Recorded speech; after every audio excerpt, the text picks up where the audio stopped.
Happy Moon's Day. Happy Moon's Day.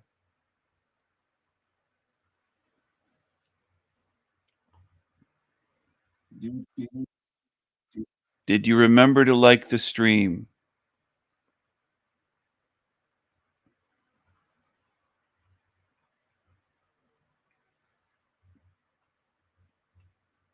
Maybe I'll have some guests on today. Maybe that's what I'll do.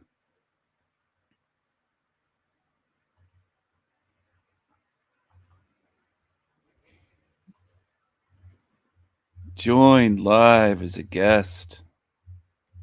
I'll drop the link to join me right there in the chat. I'm gonna relax. Oh man, I'm gonna relax. We have a great stream ahead today. It's gonna be glorious. Glorious, just glorious. The glory. Glory. Glorious, just glorious.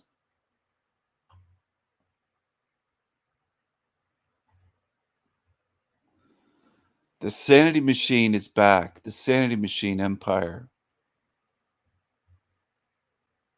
And that's what I wanted to come on here to announce.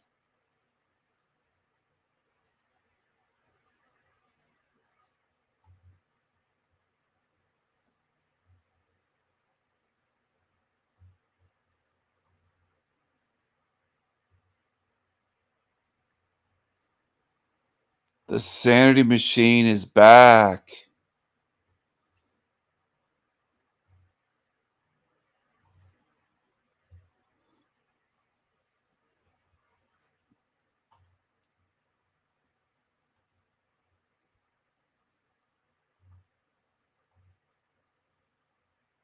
So footage has emerged of a migrant man stalking a mother and her family at their home in Chorley. Now, we're going to take a look at the footage in a second, but I just want to give you a backstory about this situation. This is the migrant that was stalking the mother and children at their home.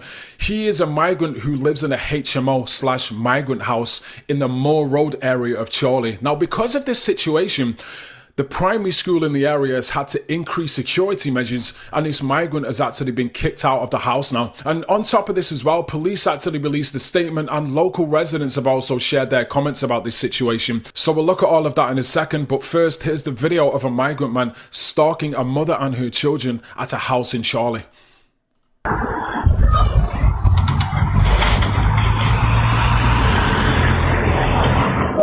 Okay, fine. No, get in. You okay? Call Civic Police. What? Get in. Move? What are you doing? Don't even bother. Move. Don't get loose. I've got kids in here, don't. Huh? I've got kids. You have please? I've got children in here. Can you go away, please? What the fuck What is you do? that? I've got cameras. Good. Better. Hi.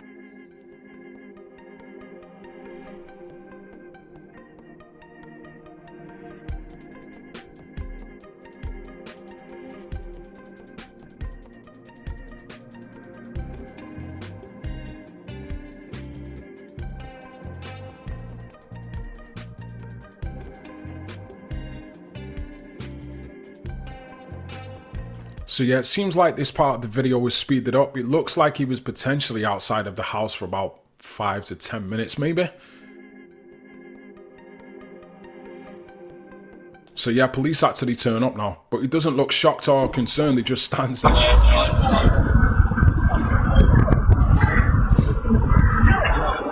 No.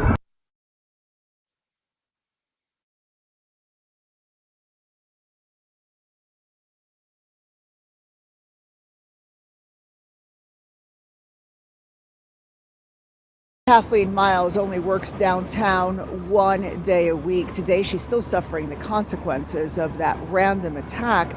But it is what she found out about the person who prosecutors say did it that has led her to speak out.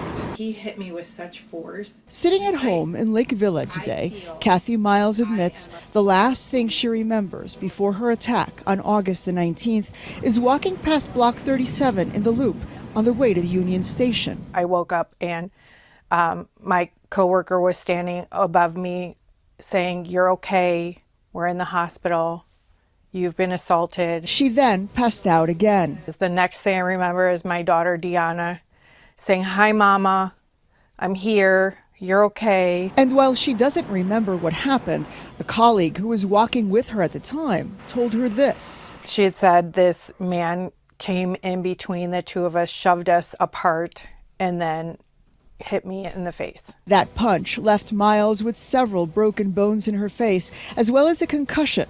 According to police, she was assaulted by 32-year-old William Livingston.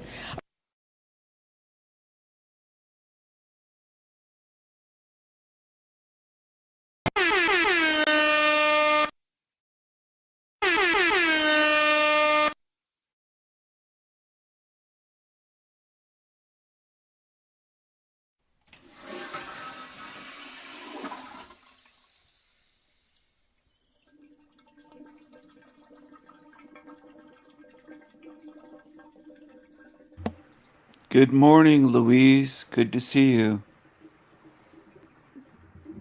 The Sanity Machine channel is back up. We are live streaming to both channels at the moment. This is El Diablo Radio International, the greatest show in hell. Nobody does it better. Nobody.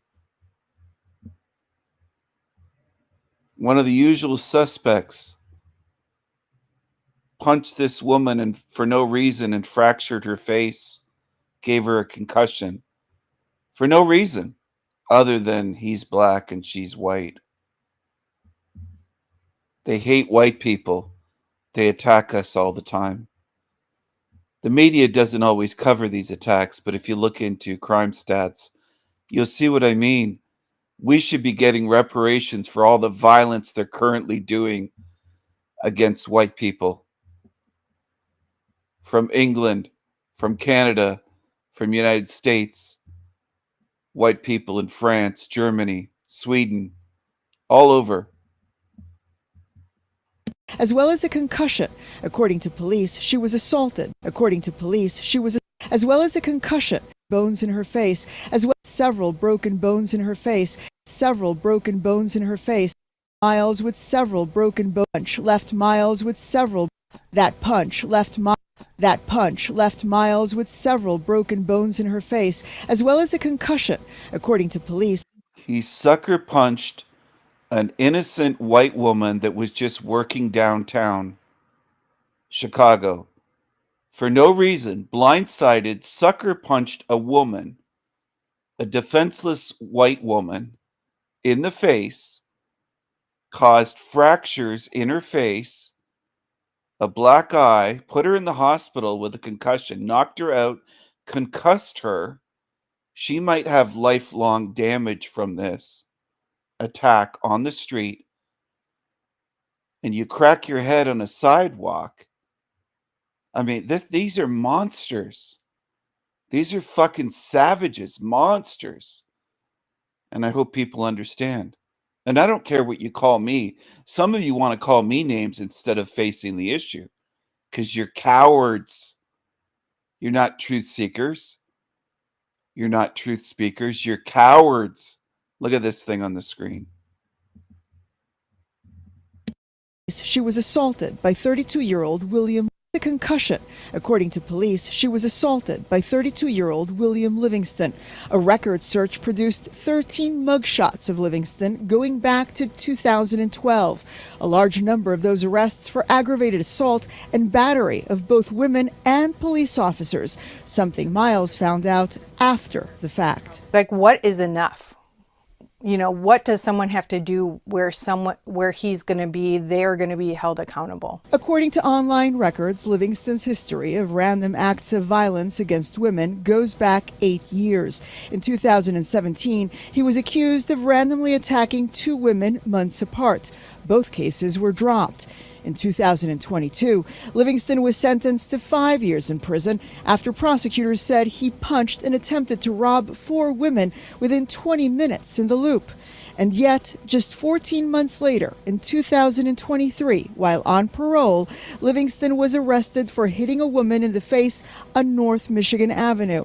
And in 2024, he was sentenced to 100 days in prison after punching a 15-year-old girl, also on North Michigan Avenue. I'm not going to let someone speak for me. I need to speak for myself. I need to say something. If I say nothing and he does this to another person, I'm going to feel bad. Livingston's next court date is set for September the 15th at the Skokie Courthouse. Kathy tells us she will be there.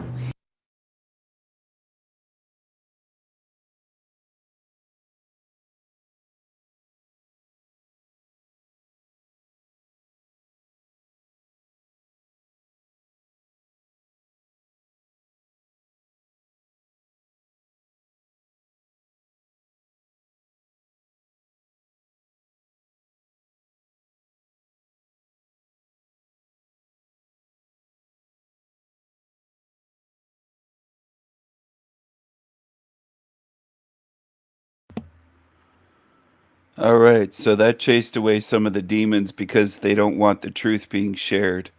So they will leave. They don't like facing the truth of what's going on. So they run away and they want to watch some drama.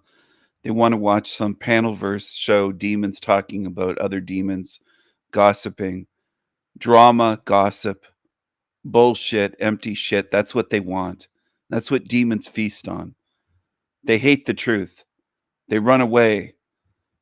My audience will go from whatever it is and 50% less. It gets cut in half automatically because they can't take the truth. Another attack on a white woman by one of the usual suspects. Out of nowhere, just an innocent woman riding on public transportation. Attacked. And not just attacked. Okay? Worse than just attacked.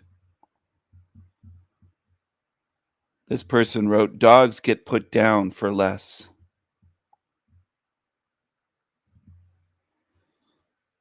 This person wrote, the fact that millions of people were in the streets protesting after George Floyd, a drugged up, violent, resisting arrest drug dealer, and there's not a peep about this, is a disgrace. Almost 7,000 comments.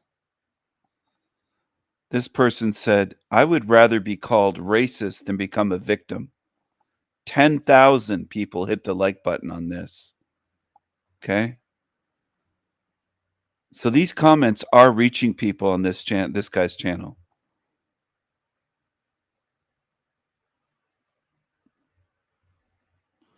She was safer in Ukraine. I did cover this before, Ukrainian woman. Ukrainian refugee left a war zone country only to be murdered in America by one of the usual suspects.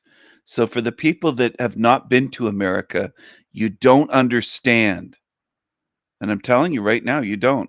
I don't care if you live in New Zealand, in Japan, in Australia, in Sweden. Some people in Sweden think that, oh, poor blacks in America. You don't understand. It isn't poor blacks. They're preying on white people, and they have been for many years while you've been asleep. You've been asleep in the UK and other places. I don't think you have nearly as many blacks. Okay. Anyway, you're going to learn the hard way, unfortunately. And that's the way people learn. It takes a lot to get through to people.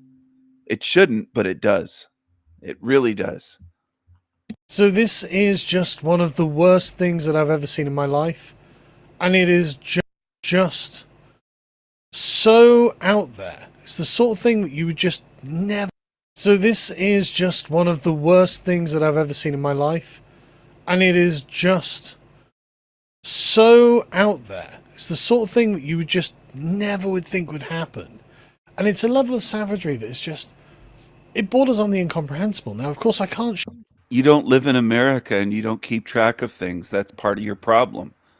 British people and Australian people and sometimes Japanese people and German people think they know America. You don't. You don't know what these savages are like. You don't know. You don't. You're in a comfy little bubble. Show you the video, but the video is widely available on Twitter. I mean, I saw it earlier today, just scrolling through, and it's this. And so I will describe what happens, but like I said, there is something genuinely wrong with a society that treats its criminals and mentally ill people in the way that modern Western societies did. So people back in, like, the 19th century would complain about the asylum system. They'd be like, well, they're just being treated like animals. They're being treated like there's something wrong. Modern medical techniques and drugs can help these people live normal lives. It's like, yeah, assuming that they choose to take the drugs, assuming they choose to cooperate with the medical techniques. But if they're not under supervision, how are you going to make them do it? But anyway, the asylums were shut down. And so now, insane people who... And that's the best explanation we have so far. It could be there's something far deeper and much more racialized that underpins this, are just free to roam the streets. Now, a lot of people are saying, well, there's a black man, there's a white woman, therefore this is racial. I don't know. Right? I don't know that this is racial. I do know that this person... And this is typical of what white people do. They'll say they don't know. It would immediately be called racial if it was the other way around. If it was a white man and a black woman attacked for no reason. See, this is what white people do, and they think they're being fair. And you're basically defending the murderer by saying, I don't know if it's racial. I don't know. When is it racial when they kill white women? When is it racial when the usual suspects do this sort of thing? Because it'd automatically be called a hate crime and racial if the races were reversed. Obviously. Everybody knows that if they're honest. There's a lack of honesty and lack of courage with white people. They just dance around and make up excuses and do the mental gymnastics. What other reason would there be for this? Oh, I don't know. He says he doesn't know if it's racial or not. It sure looks like it, though, doesn't it? To roam the streets. Now, a lot of people are saying, well, there's a black man, there's a white woman, therefore this is racial. I don't know. Right? I don't know that this is racial. I do know that this person is... This is racial. I don't know. It's a white woman, therefore this is... Now, a lot of people are saying, well, there's a black man, there's a white woman, therefore this is racial. I don't know. Right? I don't know that...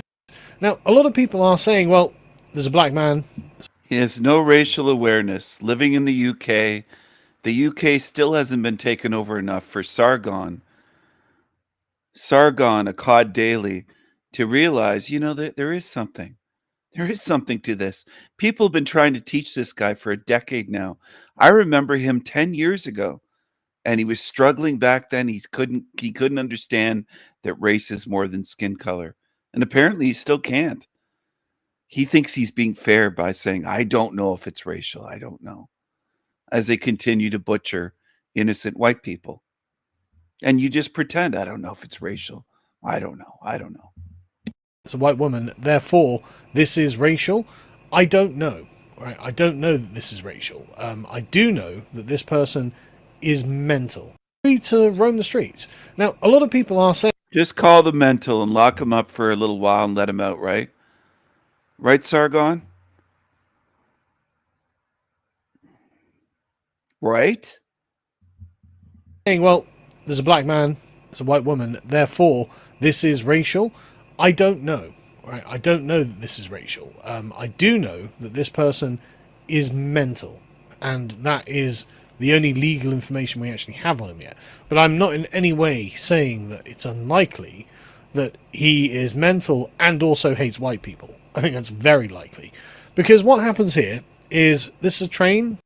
It's got a really big audience. I don't think this is his main channel, a COD Daily.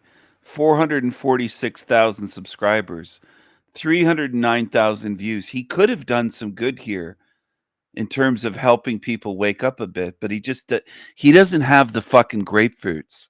He doesn't have the balls to do it. He doesn't have the balls to say what I say. It is racial, obviously.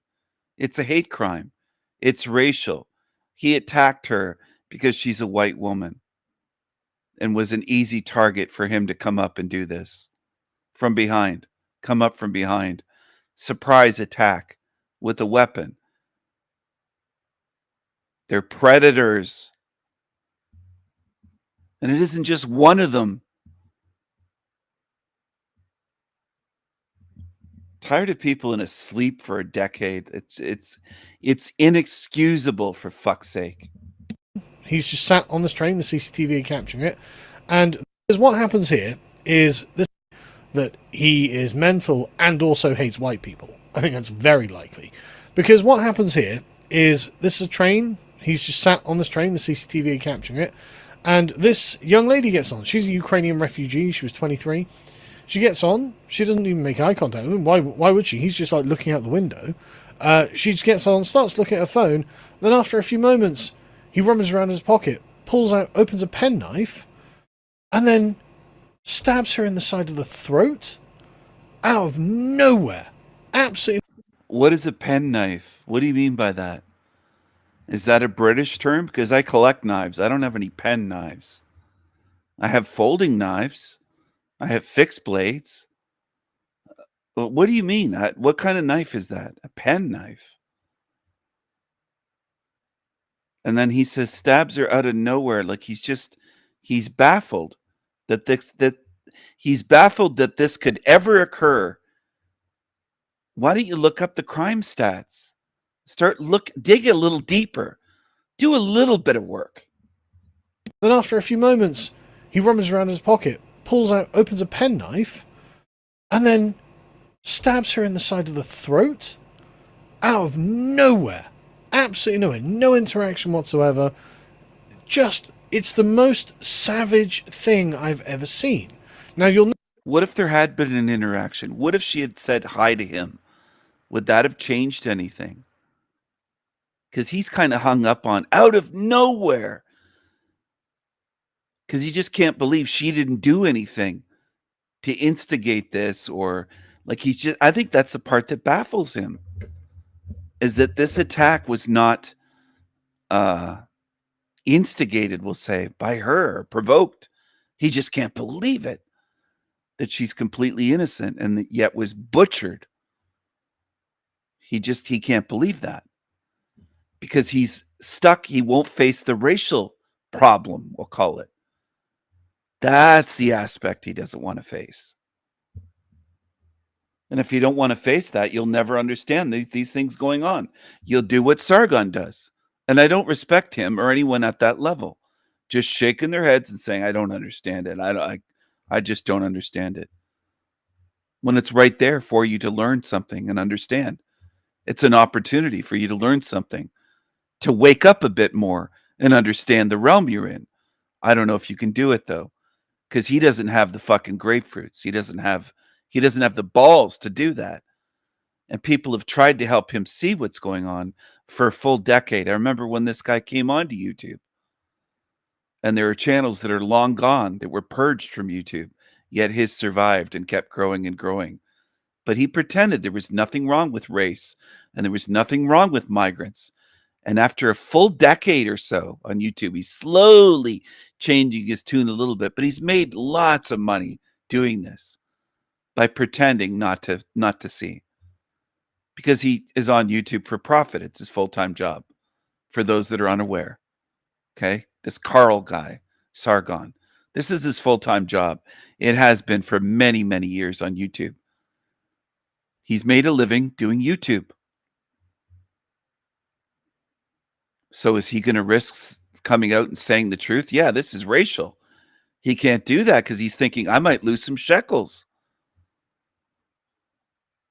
A lot of people don't have guts in this realm. That's something else. That's something some of you have to come to terms with as well and start really facing. And I don't believe that you all have done that. I don't believe you all have done that. Yeah, he doesn't know that it's a hate crime. It's just out of nowhere. He can't believe that this guy just for no reason savagely attacked her with no interaction. A penknife is a small knife. Well, I have lots of small knives. I don't call any of them pen knives. I would call that a multi-tool or a Swiss Army knife, Manny. I don't know, like penknife. I call folding knives pocket knives or folding knives.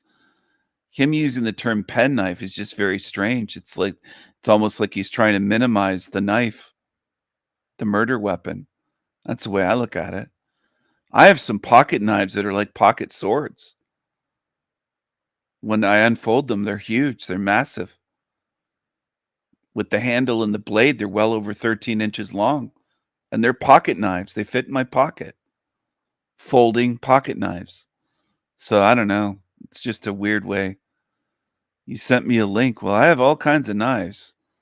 But I'll check out the link for what he's calling a pen knife. See, I would call that a Swiss Army knife, what Manny's showing. You would call that a pen knife? Where's the pen? There are pens that are weapons. Yeah, I know that there's pens that are actual pens. Is that actually what the guy used? Or did he use a knife? Because I don't trust this Sargon guy. Nowhere. Absolutely nowhere. No interaction. Then stabs her in the side of the throat. Out of nowhere. Absolutely nowhere. See, that's what I was wondering, Manny, if in the UK, if you call them something other than what they are. I would call that a Swiss Army knife or a multi-tool knife, not a pen knife. I would not call it a pen knife. So at this point, I still don't know exactly what he used, because Sargon might be calling it a pen knife, and it doesn't necessarily have to look like a pen whatsoever. Because in the UK, a lot of you don't know what knives are. If you call a Swiss Army knife a pen knife.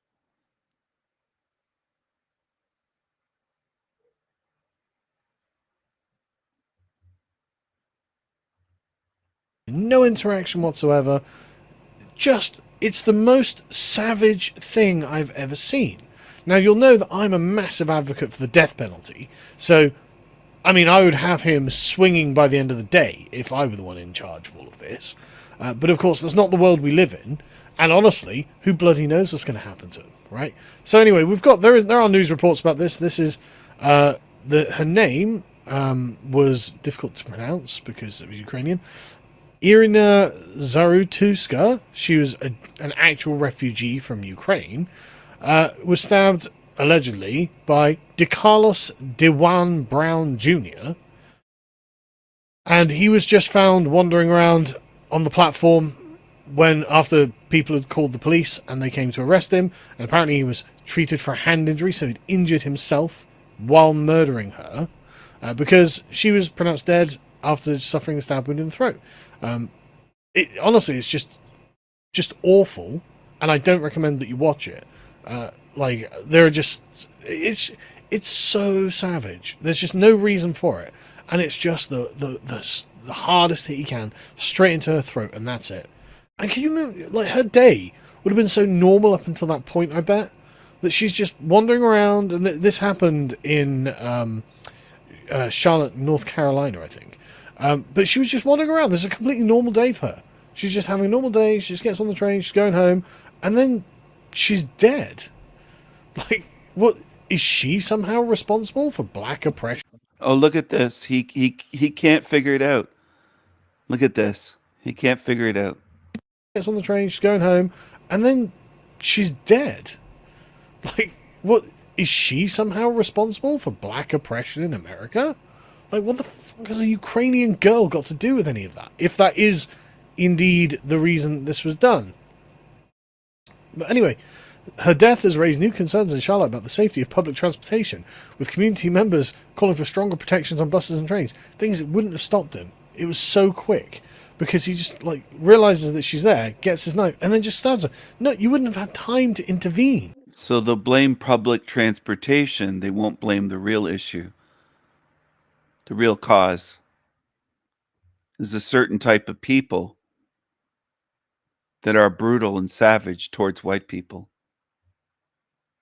That's the issue. A lot of humans will say, where's your solutions? But you don't want real solutions. You don't want real solutions. And you prove it all the time by blaming everything other than what is actually going on. I know there's some here that would support my solution. Would most Americans support it? Hell no. Would most Brits support it? Hell no. And I know a lot of you are gullible. You say, yes, we're rising up. We're this, we're that. Well, let's see it. Let's see it. Here's my solution. Now, you wouldn't have to put armed guards on public buses and trains in Charlotte or New York City or Boston or Chicago or Baltimore. Here's a real solution. Would most people support this? No, they wouldn't. Would some of you argue with me? I bet you would. I bet you'd say, well, I would, Stephen, or some people would, and that's what people do. I think a lot of you just, you have great difficulty just telling the truth. You really do. Most people make excuses for criminals. They don't want them out of the country. You cry for them. You cry when they're deported.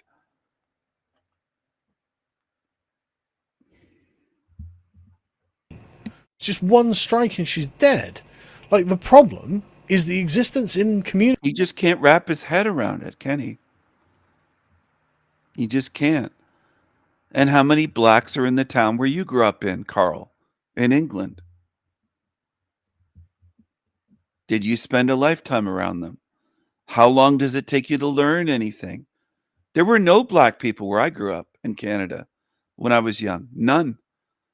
None.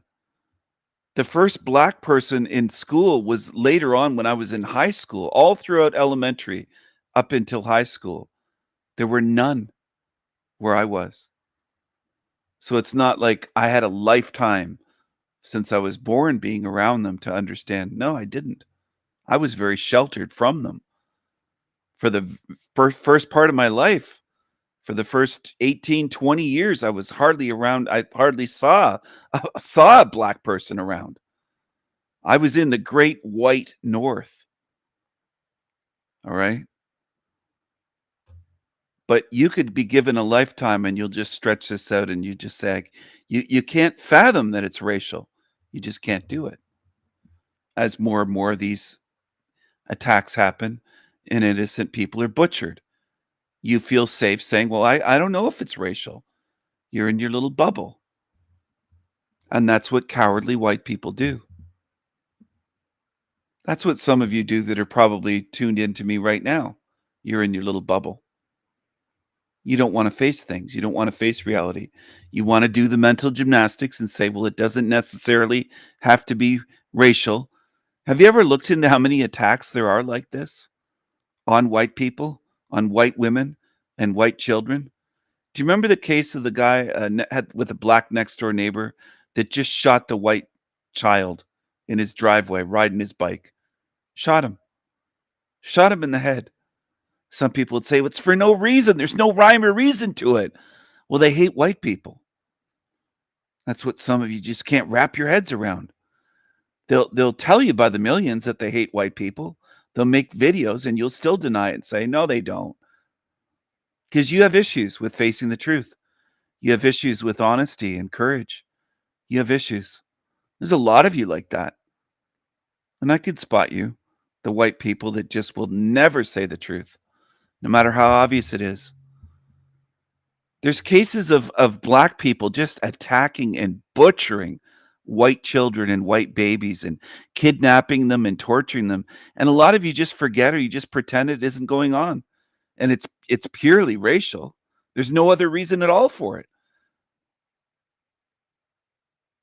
And then people they do the mental gymnastics and they make up all kinds of ludicrous excuses that don't make any sense at all.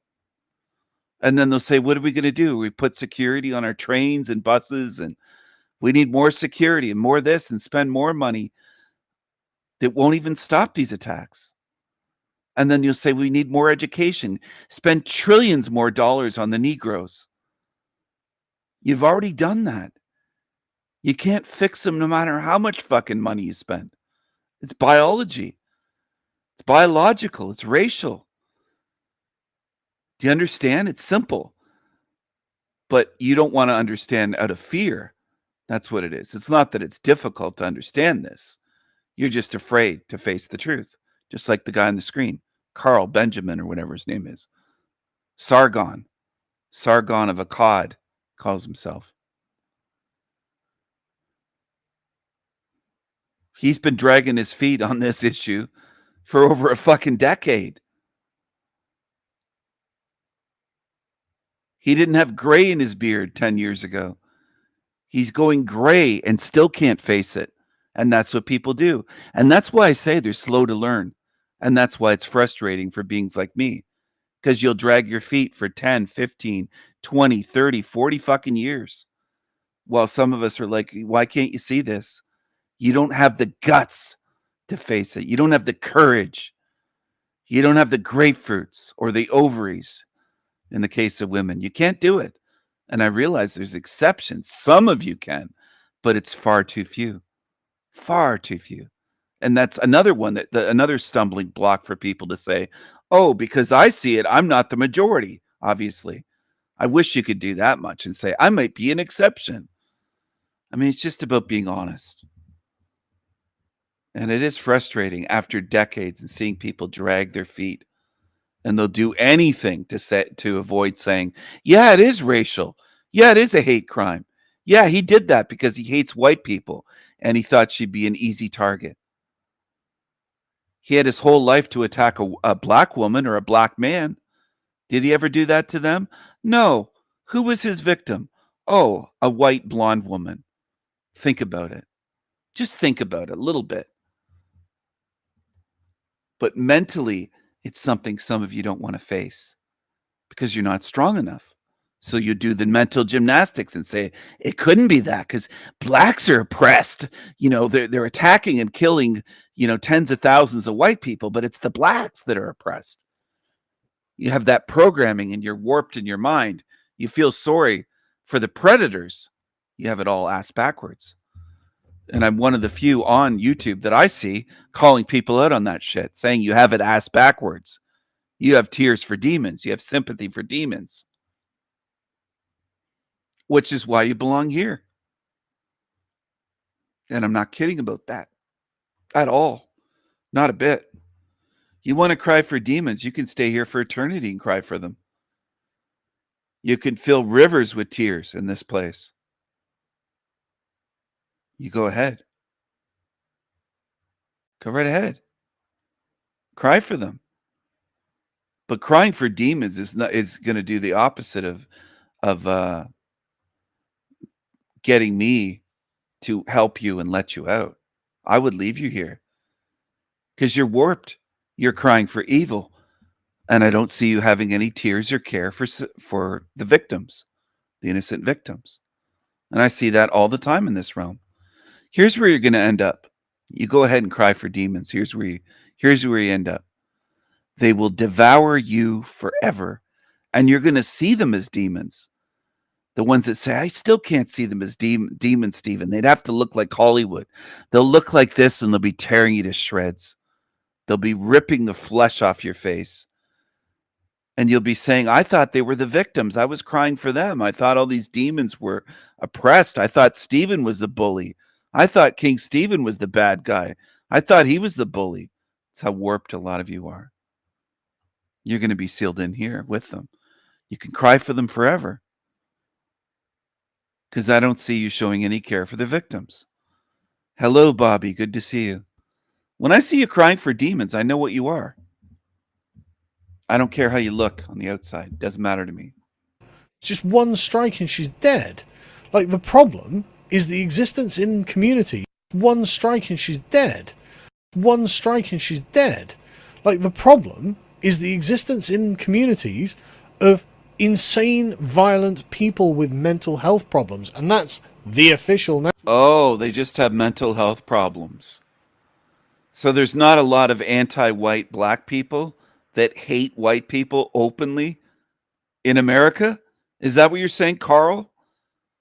The problem is just they're mentally ill. They don't have hatred for white people.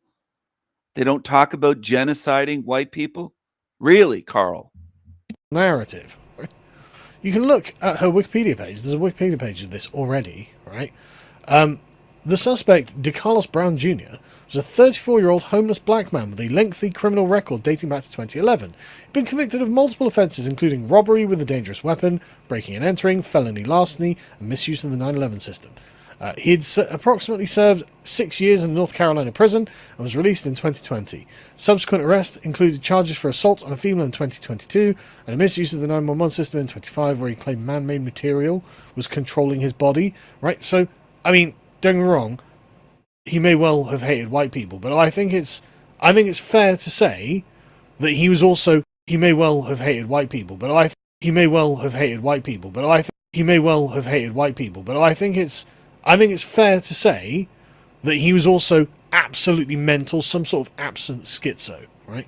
So you've got a violent schizo on the streets, and everyone knows it.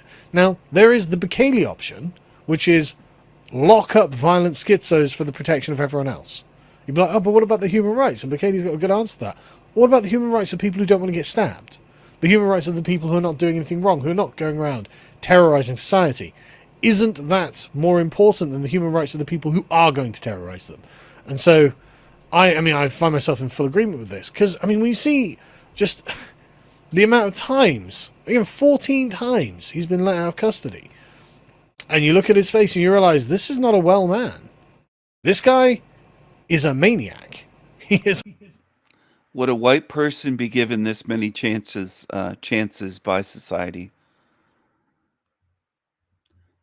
Would a white man be given this many chances by society? Look at the mugshots. Look at all the mugshots. Chance after chance. And I know people just make excuses. They'll say it's not because he's black. It's because we don't have the mental health. We don't have the asylums. We don't have this. We don't have that. We don't have the services. We don't have the money. They'll never just say, well, it's because he's black. They'll dodge that completely forever if they could. You'll walk around the elephant in the room and pretend it's not there. It can't be. It can't be because he's black. Look how many fucking chances. If I or a white man here did one of these things, you'd serve so much fucking time in prison.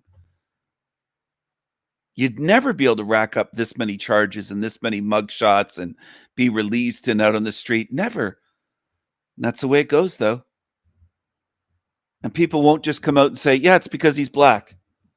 They'll they'll do what this Carl guy's doing. It's everything else. Times. Again, 14 times he's been let out of custody. I find myself in full agreement with this. Because, when you see just the amount of times, again, 14 times he's been let out of custody, and you look at his face and you realise this is not a well man. This guy is a maniac. He is obviously someone who doesn't feel remorse. He is someone who doesn't care about the people around him.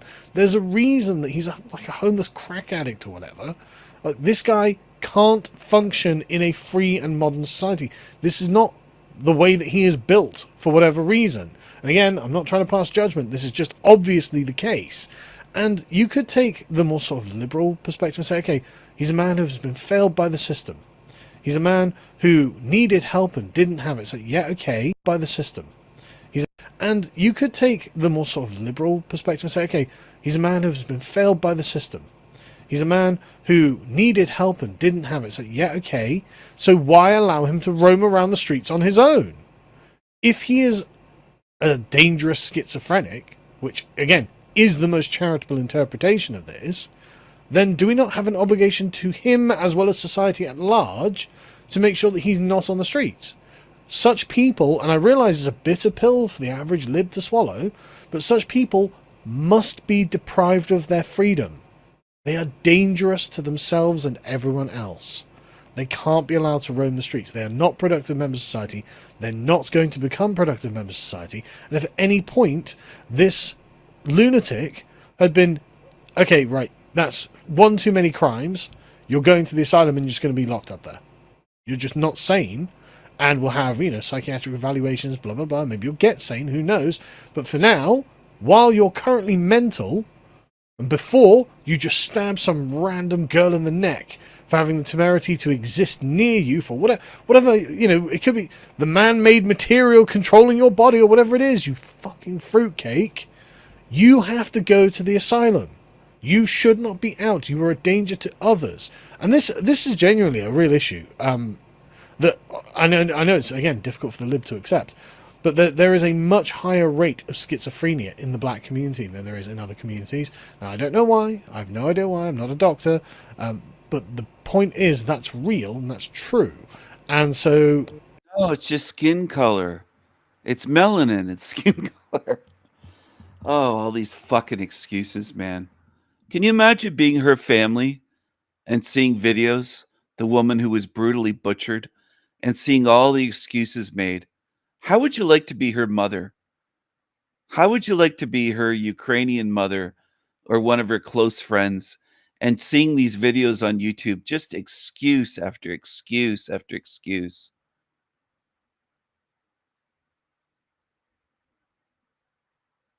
How many black people are there in the Ukraine that look like him?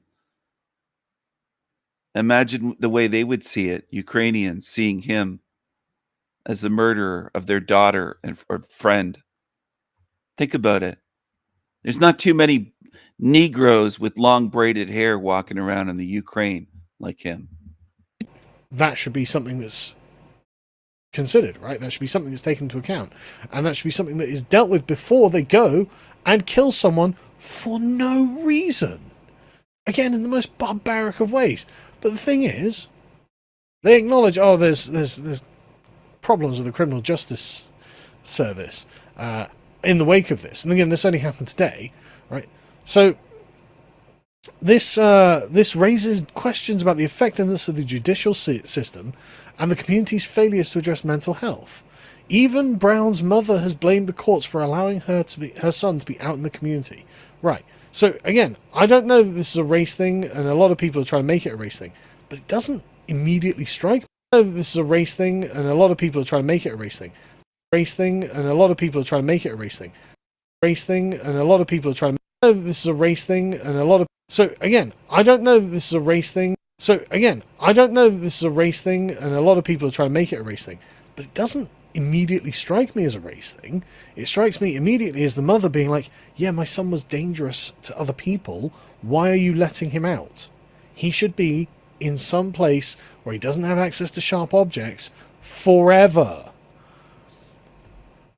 Where is it? There we go. Right, so District Attorney Spencer Merriweather, bound by legal rules, wouldn't comment directly on the case, but he spoke broadly with Axios about the limitations and complexities of holding accountable defendants with mental health issues. Often defendants must undergo an evaluation to determine whether they are mentally capable of assisting in their own defence. Merriweather noted that some defendants stay in mental health facilities for years while courts wait for them to reach capacity to stand trial. In some instances, judges eventually dismiss cases, releasing people who commit dangerous acts.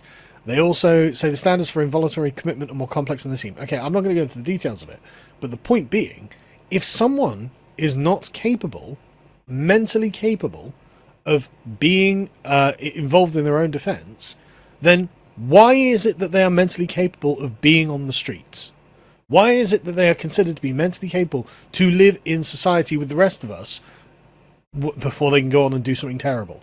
Like, again, it's not even... I mean, it obviously the main cause of concern here is society itself, but also, isn't it bad for them? Like, no, we're just going to release this mentally ill hobo onto the streets. What's going to happen to him? I'm sure it'll be fine. No, it's not going to be fine. It's totally irresponsible. It's like the concept of liberty taken to its most extreme ridiculous nth degree. These people should be taken care of, and that means if someone isn't mentally capable of even defending themselves in court, they shouldn't be free. They should be in an asylum to make sure they can't harm themselves or others. That's just, that's the responsible thing to do. That is the social thing to do. To put them out on the streets, like the Democrats doubtless have been campaigning for, that's the irresponsible thing to do. That's the path to anarcho-tyranny. That's not good. This is not good for them. It's not good for us. This solves no problems whatsoever. This doesn't help anyone. These people need to be put back in asylums. And you know what? I'm all for it. Make asylums great again. This would have prevented this from happening. This isn't a necessary thing. It's not like, well, this is just the risk you take for living in a society. No, this is the consequence of policy. These are choices that we have made.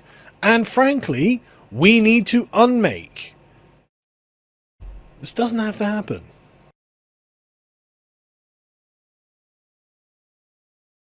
So he says it doesn't have to happen. His big solution is lock up mental people. Why are there so much higher murders of blacks killing white people, white women, men, children? You're just going to blame mental illness for all of it? Is it ever racial in the eyes of most white people? Because they immediately call it racial if something happens to a black person. If it's a white cop, or it's just you'll never solve these problems in this realm, or you won't even begin to make things better. Forget solving problems, just making things any better. If you just run away and bury your heads and say, well, it can't be racial. You're just trying to make it racial because he's black. It's just incredible. You know, statistically in America, the rapes of black women by white men are basically 0 per year. And it's somewhere over 30,000 to 40,000 black men raping white women. And keep in mind, there's less black men in the population than white men in America. Far less. But the disparity is huge. People can't, as Carl would say, can't wrap his head around it. You just can't do it because you won't face the racial aspect. That's why people can't understand what's going on. It's just incredible. They're more dangerous. Can you get that through your heads? It isn't that hard to do. All you have to do is be honest. And that's why I keep saying most people are not honest. When they're handed the stats, the facts, they're shown, they've had it explained, they don't have any excuses left other than them being dishonest and not wanting to face the truth of this realm. And that's just one truth out of this place. There's hundreds, if not thousands more topics and truths that I've faced that most people can't do it. They can't do it, including my family members, by the way. They can't do it. That's reality. And then people say, we could make this place all better. Yeah, in your fairy tale fucking view. You can't even work on making things better that could be changed, that aren't built in, like, let's say, hurricanes. Fix that. Fix earthquakes. Go for it. Fix the 10,000 diseases. You'll say, well, I can't. Well, humans can't even fix things or make things better that are obvious. Like racial crimes. You can't even do that much. And then you say you're going to make this place better? Good fucking luck. I could make videos the rest of my life showing things that you'll never change, including things that can't be because they're built into the system. And some of you will say, well, that's genetic. It's built into them genetically. Yeah, but you don't have to have them in your country. None of you will fight for that, though, to get them out. My solution seems ludicrous and fucking insane to most people to float them away on doors because it would work. That's why. But there'd be a lot of tears. Be a lot of tears. There'd be a lot of tears for that guy after he butchered that woman.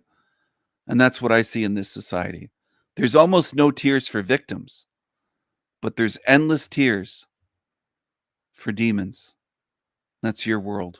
That's your fucked up world. And then you watch channels that claim that we can make this all better. You can't even work on the things that could be made better.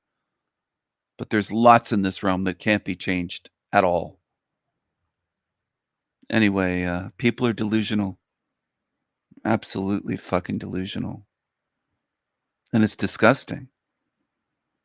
And it shows how weak you are as well. It looks weak and it sounds weak. Because it is.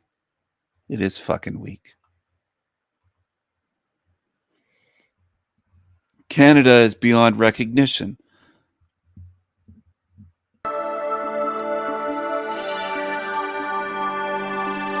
Hey guys, welcome to the Liberal Hive Mind, a channel solely focused on exposing the abundant hypocrisy of the left. You know, they so badly just want you to shut up, they so badly don't want you to notice. But no matter how much they try to suppress us, we will never stop noticing the truth. Every single time the elites push their mass migration agenda, every time they lecture us about diversity. They're not elites, okay? They're shit-eating demons. There's nothing, quote, elite about them. And like, quote, truthers can't even learn that to say, oh, I'm not going to call them elites. I'd rather call them demons. I'd rather call them something that represents what they are than something that seems to praise them. Stop calling them, quote, elites. I've been sick of that for decades with people doing that. Why would you do that?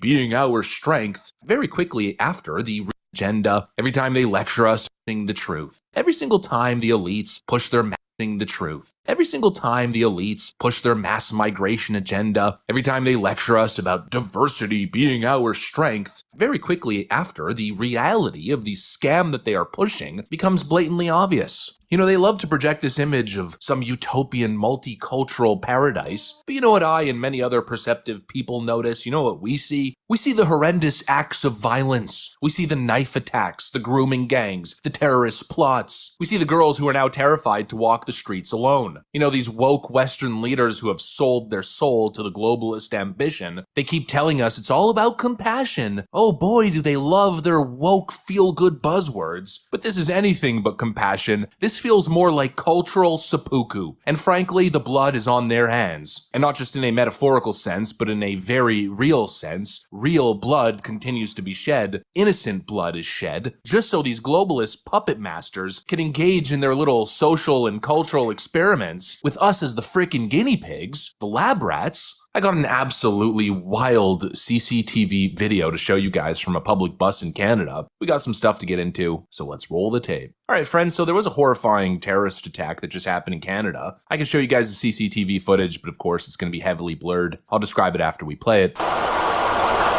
Security video captures both men standing near the rear exit doors and riding together in silence for about 3 minutes. Before Kawam pulls out a large knife and attacks, slashing at the victim's neck 3 times and intending to kill him, according to the admissions at trial.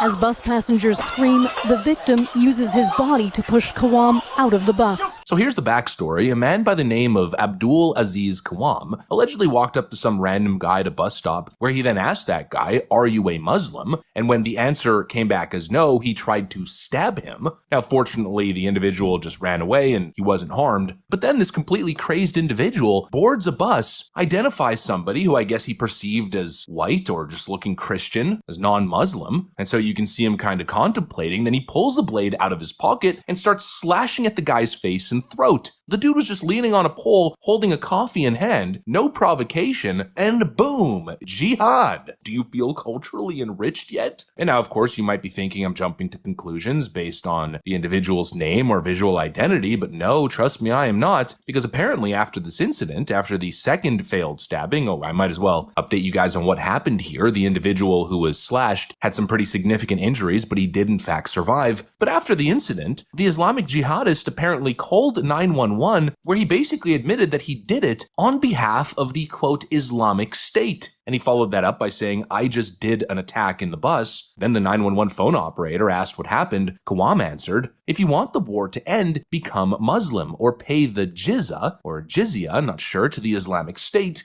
Don't be a fool and hide this message from your people because this will hurt civilians. A straight up threat to civilian life. You did the attack? Yeah. Where was the bus? Fraser Highway. Okay, what happened?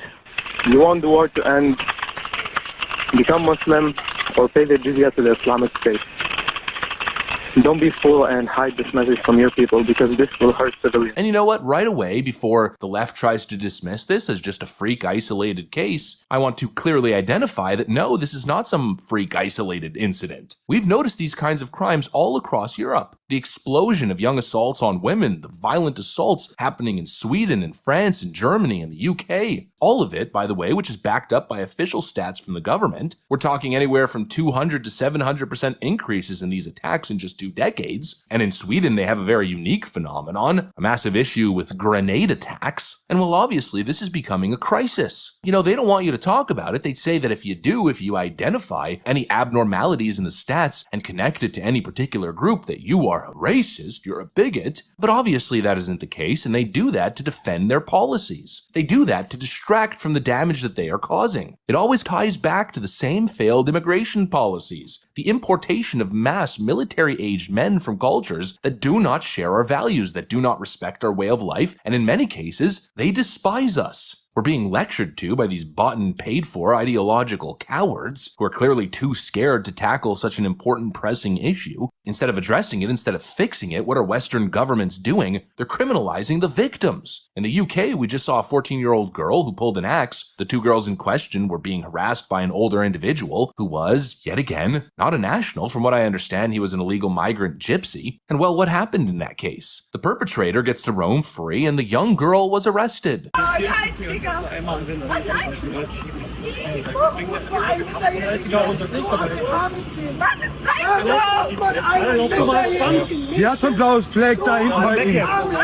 Yeah, the victims are now the criminals. And the people who notice, the people who question, they now fall in the same criminal category. In Canada, the United Kingdom, in Germany, you can literally be arrested for criticizing immigration policy on social media. In fact, it's getting so insane that if you retweet the wrong thing, you can get arrested. The offence of incitement to racial hatred involves publishing or distributing material which is insulting or abusive, which is intended to or likely to start racial hatred.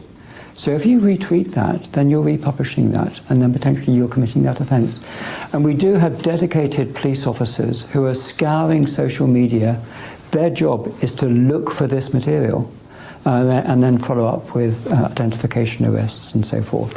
So it's a really, really serious. People might think they're not doing anything harmful. They are, and the consequences will be visited upon them. Quote, hateful retweets can now be a criminal offense. And what they mean by hateful is if you retweet the wrong stats or the wrong opinion, if you identify a clear issue that's leading to real world harm, well, apparently that's now hateful. Completely insane. And obviously deliberate. These bought and paid for empty suit politicians who hide behind these draconian hate speech laws because they know their policies are indefensible. They know the numbers. They know their citizens are less safe. But obviously they don't care whether it's moral cowardice, whether it's corruption or both. Basically, the situation can be described as Western nations importing chaos, in these cases importing terrorists, while punishing their own people for pointing it out. It's insane. And look, nobody's saying that every migrant is a jihadist, but what we are saying is that this kind of leadership that ignores obvious patterns, the obvious cultural clash, the obvious danger that is being imported, it simply cannot be ignored. I mean, what kind of leadership insists on open borders?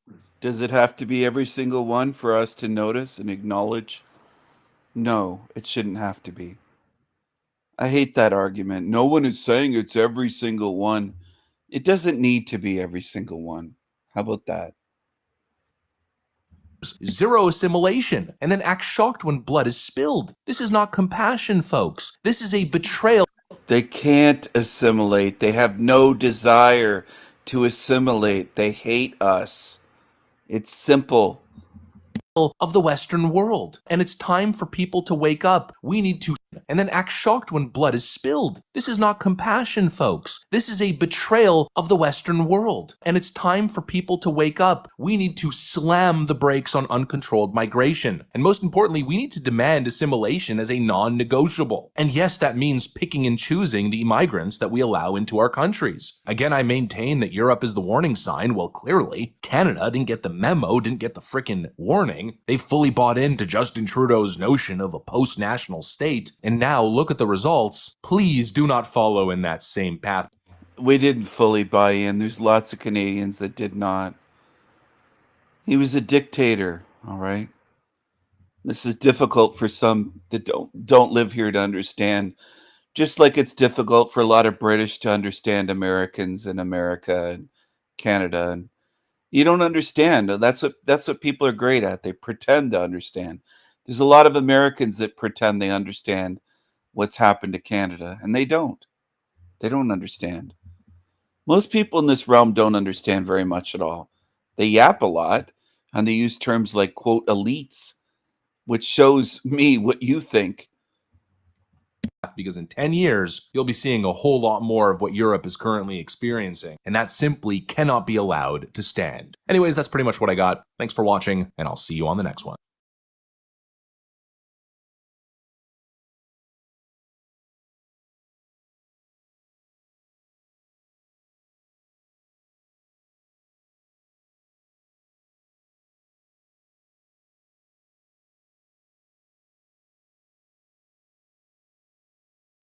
Do-do-do-do-do-do. Do-do-do-do-do-do-do. It looks like we have a premiere, everyone. Let's go over to the premiere.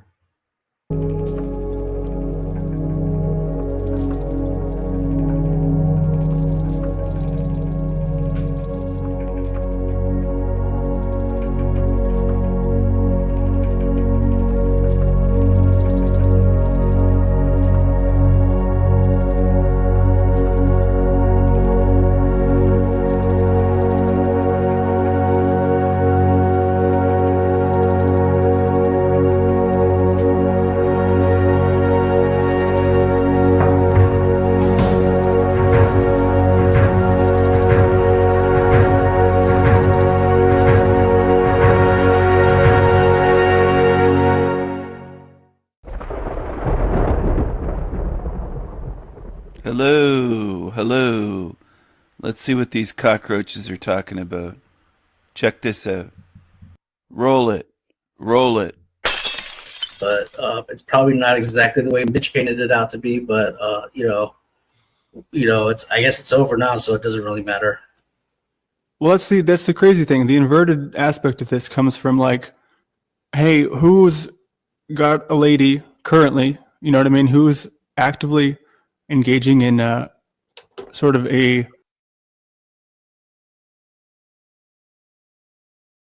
The live stream will resume after the premiere ends. It's on El Diablo. It's not on the Sanity machine, but the link is in the chat room. Check out the premiere, everyone. Join me in the chat of the premiere. Team Evil, they show you what they are.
Hello. Hello. Hello. Hello. Hello.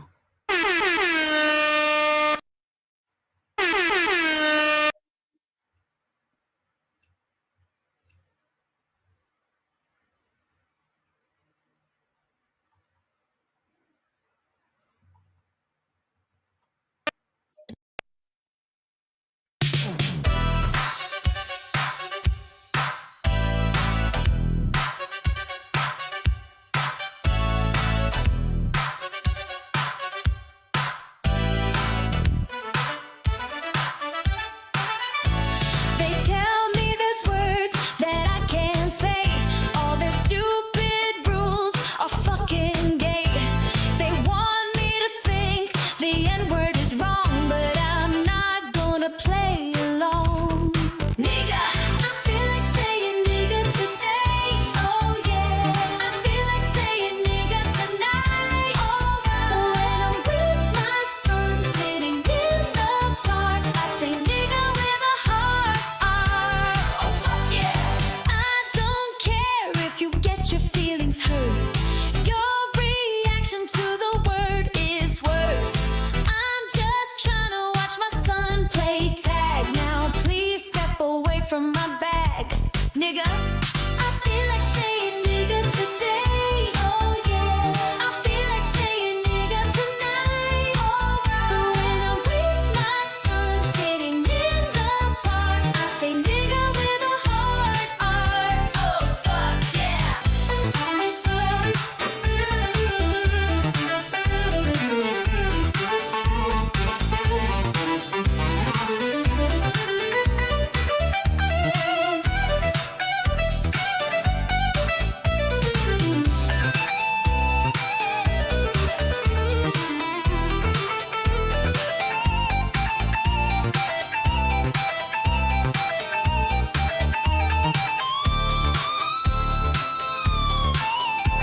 I yell the N-word every time I get robbed.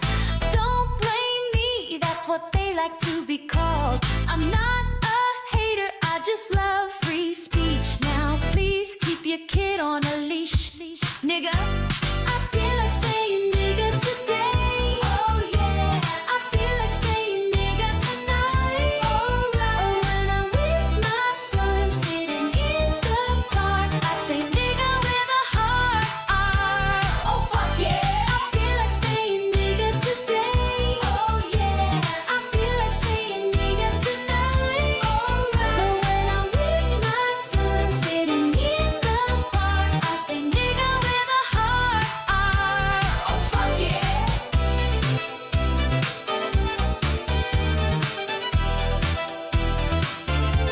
Oh fuck yeah.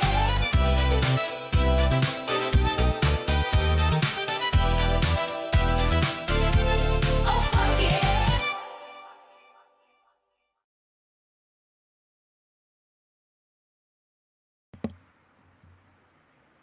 Hello. Hello.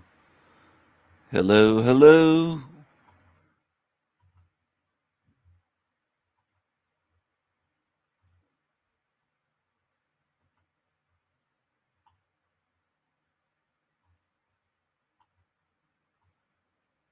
Let's see here. How brutal was a Victorian man's life? A shocking eyewitness account.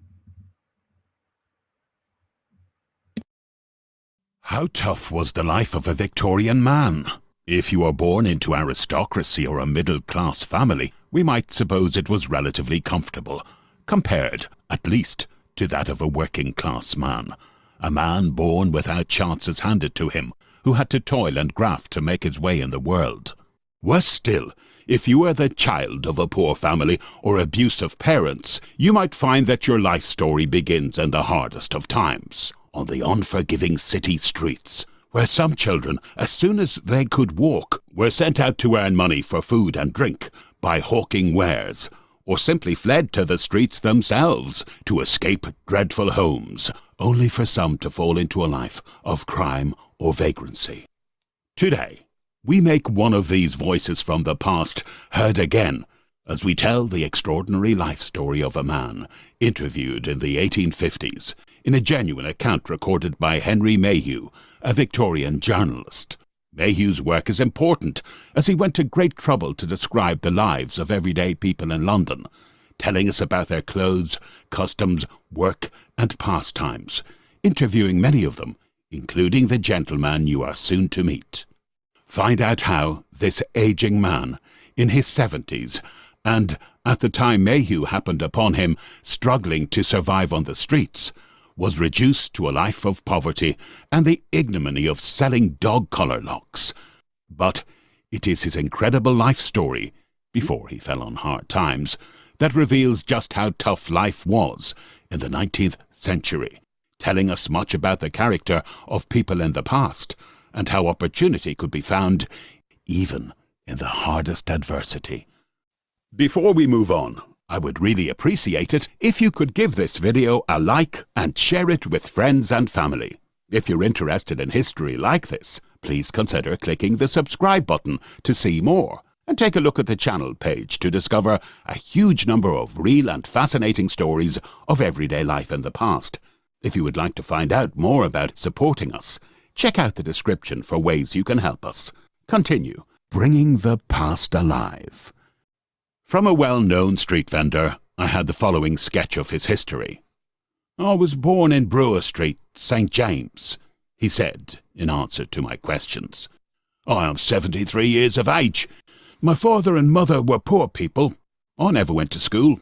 My father died while I was young. My mother used to go out charring. She couldn't afford to pay for schooling, and told me I must look out and earn my own living while I was a mere chick. At 10 years of age, I went to sea in the merchant service. While I was in the merchant service, I could get good wages, for I soon knowed my duty. I was always of an industrious turn, and never liked to be idle. Don't you see what I mean? In 1797, I was pressed on board the Inconstant frigate. Being press-ganged was conscription into the Royal Navy by force. I was paid off 6 months afterwards, but hadn't much to take, and that, like all other young men who hadn't learned the dodges of life, I spent very soon. But I never got drunk, thank God," said the old man. "I never got drunk, or I shouldn't have been what I am now, at 73 years of age. I was drafted into the Woolwich, a 44 gunship, from her to the Overyssel." I inquired how the name of the ship was spelt. "Oh, I'm not scholar enough for that there," he replied, "though I did learn to read and write when aboard a man of war. I learned myself, but you must look into a Dutch dictionary, for it's a Dutch name. I then entered on board the Amphion frigate." The reference may be to HMS Amphion, launched in 1798, a 32-gun fifth-rate Royal Navy frigate, which served in the Napoleonic Wars. "And after I had served some months in her, I entered the merchant service again. And after that I went to Greenland to the whale fishery. They called me here in the college Whaler Ben." He is now an inmate of Greenwich Hospital. "But I learned to front it. Most of them here have nicknames. I went 3 voyages besides to the West Indies. I never got drunk even there, though I was obliged to drink rum. It wouldn't have done to have drunk the water neat. There were so many insects in it. When my sailor's life was over, I comes to Liverpool and marries a wife. Aye, and as good a wife as any poor man ever had in England. I had saved a goodish bit of money, nearly £300, for I was not so foolish as some of the poor sailors who earns their money like horses and spends it like arses. I say, well, we set up a shop, a chandler's shop, in Liverpool. Me and my old woman does, and I also entered into the pig-dealing line. I used to get some of my pigs from Ireland, and some I used to breed myself, but I was very misfortunate. You recollect the year when the disease was among the cattle? Of course you recollects that. Well, sir, I lost 24 pigs and a horse in 1 year, and that was a good loss for a poor man, weren't it? I thought it very hard, for I'd worked hard for my money at sea, and I was always very careful, after I knowed what life was. My poor wife, too, used to trust a good deal in the shop, and by, behold you, me and my old woman was on our beam ends. a nautical term for being in a state of financial destitution. My wife took ill too, and for the purpose of getting the best advice, I brings her to London. But her cable had run out, and she died, and I've been a poor forlorn creature ever since. You wouldn't think it, but after that I never slept on a bed for 7 years. I had blankets and my clothes, but what I means is that I never had a bed to lie on. I sold most of my bits of things to bury my wife. I didn't relish applying to the parish. I kept a few sticks, though, for I don't like them here lodging houses. I can't be a very bad character, for I was 7 years under one landlord, and I warrant if I wanted a room again, he would let me have one. After my wife died, knowing somewhat about ropes, I gets work at Maberly's, the great contractors. Of course you knows him. I made rope traces for the artillery. There's a good deal of leather work about the traces, and stitching them, you see, puts me up to the making of dogs' collars. I was always handy with my fingers, and can make shoes or anything. I can work now as well as ever I could in my life, only my eyes isn't so good.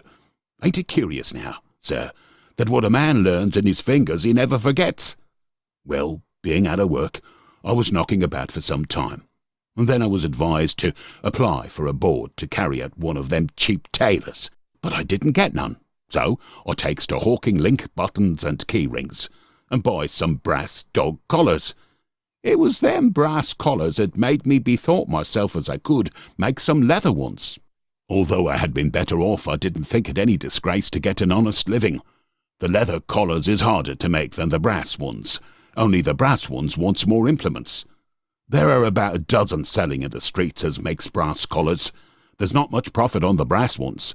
People says there's nothing like leather, and I thinks they are right. Brass dog collars sold by street vendors were said by some to be sad rubbish that would wear through, rattle, and fall off in mere weeks. Well, sir, I was telling you, I commences the leather collar making. Of course I didn't make 'em as well at first as I do now. It was very hard lines at the best of times. I used to get up at 4 o'clock in the morning in the summertime and make my collars. Then I'd turn out about 9 and keep out until 7 or 8 at night. I seldom took more than 2 shillings per day. What profit did I get out of 2 shillings? Why, Lord bless you, sir, if I hadn't made them myself, I shouldn't have got no profit at all. But as it was, if I took 2 shillings, the profits was from 1 shilling to 1 shilling 6pence. Howsomever, sometimes I didn't take 6 shillings. Wet days, too, used to run me aground altogether. My rheumatics used to bore me always when the rain come down, and then I couldn't get out to sell. If I'd any leather at them times, I used to make it up. But if I had none, why, I was obligated to make the best on it. Oh, sir, you little knows what I've suffered. Many a banyan day I've had in my little room, upon a wet day, aye, and other days too. Why, I think I'd have starved if it hadn't been for the busmen about Hungerford Market. They are good lads, them there, bus lads, to such as me. They used to buy my collars when they didn't want them. Ask any of them if they know anything about old Tom, the collar maker, and see if they don't flare up and respect me. They used sometimes to raffle my collars and give 'em back to me. Mr. Longstaff, too, the landlord of the Hungerford Arms, I believe it's called the Hungerford Hotel, has given me something to eat very often when I was hungry and had nothing myself. There's what you call an honorary there every day. You knows what I mean? Gentlemen has their grub there at so much a head, or so much a belly it should be, I says. I used to come in for the scraps, and very thankful I was for them, I can assure you. Yes, Mr. Longstaff is what you may call a good man. He's what you calls a odd man, and a odd man is always a good man. All I got to say is, God bless him. He's fed me many times when I've been hungry. I used to light upon other friends too, landlords of public houses, where I used to hawk my collars. They seemed to take to me somehow. It weren't for what I spent in their houses, I'm sure, seeing as how I'd nothing to spend. I had no pension for my service, and so I was advised to apply for admission to the house here. The reference is to Greenwich Hospital, which was a permanent home for retired sailors of the Royal Navy, which operated from 1692 to 1869. I goes to Somerset House. Another poor fellow was making a application at the same time, but I didn't nothing till one very cold day when I was standing quite miserable like, with my collars. I'd been out several hours and hadn't taken a penny, when up comes the man as wanted to get into the house, running with all his might to me. I thought he was going to tell me he had got into the house, and I was glad on it, for, poor fellow, he was very bad off. Howsomever, he says to me, "Tom," says he, "they wants you at the Admiralty." "Does they?" says I, and accordingly away I goes. And after telling the Admiral my service, and answering a good many questions as he put to me, the Admiral says he, "The order will be made out, you shall go into the house." I think the Admiral knowed me as something about me, you see. I don't know his name, and it wouldn't have done to have asked. God bless him, whoever he is, I says, and shall say to my dying day, it seemed like Providence. I hadn't taken a halfpenny all that day. I was cold and hungry, and suffering great pain from my rheumatics. "Thank God!" exclaimed the old man in conclusion. "I'm quite comfortable now. I've everything I want except a little more tea and sugar, but I'm quite content, and thank God for all his mercies." The old man informed me, moreover, that he did not think there were more than half a dozen street sellers besides himself who made leather collars. It was a poor trade, he said, and though the other makers were younger than he was, he could lick them all at stitching. He did not believe, he told me, that any of the collar sellers sold more than he did, if as many, for he had friends that perhaps other men had not. He made collars now sometimes, and wishes he could get some shopkeeper to sell them for him, and then, maybe, he says, he could obtain a little more tea and sugar, and assist a sister-in-law of his, whom he tells me is in great distress, and whom he has been in the habit of assisting for many years, notwithstanding his poverty. The old man, during the recital of his troubles, was affected to tears several times, especially when he spoke of his wife, and the distress he had undergone.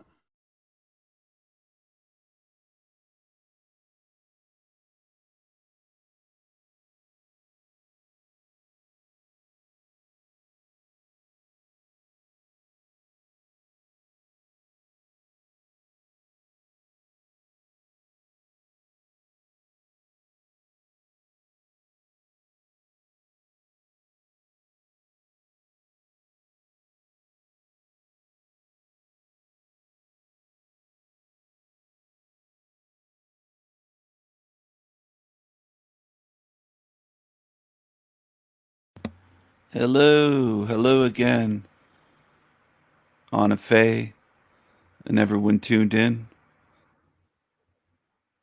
Been live streaming now for 3 hours. This is El Diablo Radio International, the greatest show in hell.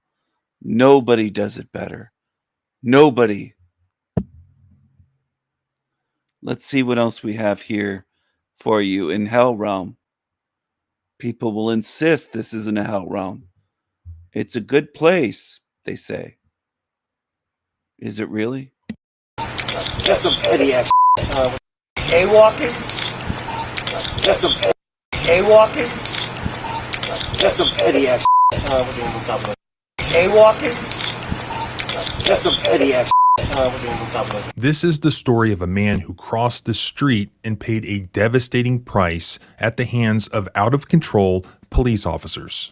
I didn't do anything. Hey, relax, you're jaywalking. A 67-year-old man set out on a simple errand to grab a 50-cent soda from a vending machine at the local car wash / mini-mart just a block from his home. But he would never get that soda because the Mansfield Police Department rolled up on him and immediately detained him for allegedly jaywalking across this empty neighborhood street. Knowing that he did nothing wrong, Charles complained, but the officers immediately grabbed him and then forcefully slammed him to the ground, severely injuring him. An army of officers then surrounded him and mocked him and belittled him. Look at them all laughing. Look at the cops here. The whole bunch of them laughing. They're laughing it up, belittling him, tackled him to the pavement. Over what? Who did he hurt? What crime has been committed? And I know some of you tuned in, lurking, would say, "Oh, it's not a hell realm, though," because that's not me. My life's pretty good at this moment. You have such a small picture view, and it's okay. It's okay. You're going to get the rude awakening. There's a lot of comments recently by people that they want to pretend they have this realm figured out, and they don't. An army of officers then surrounded him and mocked him and belittled him. I saw you jaywalking across Bowman Street earlier. Jaywalking? What's he doing in my office? Tried to put you on the ground like that. All the while ignoring the obvious physical injuries that he suffered at their hands. My rib is killing me. I got an ambulance coming to check you out. Okay? I didn't do anything. Well, you were jaywalking. After the incident, Charles gave the body cam footage to his local TV news station. The local community was shocked at what they saw, but the Mansfield PD is defiantly claiming that they did nothing wrong. But it's not so easy to gaslight the public when I'm around. So let's go through it together and see for ourselves.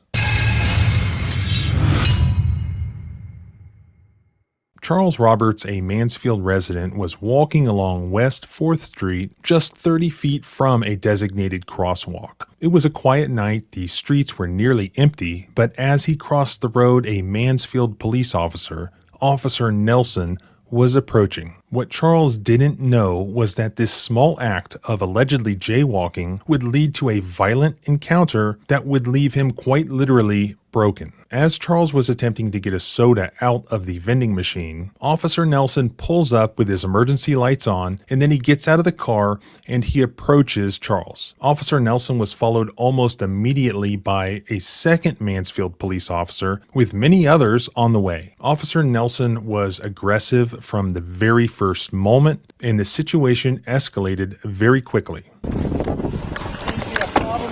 Yep. Let me see your hands, buddy. Let me see your hands. What's the problem? Turn around. Put your hands on top of What? the car. Why are you stopping me? Because you're in the middle of you're sort of walking the roadway.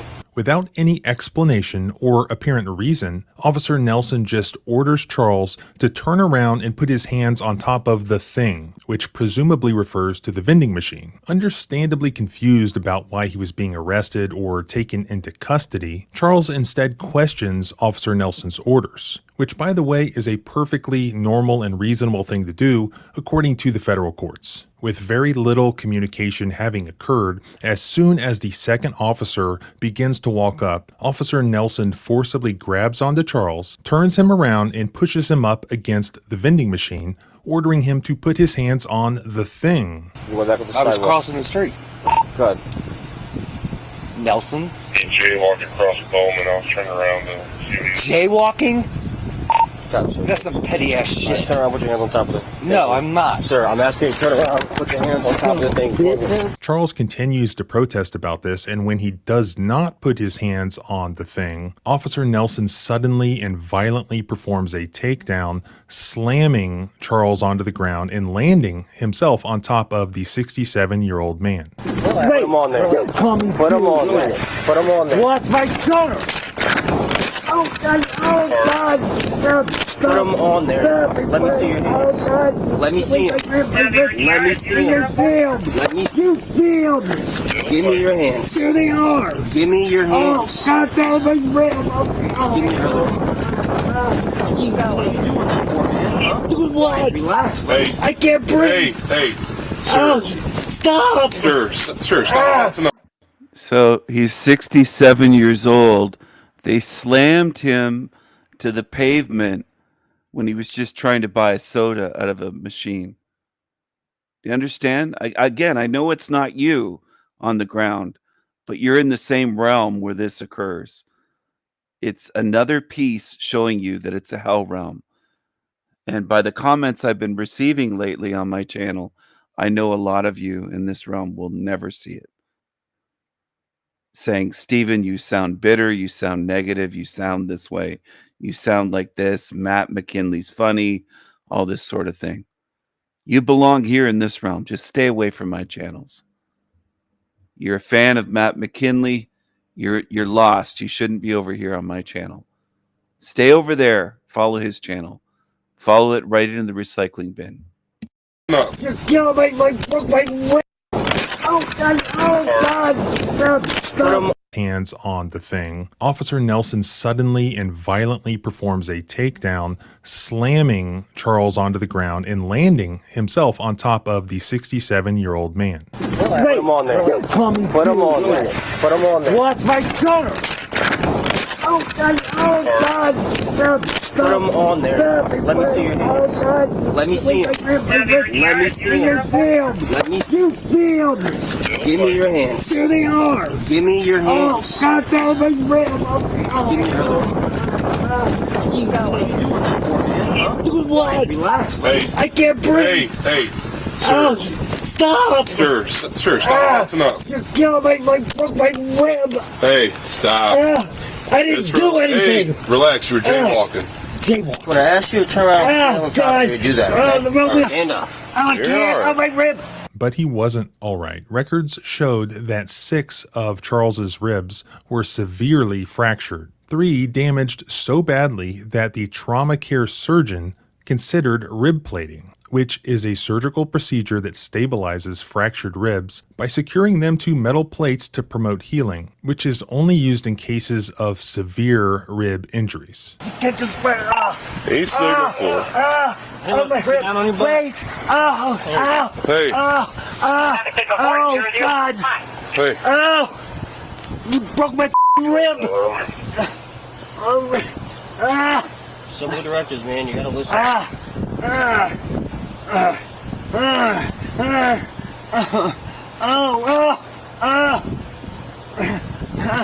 You better call the damn ambulance. 300 keys for the squad. He's saying his ribs broken.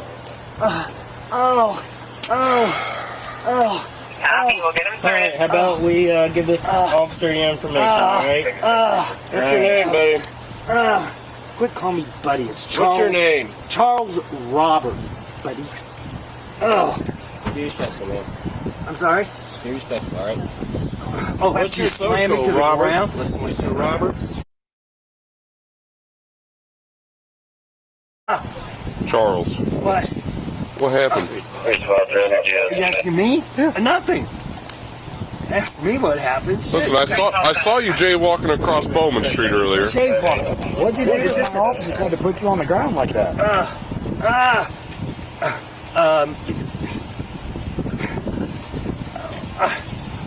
can't breathe.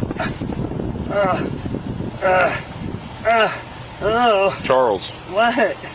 My rib is killing me. I got an ambulance coming to check you out. Okay? I didn't do anything. Well, you were jaywalking, but hold on. Charles Robert. He is suspended and negative. Whenever, how is it that I came from that alley? By the time I came over here, I heard you screaming and yelling to get off me, and then you were on the ground. I asked them. They're the ones that did it. Did You guys act like I committed some major crime. I got every goddamn police officer in Mansfield circling me like Indians. When I did nothing.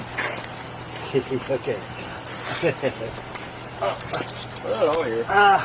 Now, obviously, these officers weren't actually concerned about jaywalking, as it was 1 o'clock in the morning and there were no cars on the streets anyways. This was just a pretextual reason to stop and detain and question Charles. Now, I couldn't find anywhere on these dash cams actually showing Charles crossing the road outside of a crosswalk or jaywalking. So I'm not sure exactly where they were saying that this occurred, but I looked up the Mansfield ordinance on jaywalking. And when he went to court on this, by the way, he was found guilty of jaywalking. I'm not sure if that was a plea deal or some actual terrible judge convicted him of that, but I looked up the ordinance and it says, every pedestrian crossing a roadway at any point other than within a marked crosswalk or within an unmarked crosswalk at an intersection shall yield the right-of-way to all vehicles upon the roadway. So the way I read this statute is outside of him actually walking through the middle of an actual intersection, if he's just crossing a road, it doesn't appear to me to criminalize that behavior. It just says that he shall yield the right-of-way to all vehicles upon the roadway. There doesn't appear to have been any vehicles on the roadway. It might be a moot point though, however, because there was a conviction for jaywalking. But I'll just throw this out there that this entire thing is likely bullshit because he didn't even technically jaywalk, in my opinion. Charles, how come you're acting like this tonight? You're never like this. You're always nice to us. Because I didn't understand why. I explained that to you, man. Listen, to see your hands and you I got tense up. Okay. That wasn't very smart. I went out, you know, I own all that property down on the corner. Well, and then, James and I got in an argument, so instead of arguing with him, I'd go for a walk. You live right here. All the corner. Yeah. And I usually walk to get away from him until he cools down. You were staggering from over I don't there, stagger. I have spinal then you walked to the stenosis. road, then came back and you said you jaywalked as well. Charles. So I walked up to see if anybody, which they do, quite often left anything on the pavilion. Well, he's asking, he's not listening. Right here, like he was doing So then I had intentions, first off, of getting a soda. That's why that changed. It's all over the ground now. And that's why I came to the machine, and that's when he pulled it with his lights. I thought he thought I was breaking into the machine. Well, I don't know if that's enough things to get a soda. Well, it was. It's there somewhere. That machine is 50 cents. Why are you sweating, man? Dang, I need to come here. Why am I sweating? Yeah. You slammed me to the ground. I think I have a broken rib. I have a sweatshirt on with a shirt under that, and it's my $2 for a monster? That's not right. So buy my monsters here instead of going to the Speedway. Yeah. I'm super tired. I saw jaywalking. Went down the cliff. all of this. And then. Oh no, you wouldn't listen either when we were talking to you. I know. I'll do it. Well, next time Andrew's calling. I wasn't involved. I was waiting to hear the word. If I'd have been here and I would have called dibs, you would have been. Just safety reasons, you know what I'm saying? Let's see, let me see your hands. No, I literally was. I pulled the bars. I was like, stroking his head. I was like, sure, just calm down. Well, yeah. I love being manhandled anyway, so thank you. Okay. Can you stand up? I think if I can get on my side, no, straight up that way. We're just going to leave you right there, Charles. I'm going to go write some summons. Yeah, you gotta. You can do that when he goes to the hospital. Ready? Okay. Bye, guys. Bye, sir. Still watch my property, though. Charles. When you were over here by the pop machine. That one there. That's the only one that works. Did they tell you to do something? They did. What did you tell them? I asked why they were why the fuck they were talking to me. You know. I don't know. Was that the best thing to do in that situation? Well, it wasn't. I told you. I just had this argument with James. Yeah. I went out to cool off. I walked up, and then I come to get a pop. I was heading back home. So all right. Well, transference, that I took my anger from him and took it out on you guys. Well, on the ground. We got the squad coming to check out your rib, okay? There they are. The loud, overweight officer is the one who transported Charles to the local hospital. But later, Charles got to see Officer Nelson once again. When Officer Nelson walks into the hospital, he goes into the room where Charles is laying on the hospital bed, sort of writhing in agony, and there issues him a citation for jaywalking, resisting arrest, and obstructing. The prosecutor later dismissed everything except for the jaywalking.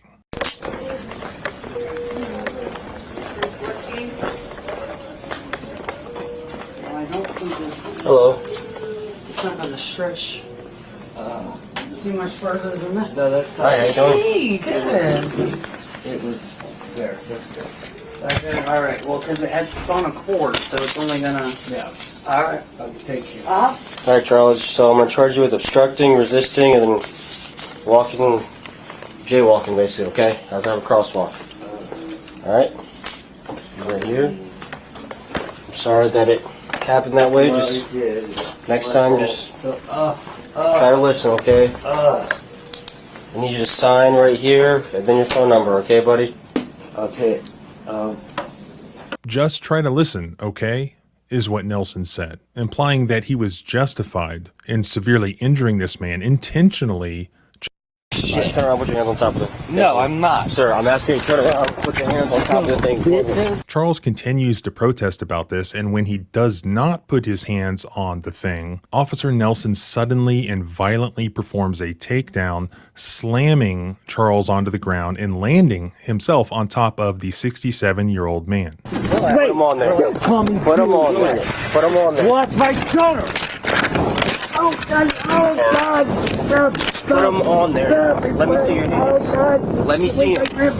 Let me see him. Let me see him. Give me. Try to listen, okay? On a cord, so it's only gonna. Yeah.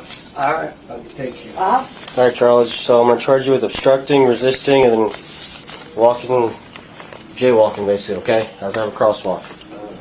All right.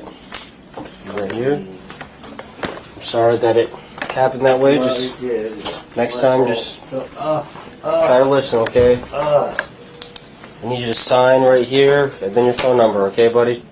Okay. Just try to listen, okay? Is what Nelson said, implying that he was justified in severely injuring this man intentionally just because he didn't listen to him. Is that what the law is? Is that the extent of Charles's constitutional protections under the Fourth Amendment? No, of course not. So let's get to that. First, let's look at the actual police report written by Officer Nelson, or Patrolman Nelson, provided to me by Charles's lawyer. Officers initiated contact with Charles Roberts at the incident location in reference to crossing outside of a crosswalk. Upon approaching Charles, officers asked to see his hands, in which Charles was hesitant. Let me see your hands, buddy. Let me see your hands. Officers explained to Charles the reason for the stop, in which Charles stated, "That's bullshit." Turn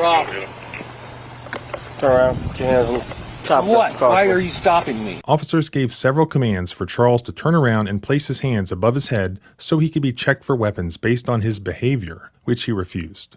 Easier in the middle of it. You sort of walking the roadway. You went back up the sidewalk. I was crossing the street. Good. Nelson? Jaywalking across Bowman. I was turning around to see you. Jaywalking? Gotcha. That's some petty ass shit. Turn around, put your hands on top of it. No, I'm not. Sir, I'm asking you to turn around, put your hands on top of the thing. A short struggle ensued and Charles was placed under arrest. Charles complained of rib pain and asked for medical. Does this short paragraph even accurately represent what all the numerous cameras captured? No, it doesn't. It completely mischaracterizes the true facts that Officer Nelson, out of nowhere, escalated into violence. That in response to the reasonable questioning of why he was being arrested, he was then shoved up against a vending machine and then violently slammed down onto the parking lot asphalt. When the local community saw this absurd footage and the disgraceful manner in which these so-called public servants are acting following their severely injuring this pretty frail 67-year-old man, they weren't happy at all about it. As you can see, there are indications in this video that these cops are really cocky. So it wasn't a huge surprise to me to see that their police chief, Jason Bamman of the Mansfield Police Department, publicly responded, sort of claiming that, well, the video was taken out of context, as if it was just some viral cell phone video that only captured part of what happened. But the problem is that the video was their own body cam video. The local news showed it in perfect context. This is the statement that Chief Jason Bamman made defending the footage. Following the incident on April 22nd, 2025, a thorough internal review occurred. I determined that Officer Nelson's actions were consistent with the training and protocols provided to all officers of the Mansfield Division of Police. The use of force in this incident I deemed appropriate given the circumstances and in full alignment with established policies and procedures. It is important to emphasize that the use of force was not a response to the offense of jaywalking. Rather, it was a direct result of Mr. Roberts' actions during the encounter. To describe the incident as body slammed for jaywalking is inaccurate and misleading, as it fails to reflect the reality of the situation and instead creates an exaggerated narrative. The escalation occurred solely because of Mr. Roberts' resistance to lawful commands. Compliance with those commands would have prevented the necessity of any physical intervention. So now we know why this entire police department either has no training on Fourth Amendment rights, or they just don't care. And a lot of our fellow citizens are this way as well. They want you to obey the government or else. If you're injured, oh well, it was your fault. You should have obeyed more. You should have obeyed faster. F around, find out. The issue is not whether any amount of force at all can be used. The issue is not whether this guy could have been arrested. Although I would take issue with that, I don't believe there was even reasonable suspicion for a detention in the first place. But since there is a conviction, I'm assuming there was. Even though stopping somebody and acting this way based on an allegation of jaywalking is chicken shit. But for the sake of argument, let's call it justified. The issue is not whether that occurred. The issue is whether it was justified to slam this 67-year-old, 175-pound man onto the asphalt, fracturing 7 of his ribs, just because they allege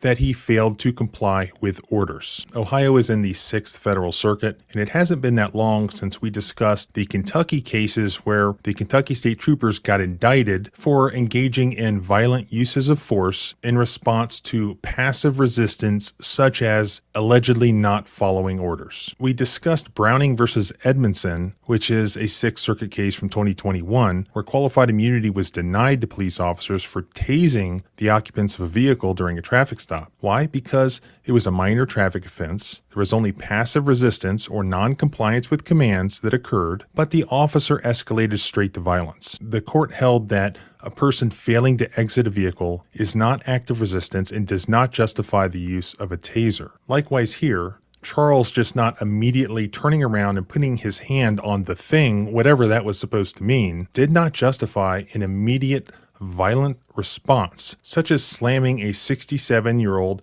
frail man down onto the asphalt hard enough to cause him severe rib injuries, which I would argue is much worse than just tasing somebody. If only there was a word to describe this.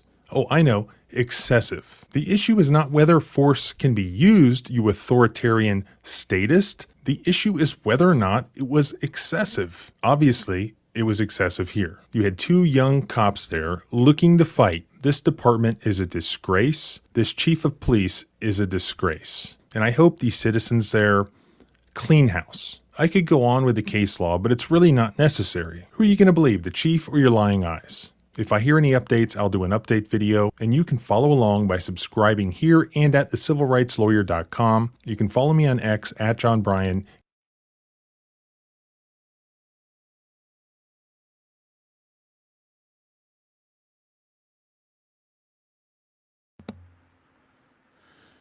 All right, everyone. I'm going to drop the link for that in the chat room. Cops break 67-year-old man's ribs.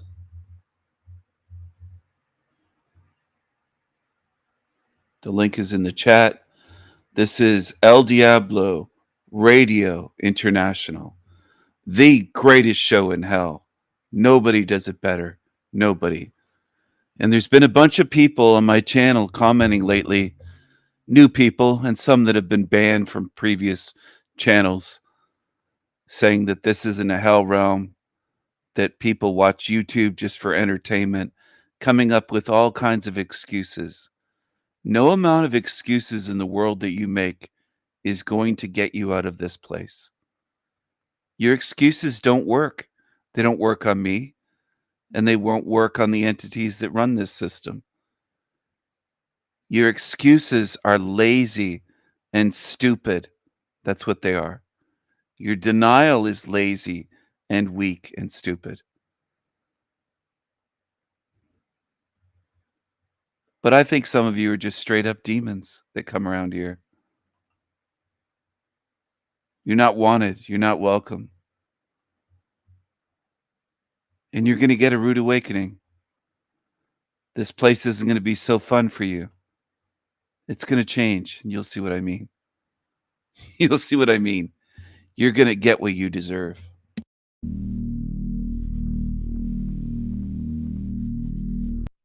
So this guy's name is Moose, the guy that I covered earlier in the premiere. Smoke and mirrors. He's right up Landry's ass. He's right up Landry's ass. Even Jack Talcott called Moose a snake, and he is. You don't fool me, Moose.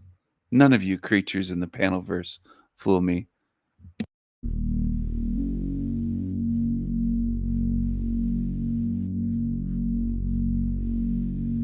is creepy Freemason Landry's channel with his creepy music and his one eye symbolism. He's a creepy creature.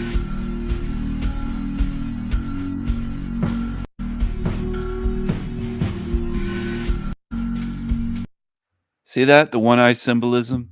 Landry's a all seeing eye. Landry's a creep. He's a creepy creature. He's a low level Freemason. Of course, that creepy Chuck from Tennessee's over there, or Chuck in Tennessee. What a creep. Look at this creature with his dirty Joker shirt on again. He loves that Joker shirt. Look at this thing.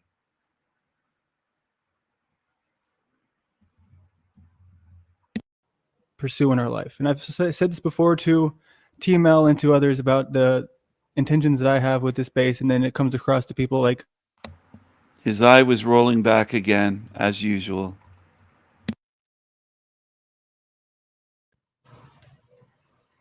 Rookie mistake. I got to get a new microphone. Unfortunately. Okay, so nope, I'm gonna put this right here. All right, rookie mistake. I got to get one of those boom arms. You know what? I might do that today. Yeah, I should do that today actually. And it's just, I'm so tired of this leaning forward, messing around, touching it. You know, my big blue long pole. Where was I? Man, I'm off track. Well, it's a good start. Shows my extreme quality as my performance has already taken a hit. But let's see. So yeah, we are with our good friend, Mr. OTW. So Landry said he didn't want to be a drama channel and be all about the drama. But all he talks about is Talcott, OTW, Paul the Slave. He talks with Flo Gay. He's all about the drama. That's all he does. He's a liar. He's a greasy, creepy weirdo, booger eater. 10 years ago, maybe 20 years ago, he's gross. He's gross. Good looking dude. I'll give him that. You know what I mean? He's a handsome fella. He calls OTW handsome. Look at this. This is so fucking gross. God damn. He's got, you know, something going for him there. You know, he might be the missing piece. However, yesterday, I mean, here's the thing with OTW, and I'm not just trying to talk shit just for the sake of it. Like, I'm just trying to say, what's really going on here is just there's some nuance here, right? And as far as what is, and maybe I'm best off not to even mention names here, but when we talk about the beta situation, when there's these betas and there's these alphas, and then we talk about language, and then we talk about meaning, right? These are all very important things. And when it comes down to the way that we interact with others, a lot of the time there are unspoken sort of agreements and unspoken tactics and you know, just things that aren't really usually brought up by most people. So when it gets down to it, I think we are all, you know, capable of learning something when we look into these sort of things, to where what are we doing when we meet someone? Why are we doing it? Is it an intentional choice as to where we've looked into it and decided, hey, I want to try this tactic? Or is it more a subconscious choice as to we were raised in a certain way and we were influenced by others in a certain way, and that's how we impact others, so to speak? You know, maybe we went to jail and it taught us the ways of being, you know, I don't even know the right words. I've been to jail before, but I would not say that I've been affected enough by jail to be really influenced by that culture. I guess, yeah, you could call it culture. So culture expands to many different places. Obviously, we think of the first case of the word culture would probably be the, you know, family culture and the culture of our country, whatever you want to call it. But then we also get into these mini cultures to where there's a culture built on the inside jokes and the nuance of online spaces. I would say that there's things that are happening here that I don't understand, that maybe they're just a part of the culture that has been here for a long time. So when I come in and I'm fresh to this space or whatever you want to say, and I'm not understanding where I'm at or what I'm doing, I can see how it would be perceived as not a, you know, not a good thing. But when I meet people I feel as though maybe I'm pretty harsh on them sometimes, but I just like to be conscious of the things that I want and desire. And sometimes that changes, and sometimes that is a immediate disassociation as far as person A makes me feel this way and I'm just not interested. And then over time, maybe the person is actually pretty cool and I, gravitate towards them. As far as what people keep asking me, they're like, what's your message here? What's the point? What are you all about? What's your story? What's your truth? Like, I mean, there's obviously been times where I've brought that up. I mean, plenty of time here, but there's obviously so much not. So there goes his eyes again, rolling in the back of his head. I'm going to rewind it a little bit. Like, I mean, there's obviously... I'll slow it down for you. Playback speed, 0.25. Roll it. Let's check out the eyes. Check out his eyes. In times where I've brought it up. I'm going to take a screenshot when they roll back. There they go. That's a diamond. And I don't care if you don't see it, because a lot of people, or whatever you are, that are lurking, you have issues, or you're demons yourselves. Because that isn't normal. That's not blinking. That's eyes rolling back. There's a lot of liars on YouTube that make up lame, empty, fake, stupid excuses that don't add up. And I just don't give a shit about you, because I've shown what this thing is multiple times. And here he is again with his eyes rolling back as he's speaking, rolling back into his fucking head like he's possessed. And that's what it is. Plenty. That's not blinking. Here, but there's obviously so much. Sorry, that was for about 2 seconds. I'm going to rewind it again. So it's at 8:15 into this is when it ends.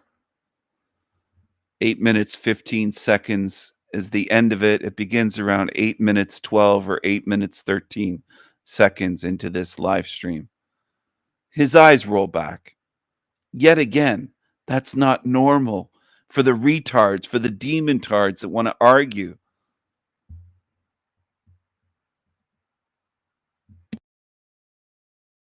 Like, I mean, there's obviously been times where I've brought it.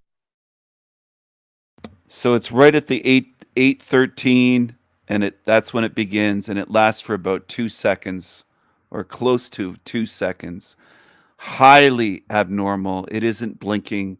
It's his eyes rolling back in his fucking head again, like a demon. Or like a person possessed by demons. I mean, plenty of time here, but there's obviously so much nonsense.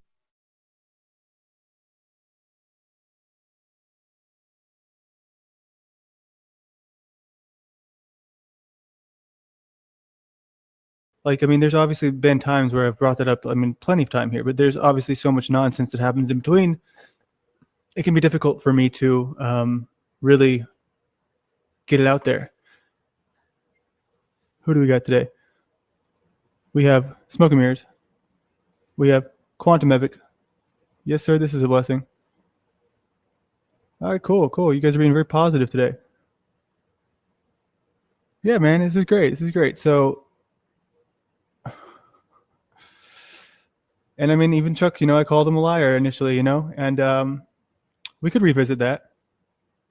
Why was it, never resolved? How should I have resolved it? Did I just dig a hole too deep? Because here's the thing: even when people, I'm willing to be cordial and civil with people like Cynthia, I'm also not feeling as though she's in the same boat. I feel like she's still holding a grudge, which is fine. I mean, we're not really compatible as friends or whatever you want to say. But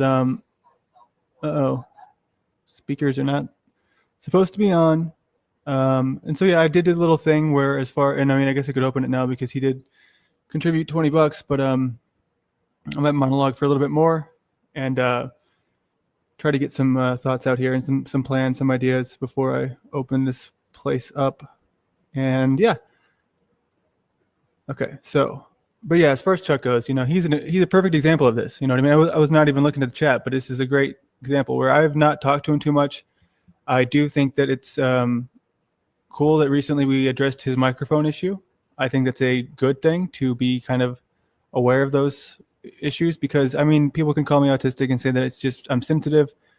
That's fine, but at the same time, if what we're doing here is sort of for the public to be able to see it, right? This is open for everyone, even if it is a small niche community. Anybody could, if they for the public to be able to see it, right? This is open for everyone, even if it is a small niche community. Anybody could, if they wanted to, come and find this show or any show that's online.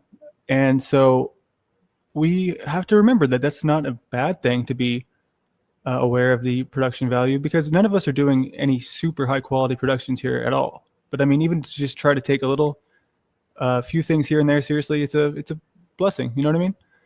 So yeah, but as far as Chuck goes, he was a great example as to what we are often, when I say we, but I mean me more so than anyone else, is like we just get in these spaces to where we make our mind up, and then it's just we don't want to do anything else. Some of us are stubborn, right? And then others, maybe they meet people and they have a more enthusiastic, and this is the same for me. It's never one or the other. It always just depends on the person. Beta rescuer, it's like, or what would you call it, the beta snatcher. So I mean, I think it's hilarious that people think that there's any sort of actual fear or threat, because I'm not gonna handle it like NPC. Or no offense.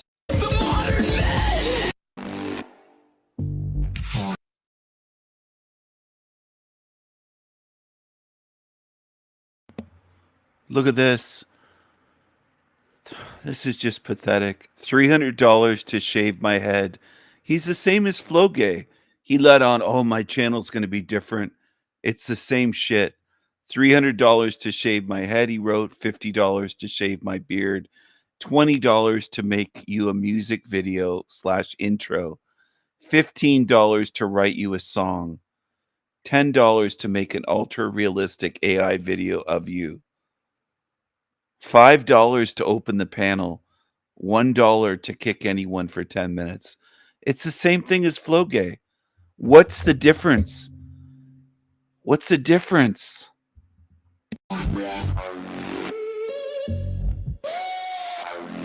Your health, whether it's money, whether it's AI, Yeah, I mean, it's it's one way it's not that complicated. Kind of what I was telling you in our private session last night.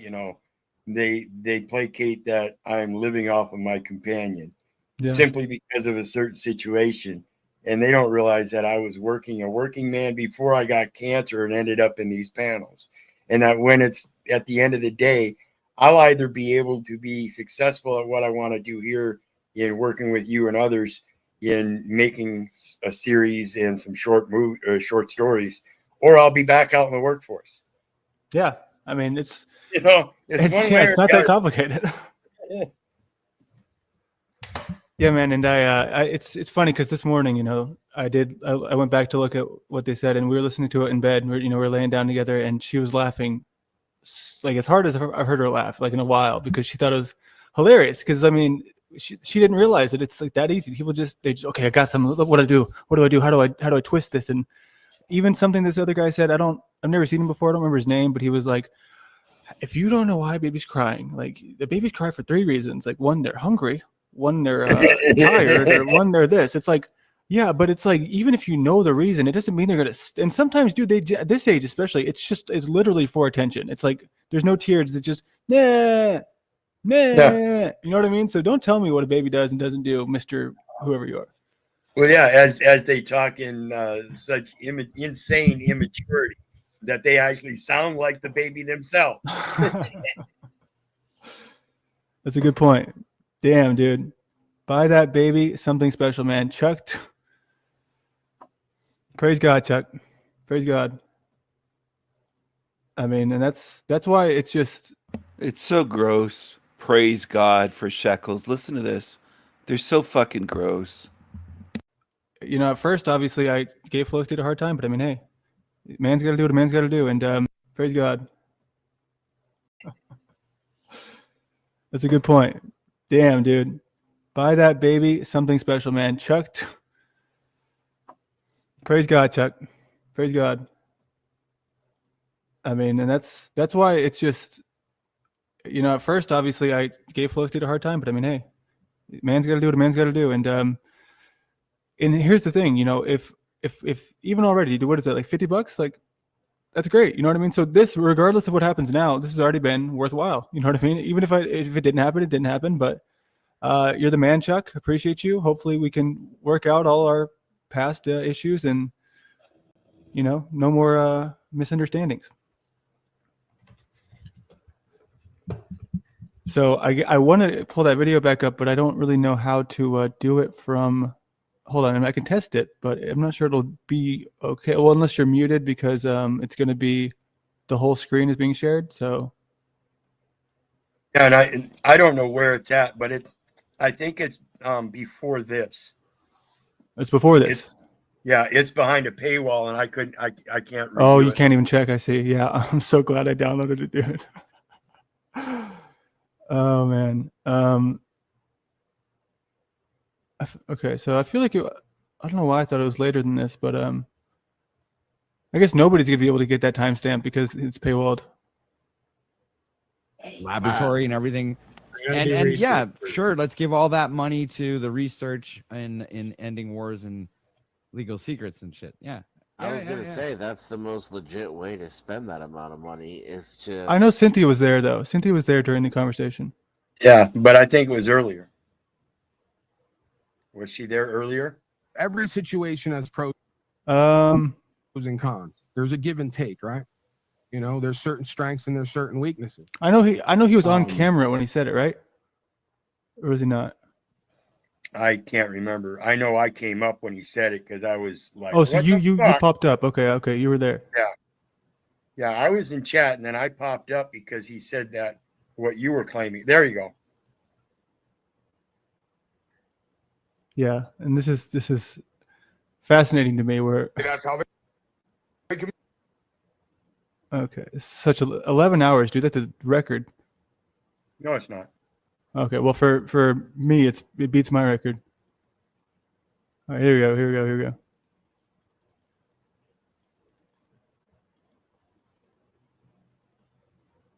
AI. When it's this long, it's like every tiny little skip.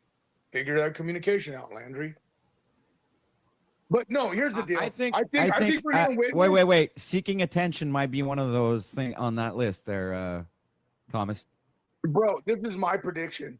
I feel maybe, but at a young age, you know, they don't need attention unless those three things are there. Maybe, you know, I don't know. I'm raising my son how I raise him, so maybe I'm not seeing everything. I don't know. Imagine how whiny and crybaby Landry is now. Imagine when his bitch leaves him, how whiny and crybaby he's going to be online. This is going to be bad, guys. I can already see it coming. Which is poisoning the well. You can't earn a decent income on YouTube unless you roll like Flow. Another lie. Do drama not. It was just a con and a tent. I don't know what Paul says. I can't remember, but I think I've heard him say that. Something before. to that effect. Somewhere around there, yeah. Landry to get away from me. Meanwhile, he's in my Telegram DM going, I want to see you. I want to listen to you. Give me. I do want to bring this up. This is important. I'm not sure if I've ever really brought it up, but when I first, I was in the Paul and Slave Telegram. Like, there's like a group Telegram for a while. I wasn't active in it, but I had the chat there. And I dropped the link to a video I did with Jack in there, not even knowing that they knew each other. And he like got really mad at me, and he told me that to stop letting Jack use his likeness to get attention to what he was doing. And I was like, okay, dude, I'm sorry. I didn't realize it was a problem. I'll just leave the group chat. So that was our very first interaction. And then after that, he came over and he just joined a panel that I was on my channel, you know, to just hang out and talk. And we got to being, you know, cool with each other. And then we, you know, had back and forth and all that. But it's never been me just like, hey, please come here. It's just very much back and forth. And I just want that to be clear. I'm not begging for anyone to come to my space. This, do that, do that. You're all like the girlfriends of the girlfriend who want hose night out. It's beyond embarrassing. And then I'm going, hey, can we work together? Maybe we can. And by the way, all your friends over there, they're not really your friends. They're trying to poison your well, and they're toxic. And they really don't want you to succeed and be a part of a relationship that might go somewhere. Well, look, Wizard and Cynthia, if you guys are so down to learn, why not offer OTW a couple of shekels and I'll teach you how to use AI? Right? Like, I'm the fucking pioneer out here, and nobody's asking me to help them.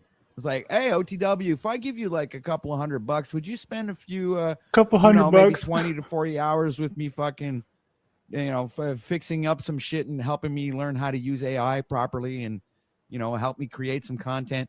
Nobody reaches out to OTW for anything. And I'm pretty much one of the ones that has the most experience out here when it comes to editing, AI, fucking music production, you name it, motherfuckers. You got your fucking the pearl is here. I am here, and nobody is actually taking advantage of all of the knowledge that I have, and the talents and the awareness and everything. All of those fucking particular things you seem to kind of overlook. Why the fuck do you people overlook that? As he builds himself up. Patrick, you're being egoic and short-sighted. It is fascinating, though. There's very much a feminine energy there, right? Why don't we talk about me? Why don't y'all come to me? Let's do me. It's interesting. But then, so you come up here of drama and a bunch of bullshit and craziness that I lose all credibility when it comes to particular talents in computers and music and whatever fucking thing you want to name. All right. I might not be the best broadcaster, but I'm fucking really, really good at a lot of other things that really, really good broadcasters can't do. All right. So I'm just going to put that out there, and I'll have a plethora of people backstage. Wow. You're the horriblest best. Okay. Let's stop there first, because I did ask you several months ago when What's Up Cynthia wanted to start doing some DJ stuff. I had a good idea to write an intro for her, and I needed your help. I wanted your help. I asked you. You told me to go somewhere else. Oh, I did. You blame her. You're a scam did. artist. You did. You scammed a lot of people for. Wait, did anybody offer? Did they have your volume turned down? OTW? It sounds like they have your volume down. Yeah, they always turn my volume down because I got that voice that you ain't gonna overtalk me. Yeah. If I give you a few $100, are you gonna help me out with this particular thing? Nobody. Everybody, what? You all expect that I'm gonna do shit for free? I helped your ass multiple times. I never expected you to do anything for free, brother. Okay. I've actually had a meet. We actually have meetings on certain bits, non-bits. So you can't say Snafu, that. hold on a second, dude. Hold on a second, bro. Right. Carry on. I asked you for help, and you did nothing but send me to another YouTube to do to find out what the beats per minute would be for my song. And I'm not musically adept. I'm not videology adept. I have no experience in this AI stuff. That's why I reached out for help. You in turn sent me to another channel instead of saying, well, if you want my help, I do this much for this much an hour or whatever. You never gave me anything. You just sent me somewhere else. All right. Okay. So, dude, I respect that. I might be like that. All right. So I'll give you the benefit of the doubt, and I won't argue you on that point.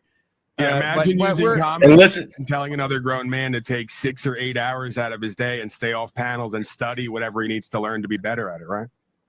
Yeah, So, I don't that study, being said, I am still willing to help out, but like I said, I will do it for some monetary compensation because I don't work for free, right? Okay.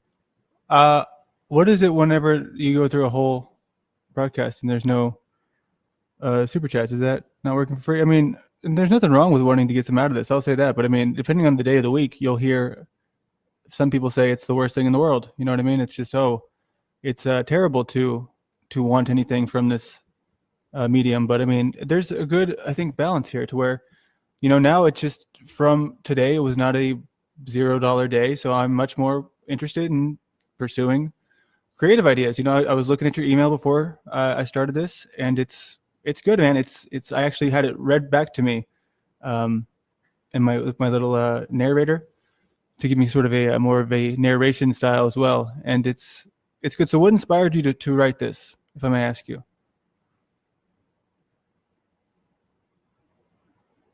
Were you talking? This whole trip, this whole thing in life, you know, I'm the one that's gone back and reflected. So when you read that and you find out, you know, that's what I talk about, the bitch ass slaves. I too was once a fucking fool. I too was once a bitch ass slave running around with an ID in my pocket, believing that I had to pay tribute to that false patriarch. So what percentage of people in the country do you think are like living like you and some others? If you had to guess, you think it's 1, 2? Not even that. Not even 1, like a 0.01 sort of thing? Yeah, 0.1. I mean, I like this. I'm looking at this right now. If you wanted to hop on a private one here shortly, we can, or we can. Here's what I wanted to do as well as before. Okay, so let me make sure I have something pinned here. And okay, so as far as the AI characters go, you wanted cartoons, right? Right, a cartoon animation.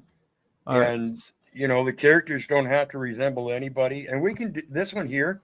We can do right here because it's something I already put out. Okay, but cool. But I only put it out in oral form.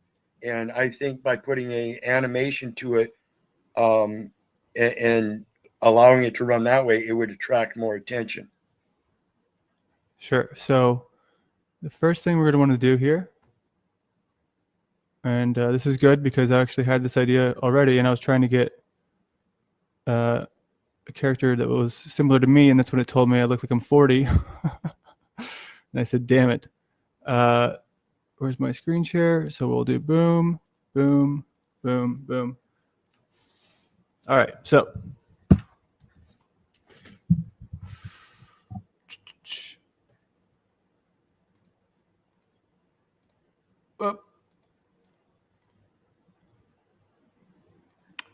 so the first step in this process is going to be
One of the worst things about evil is that evil is not easy to spot.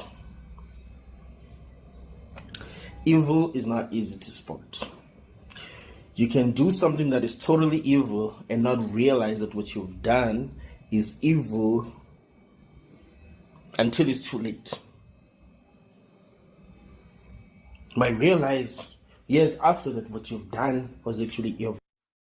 I disagree. Evil's very easy to spot. I think this guy's a total fraud. He's a liar. He's easy to see through. One of the worst things about evil is that evil is not easy to spot. Evil is not easy to spot. You can do something that is totally evil and not realize that what you've done is evil until it's too late. You might realize years after that what you've done was actually evil. If you were a bully when you were a kid, at the time you just thought that it was fun to make fun of other kids. You know, you were enjoying yourself. You didn't even think for a moment that what you were doing was evil. Not even for a moment. You were just having fun. But as you got older and understood the damage that you may have caused, you're like, dang, I regret the way that I treated that kid. I regret ever saying ever saying that to that person.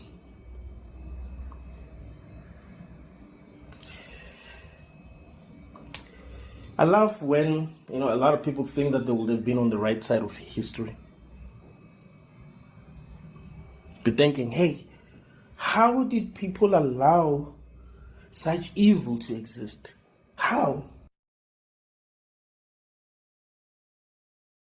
Perhaps no brand elicits more nostalgia among Canadians than the coffee and donut chain Tim Hortons. For generations, the iconic brand conjured up the comforting aroma of freshly baked donuts and rich quality coffee, a humble, cozy cafe where families and friends gathered to catch up. Sadly, that is no longer the Tim Hortons of today. Walk into one now and you'll be greeted by surly foreign workers barking orders in barely comprehensible English, filthy tables and bathrooms, absurdly long wait times, and receiving the correct order approaching a small miracle. And that's before we even get to the food. The coffee is burnt, bitter, or watered down. The sandwiches are stale, the bacon rock hard, and the donuts are pre-frozen, chemical and preservative-laden slop, hardly fit for a prison tray. What was once an unpretentious national symbol, founded by a hockey legend, has become a corporate-run husk, staffed by gruff, poorly paid temporary foreign workers, being milked of its final drops of nostalgia. So what went wrong? How did Tim Hortons lose its way? And how did it manage to squander such a wealth of brand equity? To better understand the current situation, we'll need to go back to the beginning. Tim Hortons was founded by hockey legend Tim Horton, a hard-working and durable defenseman known for his strength and grit. He also had a knack for business, which led to opening the first store in 1964 in Hamilton, Ontario, under the name Tim Horton Donuts. The original menu featured just 2 items: coffee and donuts, specifically Dutchies and apple fritters. With its focus solely on quality coffee and freshly baked donuts in a cozy atmosphere, the business saw success right out of the gate. Tim Horton's celebrity status and his tendency to recruit his hockey buddies for advertising didn't hurt either. By 1967, 3 years after the first store opened, the chain had grown to 3 locations. It was then that Ron Joyce entered the picture. A savvy businessman with experience in the food service industry, Joyce became a full partner and began aggressively expanding the chain through franchising.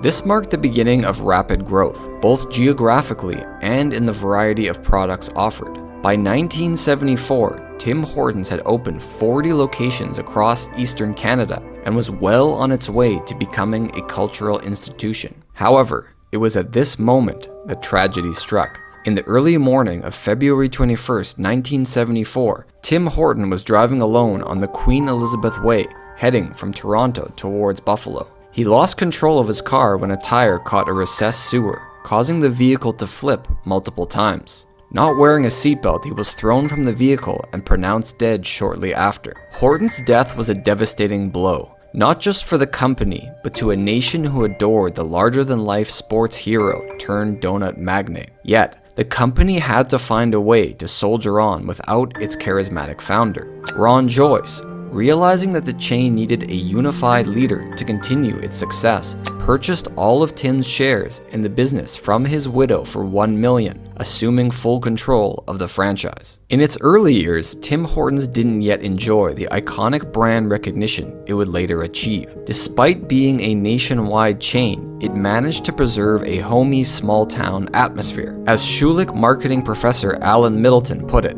franchises were from the community. Employees knew the patrons. People were encouraged to loiter, and unlike a McDonald's, which had a bit of a big corporate chain feel to it, Tim Hortons continued to scream hometown. This approach fueled an explosion of Tim Hortons locations across Canada, which led to the decline and in many cases closure of countless local mom and pop donut shops. In the process, Canada would gain the distinction of having the most donut shops per capita in the world, a title it still holds today. But the company didn't just coast on its success, it innovated. Donut holes became Timbits, made from leftover dough, cheap, convenient, and great for a quick snack. Customers didn't just order coffee, they ordered double doubles, shorthand for coffee with 2 creams and 2 sugars. The phrase became so ingrained in the culture that it was eventually added to the Oxford Canadian Dictionary. And perhaps the most successful innovation during this period was the introduction of the Roll Up the Rim to Win contest. Introduced in 1987, the annual promotion featured prizes printed under the rims of coffee cups. After finishing your drink, you'd roll up the rim and see if you'd won. Anything from coffee and donuts to electronics, cash, or even a new car. The contest was a runaway success owing to its simplicity, catchy name, and the thrill of potentially winning something big. Canadians flocked to Timmy's every year during the month-long promotion, generating massive buzz and bringing in fresh customers.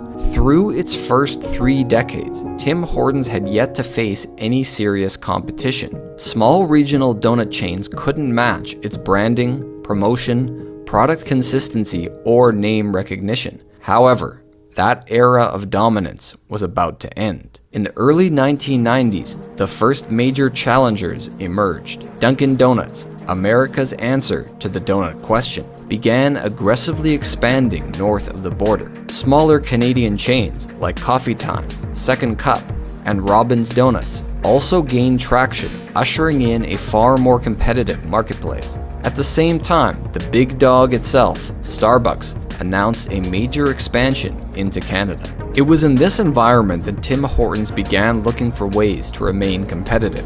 Ron Joyce's solution was a merger with American burger giant Wendy's. So, in 1995, Wendy's International acquired Tim Hortons for $425 million USD. The logic behind the merger seemed sound. Tim Hortons experienced peak business in the mornings, while Wendy's experienced its peak hours during dinner and lunch. By combining operations under one roof, both brands could maximize space usage and cut operating costs. At least that's how it was supposed to work. In reality, franchises resisted the merger.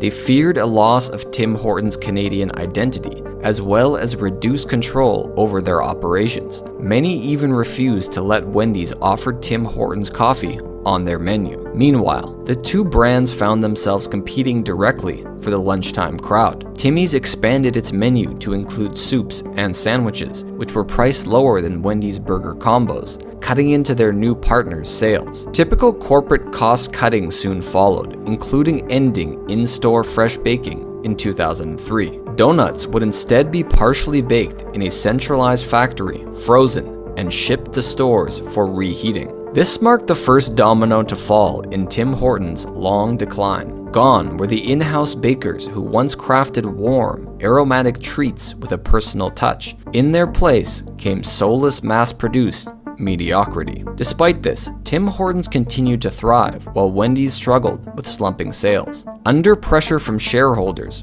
Wendy's eventually divested its stake in Tim Hortons, allowing the chain to regain its independence. This wouldn't last long, though. The chain's loss of identity and transformation into a corporate husk continued with its acquisition by 3G Capital, a Brazilian private equity firm, as part of a merger with Burger King in 2014. What followed was characteristic of many corporate mergers and acquisitions. Efficiency, cost-cutting, and profits were prioritized above all else. What had once been a beloved Canadian icon was reduced to just another cog in a multinational money machine. The trajectory mirrored that of Kentucky Fried Chicken. Ask anyone who grew up in the 1970s or 80s, and they'll likely rave about the Colonel's rich, succulent fried chicken. But over time, mass production and relentless cost cutting led to a dramatic decrease in quality, to the point it's hardly recognizable today. The same happened at Tim Hortons. Quality steadily declined, justified by marginal profit increases, while the brand cachet, carefully built over decades, was steadily drained away. Still, none of this was enough to seriously dent the company's bottom line. It wasn't until early 2018 when Ontario increased its minimum wage from $11.60 to $14 per hour that things took a shocking turn. Rather than allow franchisees to raise prices to offset the increased labor costs, Tim Hortons forced them to eat the costs. In response, franchisees, including those owned by Tim Hortons heirs Ron Joyce Jr. and Jerry Lynn Horton Joyce, took drastic action, cutting paid breaks, slashing employee benefits by as much as 75%, and eliminating perks like free coffee and uniforms. The result? Many employees ended up taking home less pay after the wage hike than they did before. Public backlash followed. Some Canadians began boycotting Tim Hortons altogether, but the real damage to the chain was to its reputation. In 2018, Leger's survey showed the brand had plummeted from 4th all the way to 50th in their annual Canadian brand reputation rankings. Digital strategist Rick Murray, who worked on the survey, put it bluntly: Tim Hortons, a perennial top 5 brand that we previously believed impervious to issue, has fallen mightily in the court of public opinion. It seemed the relentless pursuit of profits over people had finally caught up to the iconic chain. And now we come to the most damaging development to Tim Hortons' long-term viability: the replacement of Canadian staff with cheap foreign labor. Over the past decade, and especially the last 5 years, franchisees have increasingly relied on temporary foreign workers and so-called international students, exploiting loopholes in the immigration system to hire low-wage foreign workers. Because these workers aren't citizens, don't speak the language well, and in many cases have their stay in Canada tied to their job, they are easily exploited, willing to work for less and in worse conditions than Canadians. The practice has come at an enormous cost to the brand. While it's hardly unique in the Canadian food service industry, Tim Hortons might be the clearest example of the damage done by importing cut-rate labor. Just a decade or two ago, walking into your neighborhood Tim Hortons, and you'd be greeted by a smiling old lady and a friendly, "What can I get for you, hun?" Today, you're met with an indifferent and barely comprehensible, "What's your order?" And it only goes downhill from there. Orders are frequently wrong, take 10 minutes or more to arrive, and if there's a mistake, trying to sort it out feels like pulling teeth. But perhaps the most galling part of all of this is Tim Hortons' continued usage of nostalgic Canadiana in its marketing. What is now a foreign-owned corporation using hockey and the maple leaf to push mass-produced slop sold by foreigners is insulting, to say the least. You don't get to drape yourself in the Canadian flag and profit off of performative patriotism while systematically refusing to hire Canadians. The tragedy is, it didn't have to be this way. Starbucks Canada, in contrast, made a deliberate choice not to hire temporary foreign workers. Instead, it employed only citizens and permanent residents, paid above minimum wage, offered good benefits and perks, resulting in strong employee satisfaction and retention. The difference is obvious the moment you walk in. At Starbucks, employees are smiling and happy, orders arrive quickly and are rarely wrong, and quality is consistent across locations. Tim Hortons could have taken the same path, but chose not to. All of this leaves Tim Hortons at a crossroads. Years of money-pinching authoritarianism and corporate mismanagement have done serious damage to the brand's identity, quality, and customer loyalty. But the situation isn't beyond repair. Despite everything, Tim Hortons still holds a powerful place in the hearts of many Canadians. That kind of brand equity can't be bought. It can only be built from the ground up. If there is a path forward, it starts with going back to the basics: real, freshly baked donuts, rich quality coffee, and service that feels warm, personal, and unmistakably Canadian. It means less focus on cutting corners and squeezing franchisees, and more on building trust with employees, with customers, and with communities. Tim Hortons doesn't need to reinvent itself. It simply needs to return to what made it great in the first place. If you enjoyed this video, please consider subscribing and watching one of these 2 videos. Everything has been degraded here. If you have a mind and a memory intact, you'll know that things aren't as good as they were in the 70s and 80s. It's obvious. Now, there are people that will admit to that, and then they'll say, well, it's not a hell realm, though. Things are getting worse, they're degrading, but it's not a hell realm, they'll say. And that's what people do. They're truth dodgers. Very few in this realm. Very few in this realm will just speak the truth. They just can't do it. And they won't. I don't foresee them doing that. I don't think there's going to be a moment of mass awakening that some of you hope for, that one day they're going to wake up, the masses, and they're going to start seeing the truth and speaking the truth and accepting the truth and acknowledging things. And this is all a pipe dream, wishful thinking that people love to indulge in. You can do that if you want to. But I think that leads you into the recycling bin. I don't think it helps you get out of here. Deluding yourself, lying to yourself.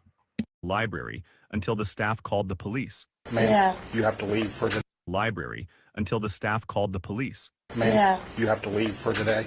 I'm not leaving for the day. You don't have a choice. You have to leave. The library staff wants you out. You have to go for the day, or you'll be charged with criminal trespassing and taken to jail. Okay, then charge me with criminal trespassing and call the police. I am the police. You're not the police.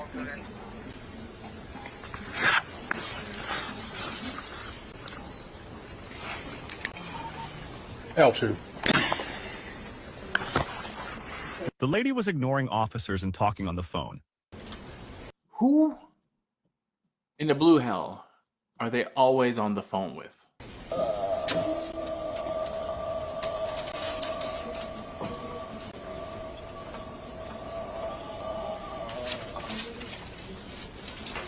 When confronted by officers, she was warned that her refusal could lead to arrest, ultimately resulting in her being taken into custody. Ma'am, you need to go. If you make us arrest you, they're going to not let you come back in the library. If you get up and walk out, you just got to go for the day.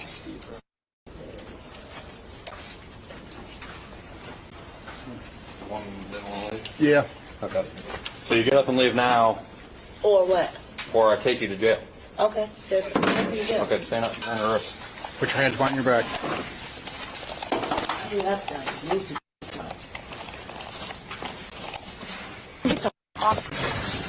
Get off me and go get my I get enough. Nah. The woman insisted to be taken to the hospital allegedly so they wouldn't check for a warrant.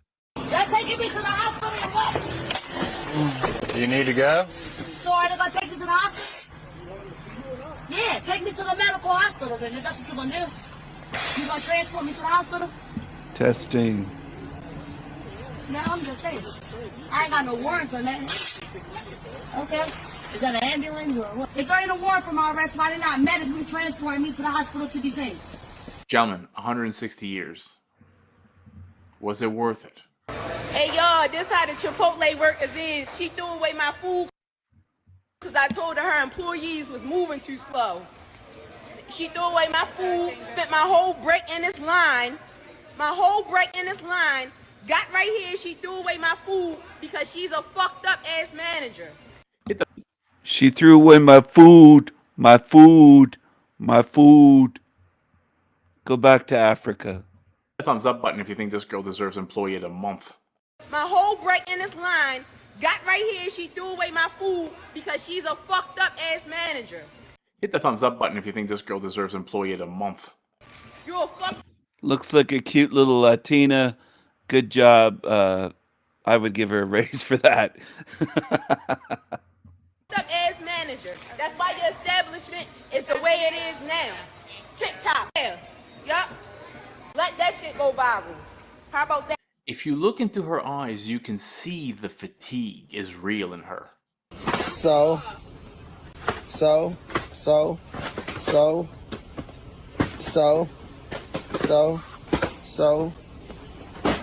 We don't have to live like this. They're teaching their kids to wreck shit. This is what they do. So.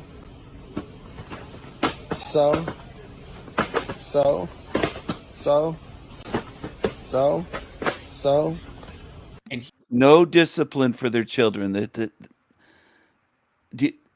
Fuck, man. As it said on the screen, we don't have to live like this. Exactly. And a lot of us don't want to. Well, some of us. Maybe I'm saying a lot, but it seems to be a growing number that are starting to say, fuck, I don't want this. I don't want to live around them. I don't want to. Here we are witnessing Tyrone's first act of vandalism. Bravo, sir. Here we are witnessing Tyrone's first act of vandalism. Bravo, sir. So.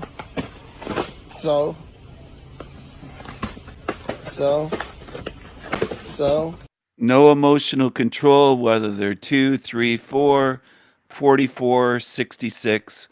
Just no emotional control with them. No parenting, no discipline, no impulse control, no emotional control. They're always wrecking shit. Always. They're never building anything. So.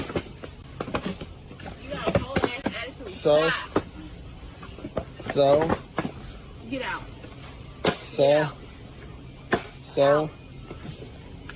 So. They don't care because it's not their stuff. They don't care. So.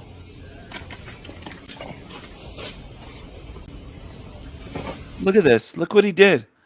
And the parents do nothing.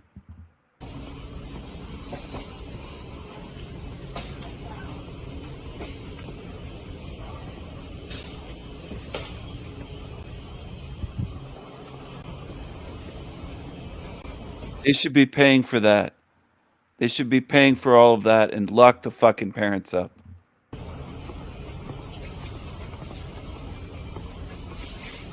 It's ridiculous. I would call their ass out if I was in the grocery store going down that aisle saying, what the hell?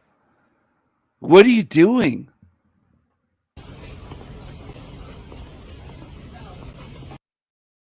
And this is the new meme. We don't have to live like this.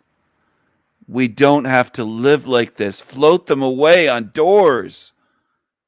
We don't have to live like this. Kid is doomed, man.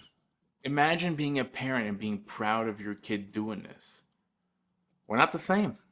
Let's get you some pepperoni. Nice. Proud of your kid doing this. We're not the same. And that's a key.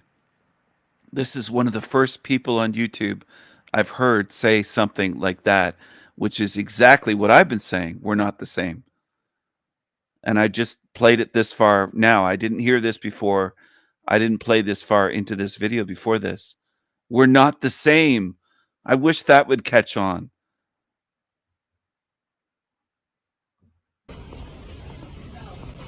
We don't have to live like this. Kid is doomed, man. Imagine being a parent and being proud of your kid doing this. We're not the same. We're not the same. I hope people start saying that because it's true. Let's get you some pepperoni. Nice pepperoni pizza, guys. Hot honey, ranch? Yes, please. Okay. Here you go. Would you like a drink? Yes, please. See, guys, that's what we deal with around here. Sometimes people are super disrespectful. You're not going to be getting food again. That's what sometimes we deal around over here. Stereotypes and hate are earned, not. There you go. You're not going to be getting food again. They do this shit. That's what they do. That's what they do. We're not the same.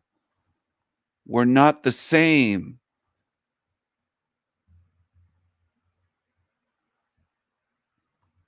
Started or something.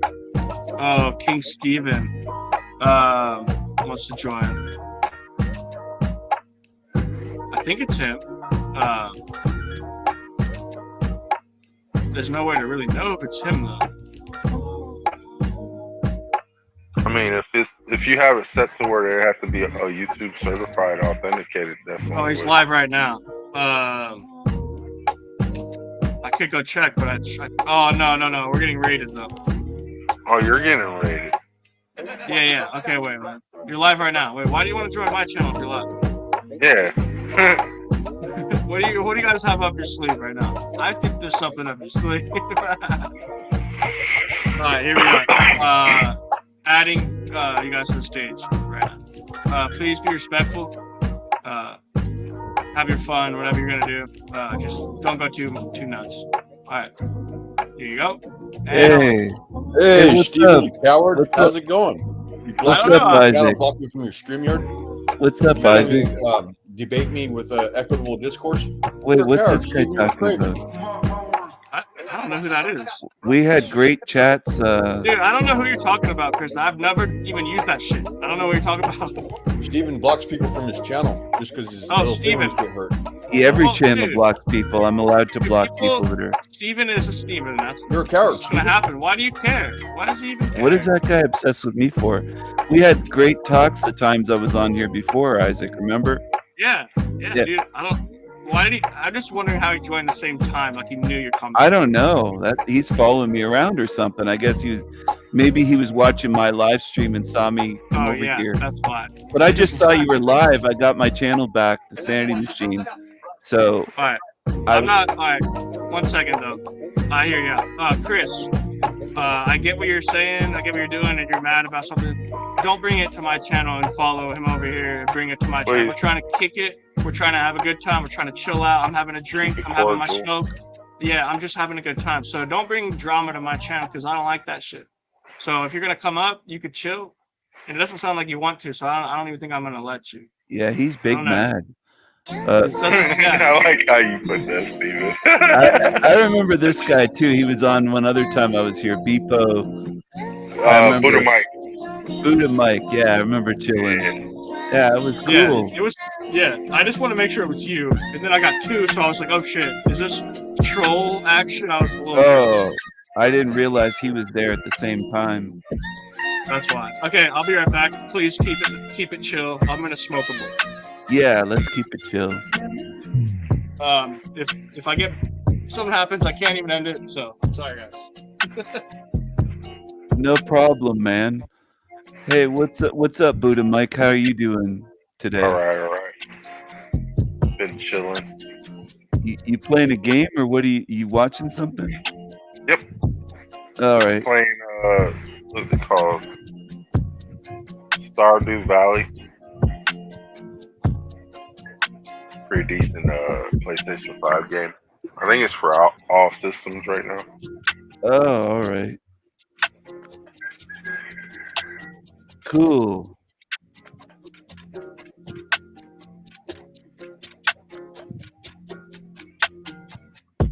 How did you meet Isaac? How long have you guys known each other? For a while, or?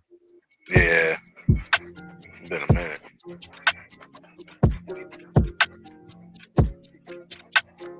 I just bought a Chinese war sword.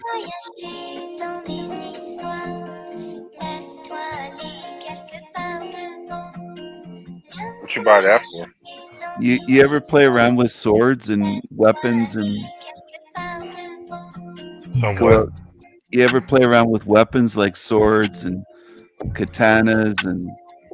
Yeah, somewhat. Yeah. Wait, are you the guy that told me you played in the hood with weapons, but they weren't real or something? Yeah, it was the live action role play. Live at LARPing, yeah, all right. Yeah, I remember now. We were talking about that. That was months ago, I think, when I was here. Yeah. Hey, wait. Chris is still back there. Chris, what do you want? You want to chill? I don't know. I got the wrong vibe. That's all. Because it sounds like you want to attack him and you're going to do it again. I think he's big mad. He's obsessed with me or something. He came on, he just went at me. I was like, what is he doing?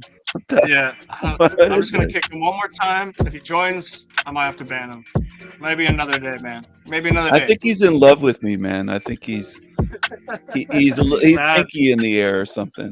He wanted to fall in love and it didn't work out. Oh, I'm just kidding. Chris, come on. You ruined your shot today, man. Come on, Chris. I already have a girlfriend. What are you doing, Chris? I don't need another girlfriend nagging me, following me around.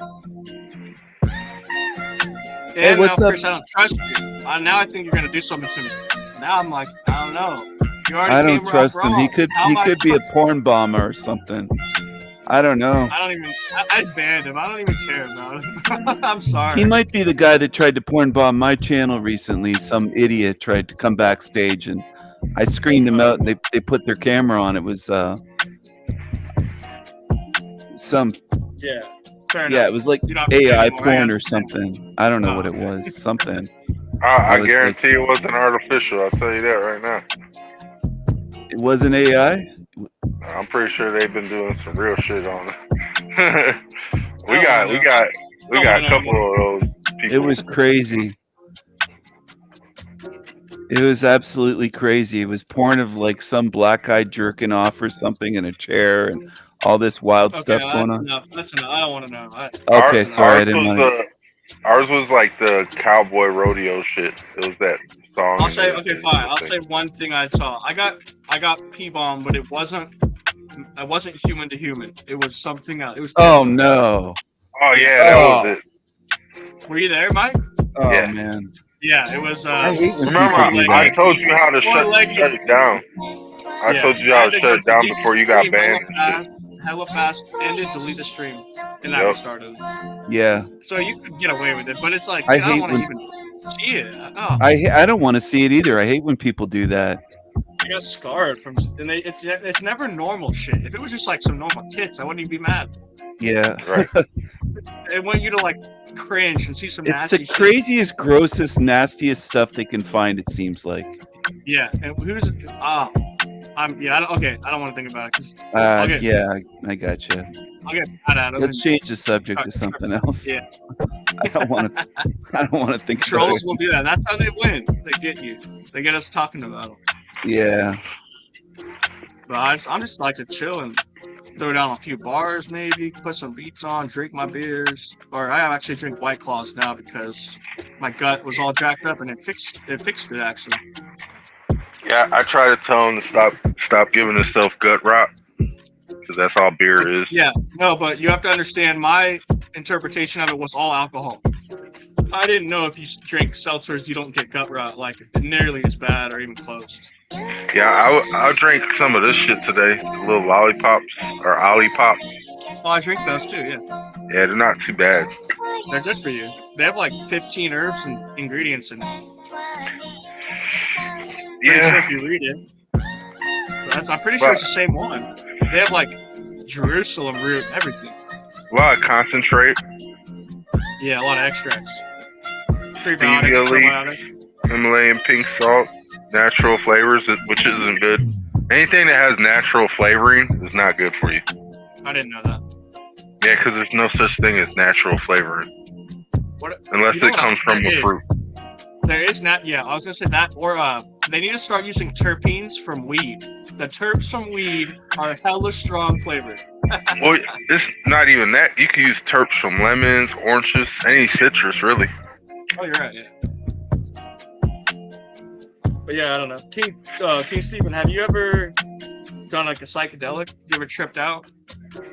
Yeah, I did. I took DMT and also LSD, like a few sheets of acid. Oh man. Yeah, I like forgot. not. I might have asked before, but I forgot. You what? Yeah, I've done I said, acid. I might have asked you before, but I forgot. Yeah, I've it's like done a trip that never ended from years ago. It's like I'm almost still tripping. Wouldn't doubt it. DMT is pretty decent. Yeah. Not in a bad way. I wouldn't No, overthink it, but yeah. It opened up my mind to see like other universes and shit. I wouldn't doubt that, man. Me, not so much. It just made me see my hand as groups. So. You That saw was about your it. hand as what? Groot. It was Groot's hand. You know what I'm saying? Oh, It was all made of okay. wood and shit. Oh wow. But have you ever seen reality as like the Matrix? Like you look at the wall and it's moving, but then it's numbers and it's like a grid of code. Nah, close though. I've seen it in the form of sacred geometry only. You think we're in a sacred geometry design matrix? I mean, When the toroidal field we live in has to be some form of sacred geometry. It's in the Bible. A matrix is like a enclosed system on some level. I think it's in there once. They use the word, but it's an older word. They had to transform it, so it might be the wrong word, but that apparently it's in there once. Oh yeah, well weird. the word matrix is in there a few times. They even use it for the womb. Yeah, if you do a Bible Hub search for matrix, it'll come up like 6-7 times. Yes. Okay. So that's the theory I have on time. Time is a womb. We die and we get born into a bigger being. So we're stuck in time and we're learning. Oh, and then you die and then you're reborn. Oh, it's like a matrix. If we could compare the Earth to a womb and we're reborn out of it, and if the Bible says that the womb is a matrix and we're born out of it, I could see that as being a reference to us being birthed out of death to life again, because we had to cut the cord of an umbilical cord that gave us life and breathe in. We've never done that before. We don't even know what it is, but it gave us life. Once we cut off our lungs and breathe through the spirit, it'll probably give us life. We probably don't know what it is, but we probably know how to do it. Like, how does a cat know how to dig a hole and shit? There's no reason. Like, how do they know that? I think when we die, that's what happens. It'll happen, like, naturally. I look at it like that too, but my sense is a little more on. We're not supposed to cut the cord.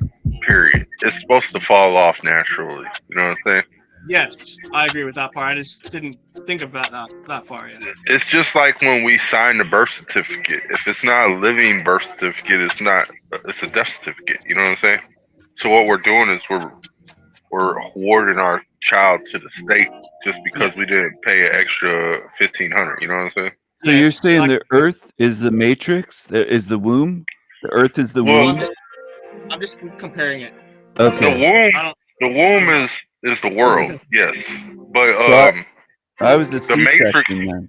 The matrix that we live in is the system that we survive around. You know what I'm that's saying? a cool image. The one on the screen right now with the red background. Oh yeah, I agree.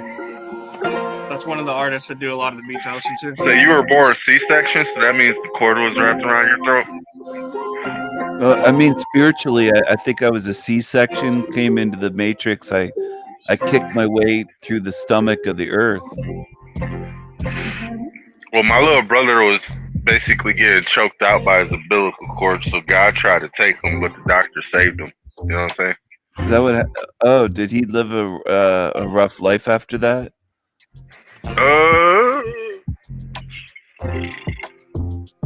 Well, you gotta understand. Life's rough all the way around. Unless Yeah, you're but a he girl. wasn't supposed to be here. That's what I mean. Like God was trying to take him, and he ended up here when he wasn't supposed to be. I say like this, man. He obviously was supposed to be here, but at the same time, he wasn't meant to exist, because I look at it like this. He was one of them kids that came through the condom, you know, one of the condom babies. So he already broke the first line of defense. I guess the devil was trying to give him a way in, you know what I'm saying? Oh shit, he's a condom baby, and then God wrapped umbilical cord, yeah, like a noose almost around his neck, trying to strangle him. Yeah, he was purple when he came out. Oh no, purple. Yeah, you know how it's like, yeah, really choking you and shit. Does he hate the color purple today? I wouldn't know. He's never mentioned it. I wear purple and shit. There's a movie called The Color Purple with Oprah Winfrey.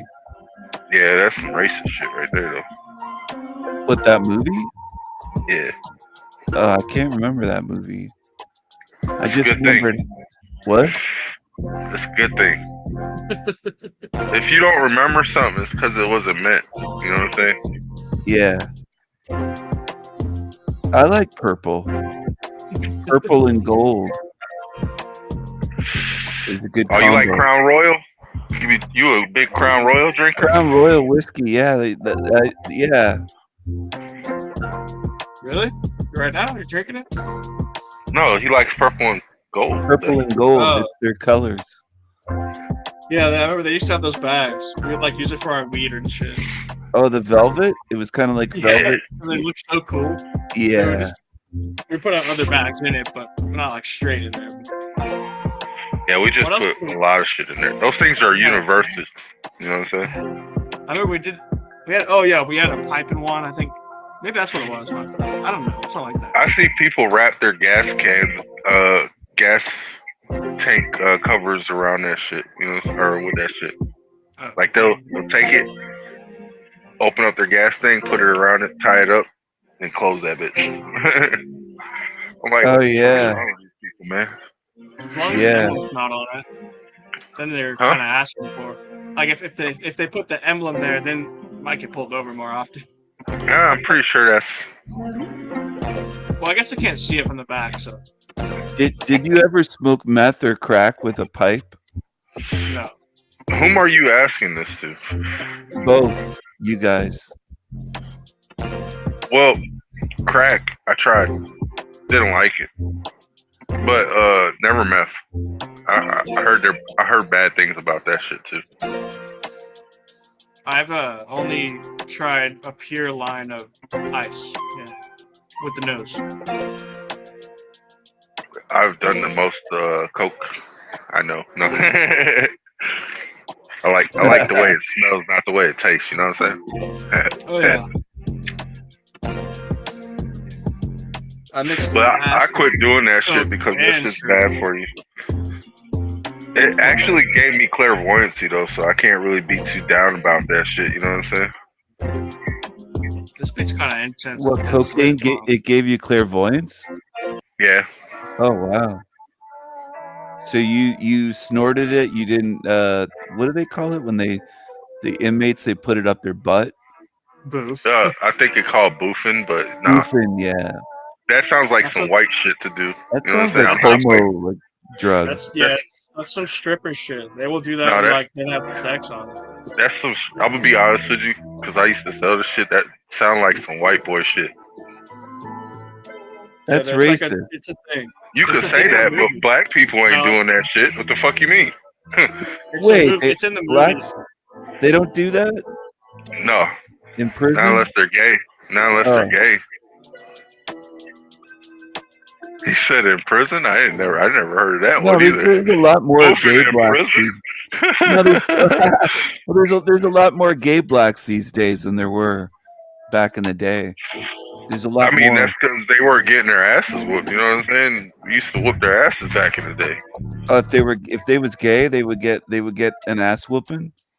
Well, they get beat up till like every day of their life, dude. Growing up in the 80s to like 90s to late 2000s, them kids was getting jumped.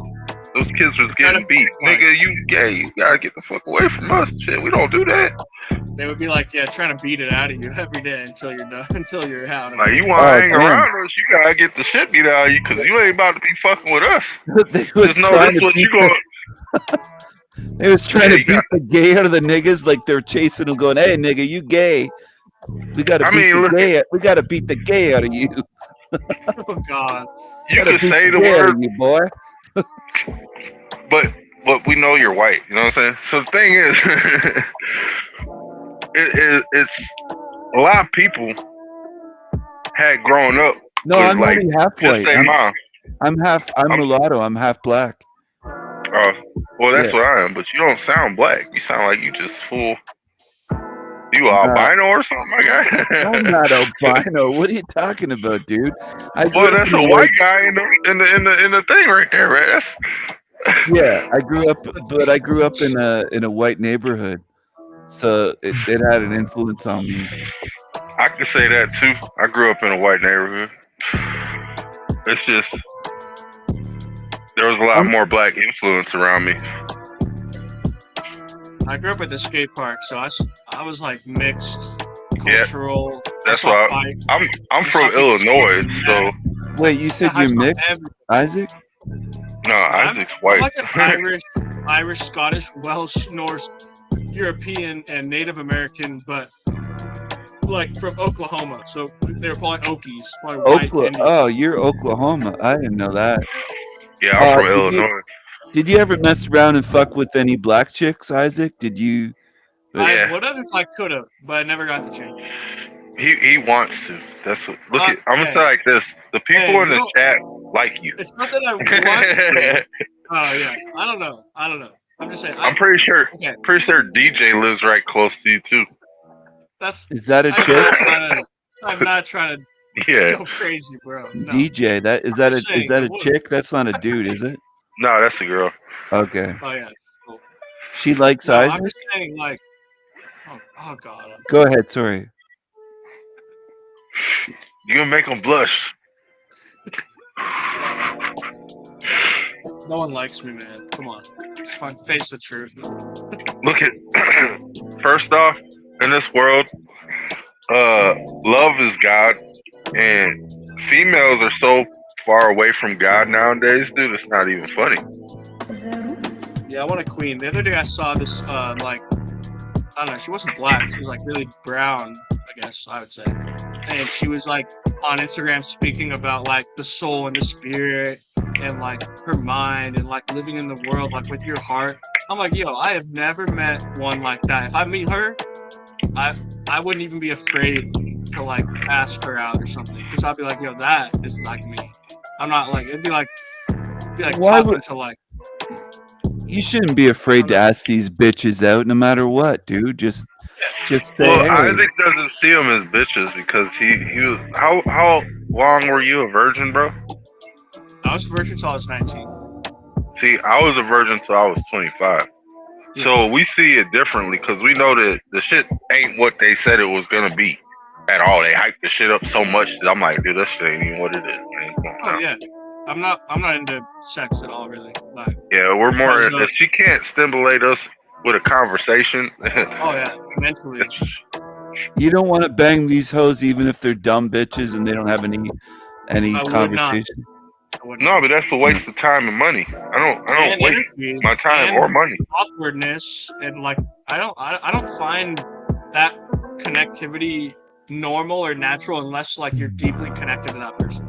Like I'm like a weird, like it's probably a word for it. Like I can't just like have a one night stand. I think it's awkward and weird. Oh, you Like need I've the done it in my life. connection. Don't get me wrong. When I was younger, Yeah. I had a 35-year-old girl take me home from the bar on my 21st birthday, and yeah, it went down. But I would never do that again. Oh, damn. Yeah, 35. because like she was hot. Isaac gets free. Isaac would tell his business when he's drunk. So if a female's there to listen, dude, she'll fall for it. I don't have any business. I might talk about my No, stream. see, this is the thing. He don't understand. If you open up your mouth, dude, that's business. You know what I'm saying? Females are over here buying your attention, my guy. I don't Yeah. care. I'm just I've lived life. I've done ups and downs. I'm not oblivious to the fact that humans are crazily, chemically, hormonally ran on some level also. Yeah.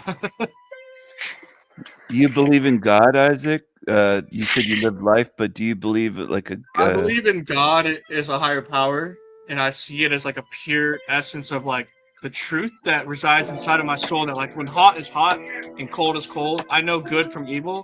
When good is good, I know evil, I know. I think there's a higher power that is inside of us that allows us to be able to see that, and I think there's also a higher being that has mastered this, and I would call this the being God. Oh, that was kind of hot. That part of the song, that chick Come on, voice. rock. It came in. Yeah. Deja vu. I saw this last night in a dream. I think it's coming true. Would you paint a black chick's titties white? Hey, I would Drewski a white black bitch. You know what I'm saying? You remember how Drewski painted himself white? Hey, did you see that dude? That dude was fucking look redneck as fuck. Hey, pull up Drewski real quick, bro. Oh wait, is that the guy that did whiteface at the golf course? No, not the, was it the golf course? He went to the fucking NASCAR, nigga. Oh, this guy. I don't want to pull it up. It might be copyright. But It might, but that dude, you know what I'm saying? He was the one that's on Kai Cenat streams and shit. Oh, No, yeah, I, I've seen- okay, yeah, I don't mean with paint. I don't mean with body paint. This dude used makeup. Dude, don't get too dirty now. Come on. No, I didn't say it. You got a dirty mind. You thought it. Oh, I thought you. No, I thought you implied it. You also implied it because you didn't really thought you stipulate the implied it. boundaries. Yeah, and I didn't assume it till the second round. So.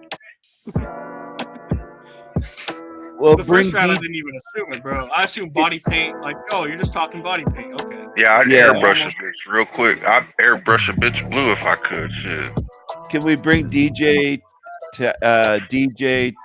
T-Ski on here? If she wants to come. Oh, she wants to come. I know she wants to come. Cool. I'm trying to. You guys are bad influence on me. Not really. I can't influence another person. We can't do nothing that you didn't want to do in the first place. Energy, man. You gotta. She's kind of got a hot picture. Thoughts and make them positive. Can you admit that she's kind of got a hot avatar pic? I don't know. It's just a picture. Is that her? I mean, yeah. I don't know. You guys don't know her like that? Not in person. She just follows our channels. No, I was just seeing if you guys had any hot bitches on here. I thought maybe. I don't have bitches. Oh, are you trying to link up? It's just like a dating channel now? No. Yeah. What? Is this a dating channel? I'm joking. No, I got a girlfriend. I had to tell Chris that. I already have a girlfriend. All right. So you're joking. That's fine. Even if you weren't, I'd still be fine. What's this picture, though? I don't think like that much. The last girlfriend I had was 9 years ago. You got to think about that. Oh, damn. 9 years. Oh. Yeah, he just has the friends with benefits now. Oh. Yeah, like 6 times in the last 9 years, I've hooked up for like 2-3 months probably with a girl, and then next. But we were actually really good friends. Something bad would happen. They would just turn on me or just go, it was never me that really got rid of these women in my life, and that's why I stopped dating, because what it was is girl I picked out, but they would all of a sudden flip on me. Isaac would date girls who are like habitual liars, and they probably had a meth addiction. You know what I'm saying? And 9 times out of 10, fit, and I was a skater, and I was a cool kid in town, and they just wanted to fuck. What it was is they knew Isaac was about that drug life. You know what I'm saying? He wanted to pop shrooms, pop Molly, cocaine, drink a little bit, and whores like to do the same thing, but they want to do it for free, so they sell their body. You know what I'm saying? Isaac's like, no, I don't want your body, I want your mind. And the bitch is like, you can't have my mind. Just because she's already fucking people. And also, most of the time I would never hook up with them. They were just my friends, because I have not hooked up with that many girls. I've hooked up with like 8 girls total in my life, 7 maybe. I can still count on one hand, bro. Oh no, yeah, I used to until the last 3 years. I got played by a group of girls, and I went wild. He said a group. Damn, dude. It's not really played if you came out on top. No. As long as they didn't with most of them out of like penetrate your butthole, dude, you're good. That's all I'm saying. Yeah, it's just you gotta look at it a different way, Isaac. Alcohol, and I had a nice shed in the country. We could shroom and do drugs. No one would I ask. told you though. Look it, Isaac was one of the. Isaac was like Frank the Tank off of old school, right? Old school. He was drinking down the fucking country road, yeah. He was doing too much because he didn't know what he was capable of, and at the same time, the females seen the possibility and the potential because of his naivete. You know what I'm saying?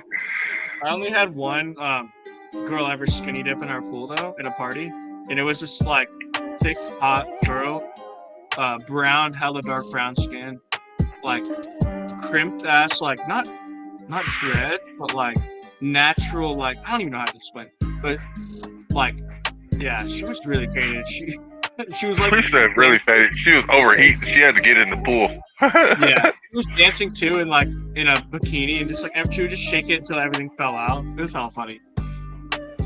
She was hot, but there was like so many people. What kind of drugs were you on?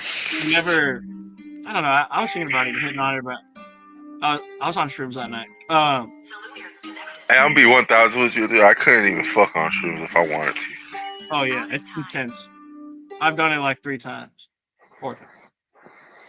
But no, this girl, or not, no, I was on, yeah, what'd you say? What was I on that night? Shrooms. I had to catch up on lag. I was like, wait, I heard that twice. Because I was ahead of it, and then I had to go back to it, and then I answered it subconsciously. Yeah, I don't know. Oh, Juice WRLD beat? I can't even get my mouth like soft like that right now. No homo.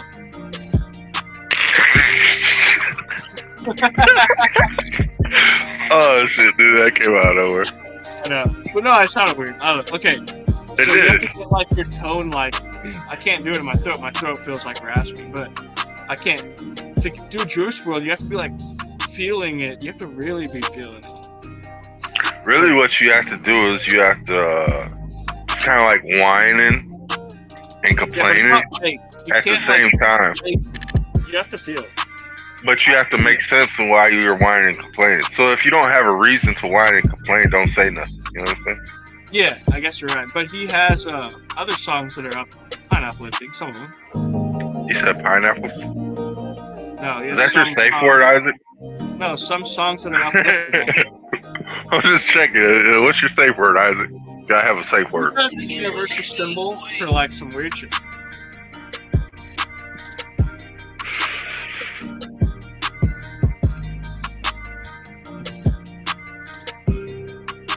Or they would call it normal shit.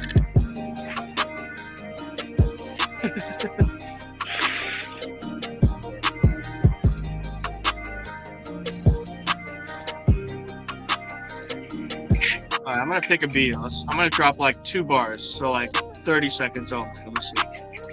Let's see if I can drop 30-second bar. Come on. I feel it. I believe in myself.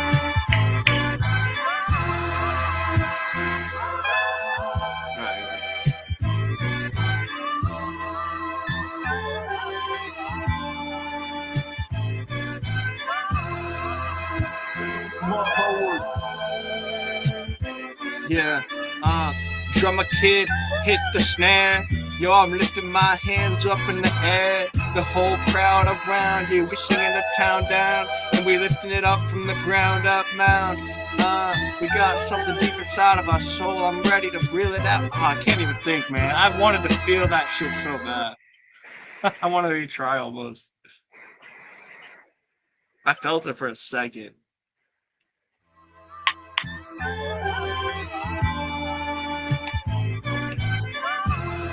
I just like when my brain works. That's the main thing. Like when I could get at least a minute or 45 seconds on thinking fast. It's like keeping me alive.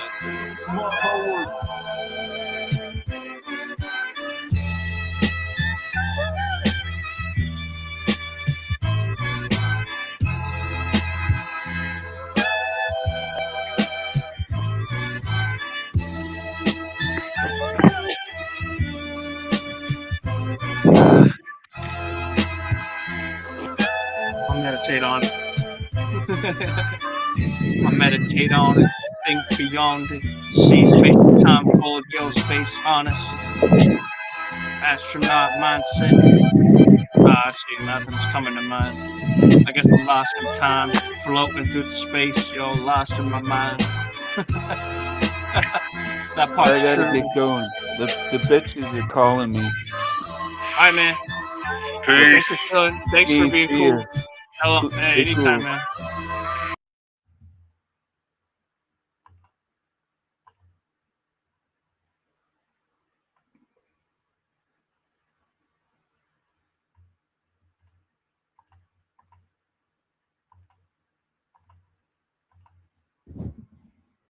Hello, TG. Hello.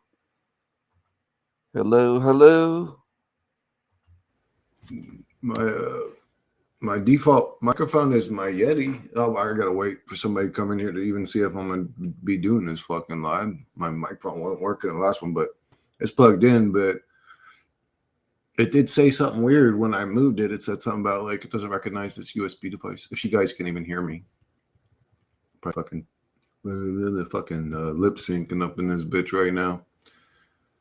Don't move it then. Oh, you heard me? All right. What up, Matt? What up, I was right. Yeah, I did. Well, I mean, I got in position for the video, but I didn't move it until after somebody had said something. I went to move it, and it said something about doesn't recognize this USB. What up, 3 fingers? All right, so here, guys, the more that I'm looking at the reality, like it's a what up, T, like it's a game being played. The more I see it everywhere, it happens constantly. There's a lot of weird things that would happen in life. And I'd always say, why the fuck does that always happen to me? Why the fuck does that always happen to me? And you could say the brain's great at tormenting humans for no reason, but I think it's deeper than that. I think we get played by these entities. It's been all right, JC, living in a fucking shitty video game as a fucking randomly generated character, but yeah, it's been all right, I guess. Not too good lately. I've been out of gas, man. I don't know, the past couple of days I've just been sleeping all day. I ain't got no fucking gas in me. Like I got wiped out, got hit by like energy weapons or something. Fucking body started vibrating and shit. Fucking foot started vibrating. It's like fucking vibrate for like 10 seconds and then it would stop, and then it would start vibrating again for like 10 seconds. I'm like, what the fuck, dude? I don't know what's going on, but so these entities play humanity and they do the same things to us. Do you think this guy might be retarded? Does anyone think this guy might be retarded or something? That we would do to NPCs in a video game, you could say. Like they treat us like dog shit. We get played, tormented, struggled. And it's all done for fun and sport. Like we get tormented for sport. It's really just for entities to laugh at type of shit. And you could see it in sleep paralysis. Why doesn't anybody ever get paralyzed and an angel walks into the room and soothes them or grants them health? Or no, it's always some like demon saying, it's always something evil. How come when succubuses attack people, like mid-sex, you're banging a hutch, she turns into your grandma? Like this is something somebody trolling you would do, or somebody that's fucking with you would do. Like these things play us. We're a joke to them. They laugh at us. They torment us. They change our words so that we look stupid. They play us like a video game. I can give you one example. So my nose will not get itchy for a year, but the second that I have oil or filth or shit or grime on both of my hands and I can't touch my face, guess what happens? And it doesn't just get kind of itchy. The motherfucker gets so fucking itchy, it's unbearable that I have to scratch it. That's an example of us being fucked with.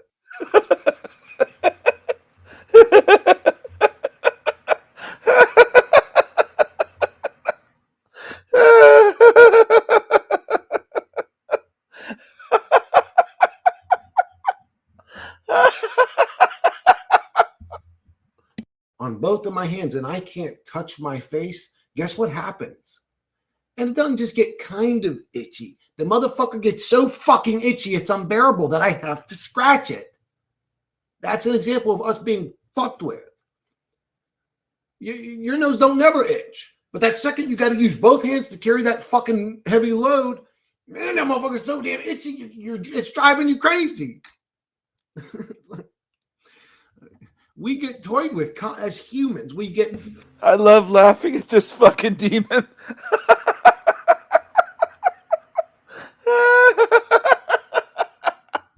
You piece of shit. Fucked with constantly. That's our whole existence, is to get fucked with. What would that mean? We're a video game. We're being played. Felt like shit and barely feel like moving. Dude, these past couple days just, man, I think I slept for 8 hours, woke up, took a piss, and went back to sleep again for 6 hours. Like, I just, man, the past couple of days, I just been energy fucking drained. Anything these days. What up, Epic Tiny Frog?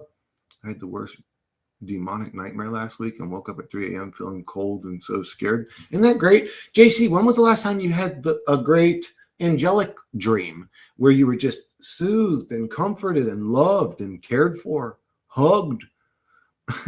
Never, bro.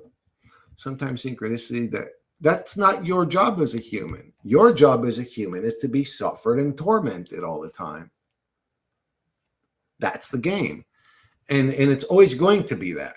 You can't change Grand Theft Auto into Echo the Dolphin. You know what I'm saying? If it's Grand Theft Auto, if it's like the game is we torment these human character creatures and laugh at them, that's all it's ever going to be. Yeah, I know. We have an unfortunate existence in my philosophy, but mine's observable. Humans suffer all the time. Weird shit happens that struggles us all the time. If you're a dude that struggles with road rage, guess what's going to happen to you constantly? The reality is going to become alive like the Truman Show, and people are going to fucking cut you off and piss you off and slam on their brakes in front of you. And I'm telling you, man, I've seen this shit. I've been researching and studying reality my whole life. It's everywhere. When once you see it, oh, these things fuck with us. And they have powers. They could drive you crazy. You can call them spells, but it's like in a video game when you click add the itchy nose spell to this character and our nose gets itchy. It's like that. They can add things to you. They can cast spells on you to make your life miserable. Sometimes, synchronicity is a great example of this being a simulation. Like, how else could things line up like that constantly? That's ridiculous. This place is a simulation. And the sim gamers seem to be telling me that pretty well, like in my personal life. Maybe because I make YouTube videos spreading the truth. They're like, oh, you want to spread the truth? Here's the truth. Go tell it, motherfucker. We're going to show you even in your personal life how we can make things line up synchronistically and make you look at the clock exactly every fucking time at 1:17, 11:17, 11:44, all these same fucking numbers all the time. What is that? It's just like they're showing me we can play you. We can play you. That's what they're showing me. I thought it was the only me that itch thing happens. No, dude, that happens to anybody that it would piss off, which is most people. It's like, dude, my nose don't never itch. Never itches. But then the second I can't itch that motherfucker, man, not only does it itch, but it itches worse than it's ever itched. I need sandpaper to itch that motherfucker. What up, Adam? So tired of having to experience this bad and nasty shit. I can't remember the last time I was happy. I get moments of happiness throughout my day, little moments, but that's it. It itches worse than it's ever itched. I need sandpaper to itch that motherfucker. He needs sandpaper. I love laughing at this fucking demon.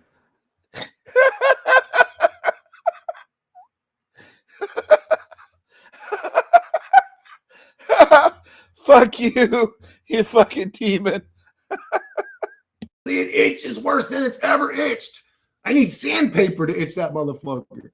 What up, motherfucker? Man, not only does it itch, but it itches worse than it's ever itched. I need sandpaper to itch that motherfucker. What up, Adam? So tired of having to experience this bad and nasty shit. I can't remember the last time I was happy. I get moments of happiness throughout my day, little moments, but that's it. My overall resting state's sort of not content. That's the human condition. That's why we always want more. And then we're put into a non-content form and then given all these carrot on a sticks to chase to feel better. Oh, I'll get a better looking girlfriend. No, I'll get a better car. No, I'll get a better house. I'll get a better. Because we're never content where we're at. It takes a very special kind of soul to go and just relax where they are. What up, Cosme? I'm about to spend 32 hours flying back to UK. It's going to be NPC Central. Oh, well. At least your dick hasn't fallen off, Adam. Think about it like that. You know, today could have been the day your dick fell off. You know, so just know it can always get worse. That's a good way to comfort you through a bad torture chamber. Just to know it can always get worse. It's such a this reality is such a torture chamber that as tormented characters in the game, we seek other characters that have also been tormented to make us feel more better. I'm not the only one suffering. We literally get comfort knowing other motherfuckers are suffering the same torture we are. Oh my God, I'm sorry. I accidentally became an online gambling addict and lost like all my money yesterday. It always gets worse. Oh no, JC. That addiction is put into you by them. That's why I say that they can cast spells on you. Addiction's one of them. They cast addiction onto you and fuck your life up. It's not even about they don't give a fuck about the gambling, or maybe they themselves are the gamblers and they're working through you or playing you in those moments, and they're the ones trying, and they don't give a fuck if you lose all your money. They just jump in another body and gamble him to death. It could be that. But I think addiction, what we call addiction, it's not what we want. Half the time, people, not 90% of the time, people that are addicted to substance, they themselves don't want the addiction. That's like a spell that gets casted on you so that you'll keep using it, because they use the drugs through you. They're the ones. They don't care if they use your body up until you're some crippled, weird-looking meth head. They don't care. You're just a tool to them. Don't manifest dicks. That would be a horrible day, right? Like, everybody that watches my channel has definitely seen me sad, but you would never see me as sad as the day that my dick fell off. That may be the same day that my head gets blown off. Please don't do that to me, gamers. I'm just kidding. Actually, having my dick fall off would be great. Ugh. Just so they won't do it to me. Oh my God. What up, Aswag? Damn, dude, I ain't seen Dip in a minute, man. Have you guys seen Dip? I ain't seen him in a minute, bro. I owe him an apology. So many profound golden nuggets you've hit me with since I started watching your vids, bro. Thank you for what you do. You're welcome, Bio Cretan. I love doing what I do. I love spreading truth, and I love telling people the real truth. And I don't care if it, I do care. I don't want to hurt nobody's feelings, but I don't care if it hurts their feelings, because, I do care that it hurts their feelings. But if you put that on the tipping scale of, but is giving them the truth more important, then I don't care if it hurts. I got to give them the truth. I'm the truth man. That's my whole job in this existence. So many, you're welcome, dude. I also lost a fair amount gambling on the UFC, for fuck's sakes. Fuck, the UFC is one you don't want to fuck with, bro, because you don't know, man. I've seen too many moments where Matt Serra knocks out fucking GSP type shit, and I'm like, bro, I would never put money on a fight, because in a fist fight, bro, honestly, you could take a drunkard out of a bar that can, strong guy, let's say bricklayer guy, and throw him in the UFC, and he could get lucky and catch somebody on the button and knock their fucking soul out of their body. So the only time I feel happy and content is when I'm working out. I guess yeah, dude, me too, sort of, Oz. Well, no, it's not even that I'm happier. So I like being at the gym because I like moving heavy weights. I like lifting. It makes, like, when it's tight on my joints and stuff, it feels good to me. And I like having the pump. And obviously there's beautiful women at the gym of all ages. I mean, we see women in their 60s that still look great, that are fit and still have a pretty face. But there's a lot of beautiful women at the gym. So there's that. I enjoy it. I enjoy the blood. I enjoy being gas. I enjoy sort of pushing myself. But I don't know if I'm happy at the gym. I'll say it's happy's a weird word for me now, dude. I don't know. Happy's weird. It's like happy. I'm content at the gym. I sort of enjoy it a little bit. I don't know if I'd call it happy, but what am I get little tiny moments of happiness throughout the day. I mean, if some girl walked up to me at the gym and said, "You look really good, you're in great shape," that might make me happy for a minute. I get like, damn, I'm fucking still working, still doing it, boys. Something like that might make me happy or smile, but I'm not like actually happy when I'm working out. I'm actually pissed off. I'm imagining like my father beat me up and beat up my brothers, and it just gives me anger to lift heavy. I just wish we could have a chance to defend ourselves from me too. Well, we say that, JC, but then what if we're presented that opportunity? It's like 25 feet tall. And it's like, okay, just like smashes us. That would suck. That would suck too. But not dealing with it really fucking is annoying too. I just got diagnosed with more heart issues. Oh God, I'm definitely am going to take myself out on my own terms soon. I'm sorry to hear that caused me, but if that's your choice, that's your choice. If there's anything I can do to help you out, let me know. If mine was only a player or broker. Do you have any relatable friends in real life, Chris? What do you mean by relatable, and what kind of way? People I enjoy being around? Are you saying like other crazy conspiracy theorists? All my brothers are sort of conscious. Like I could talk to all of them. And any of my friends are sort of open. I don't dog my friends with philosophy. Like if I'm hanging out with Dawn, I'm not going to sit there and say, Dawn, you know this is a hell realm. Dawn, you know we're in misery. Dawn, you know this is all pointless. Like Dawn's an amazing human and she smiles enough. I don't want to make her depressed. You know what I'm saying? So I also know my limits. I'm not one of those people like show you the whites of their eyes all day. Like I know how to be a normal human and get along with people, but I have people I can talk to, and I have people I can hang out with. I hit my coworkers up. I hit up my coworkers all the time. I hit up my nephews. I hit people up all the time, but everybody's just so goddamn fucking busy. Everybody's so fucking busy or exhausted from being busy. It's bizarre. It's such a slave system that you can't even get family to come together. I hate this place. Anyway, fuck this reality.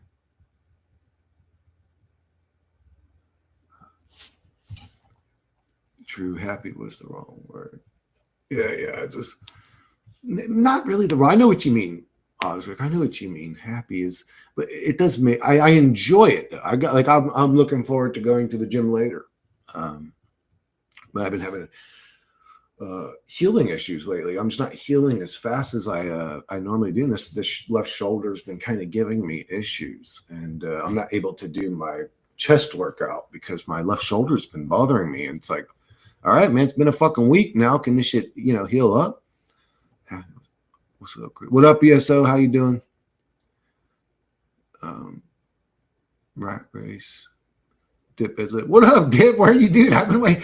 I called for you actually on this stream. I was like, yo, man, has anyone seen Dip? And you just appeared, bro. I actually was asking for you earlier. So, dude, I think I stood you up, didn't I? We were supposed to have a conversation.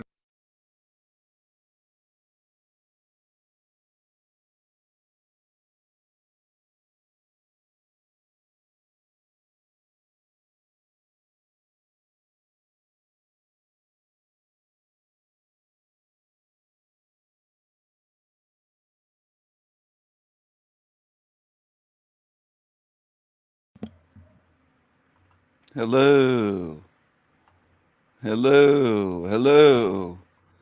What's going on over here? The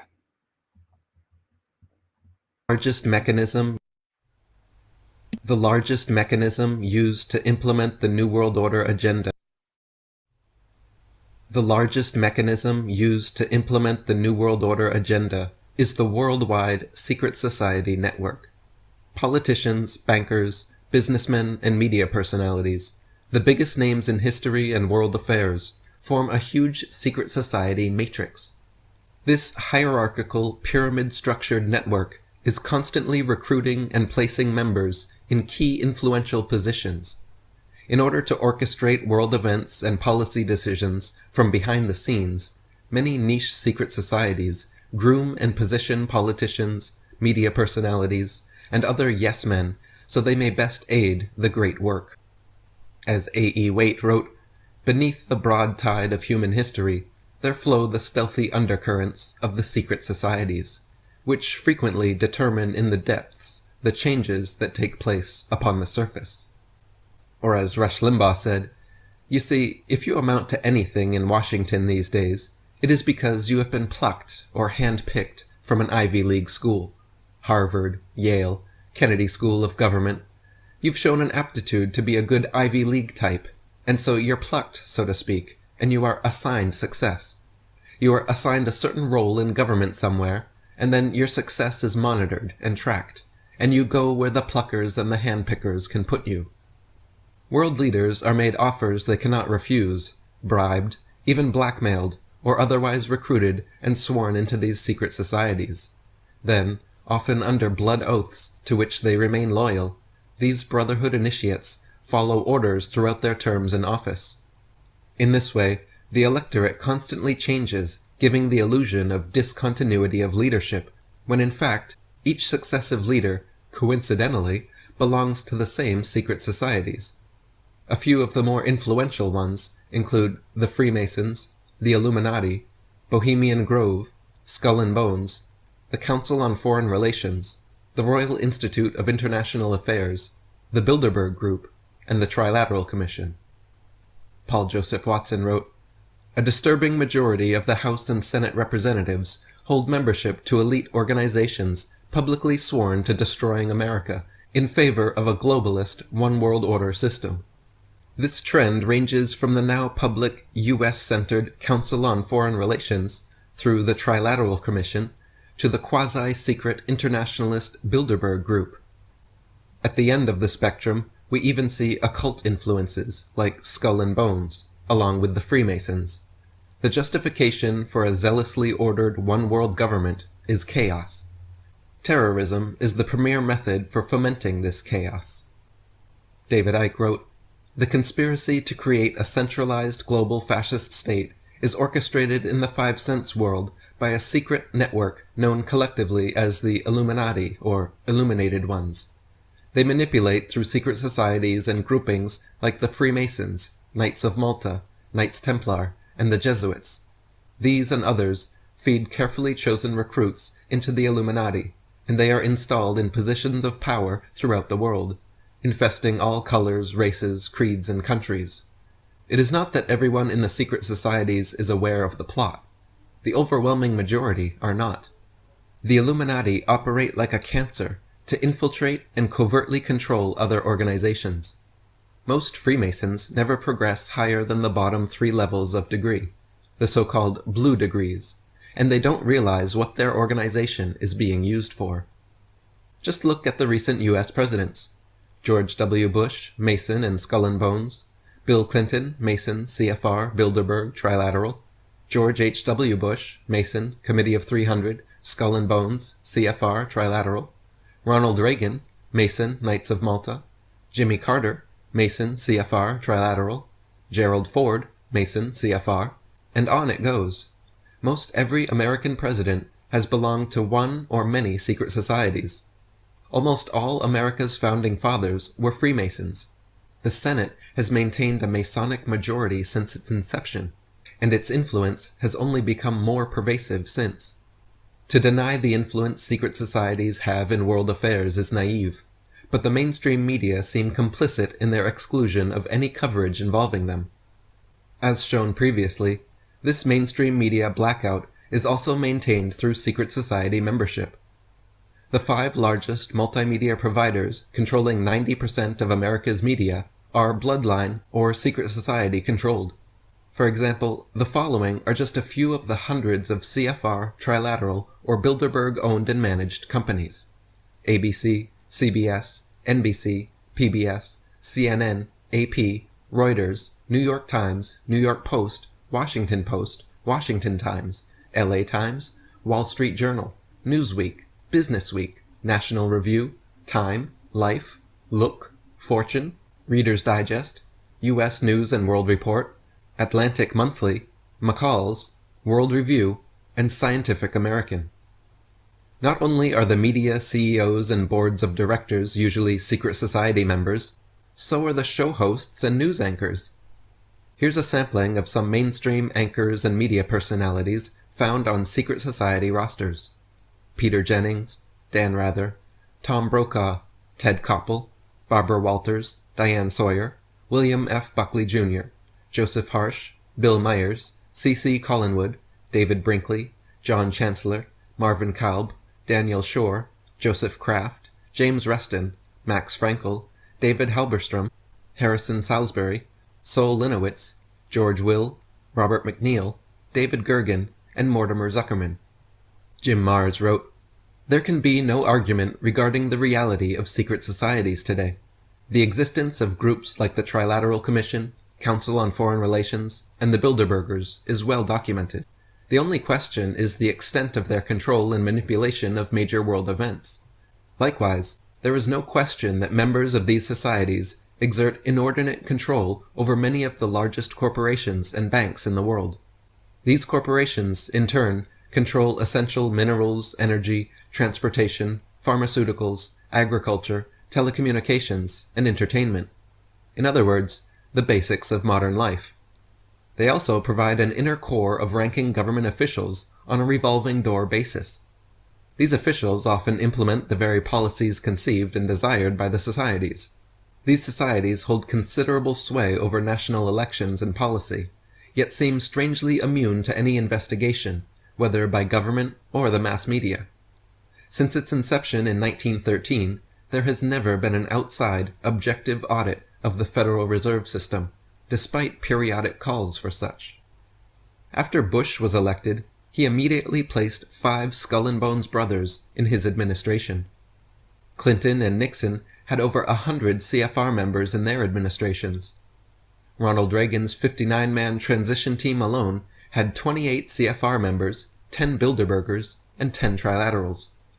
Secret society members are prevalent at all levels of government, and not just in America, but worldwide. For instance, Saddam Hussein, Yasser Arafat, Mikhail Gorbachev, George Bush, and Tony Blair are all 33rd degree Freemasons. Marx, Engels, Lenin, Stalin, Trotsky, and Mao Zedong were all high-level Grand Orient Lodge Freemasons. Winston Churchill was Committee of 300 and a Mason. Cecil Rhodes founded the Round Table, was Committee of 300 and a Mason. Henry Kissinger was a Mason, Knight of Malta, Committee of 300, and a Bilderberger. Dick Cheney is CFR and Trilateral Commission. David Rockefeller founded Bilderberg and the Trilateral Commission, and is also CFR, Committee of 300, and a Mason. These are the biggest, most powerful names in politics, all meeting in secret, with no minutes and no media coverage. Our public servants making private policy decisions behind closed doors. This has been the rule, not the exception, for longer than most people realize.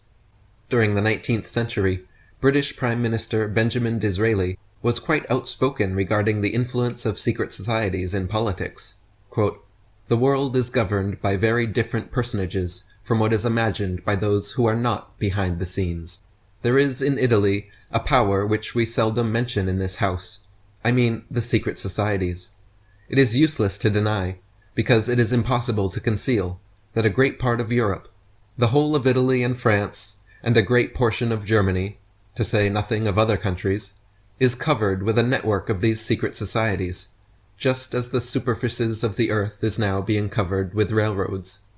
The government of this country has not only to deal with governments, kings, and ministers, but also with secret societies, elements which must be taken into account, which, at the last moment, can bring our plans to naught, which have everywhere their unscrupulous agents who incite assassinations and can, if necessary, lead a massacre. The Federal Reserve Private Banking Syndicate was set up under Woodrow Wilson's presidency. The following quotes show his suspicions and regrets regarding this secret society of banking elites. Quote, "Since I entered politics, I have chiefly had men's views confided to me privately. Some of the biggest men in the United States in the field of commerce and manufacture are afraid of something. They know that there is a power somewhere, so organized, so subtle, so watchful, so interlocked, so complete, so pervasive, that they better not speak above their breath when they speak in condemnation of it. I am a most unhappy man. I have unwittingly ruined my country. A great industrial nation is controlled by its system of credit. Our system of credit is concentrated. The growth of the nation, therefore, and all our activities are in the hands of a few men. We have come to be one of the worst ruled, one of the most completely controlled and dominated governments in the civilized world.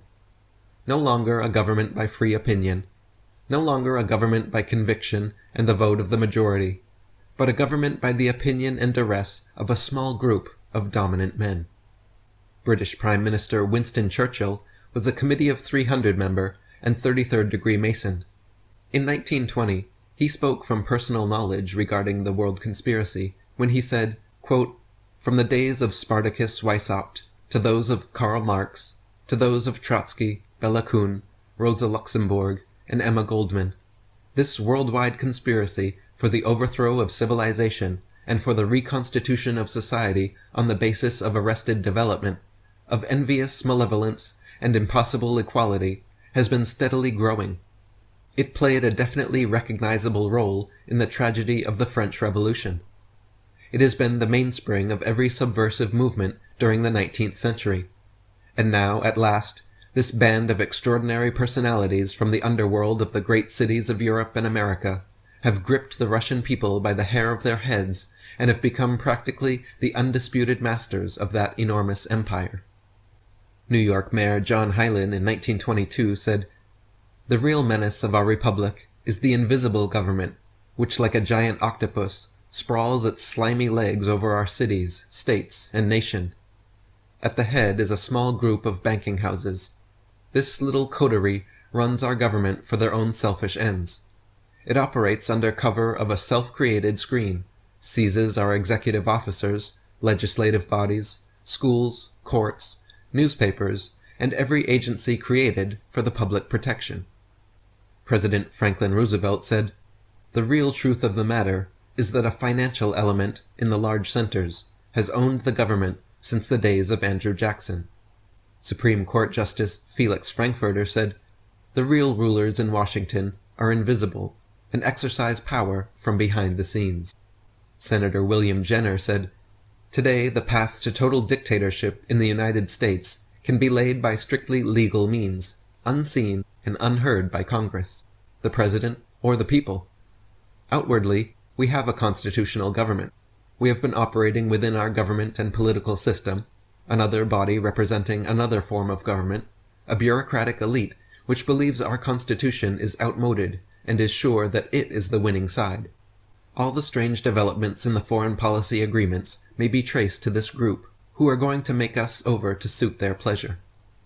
This political action group has its own local political support organizations, its own pressure groups, its own vested interests, its foothold within our government, and its own propaganda apparatus.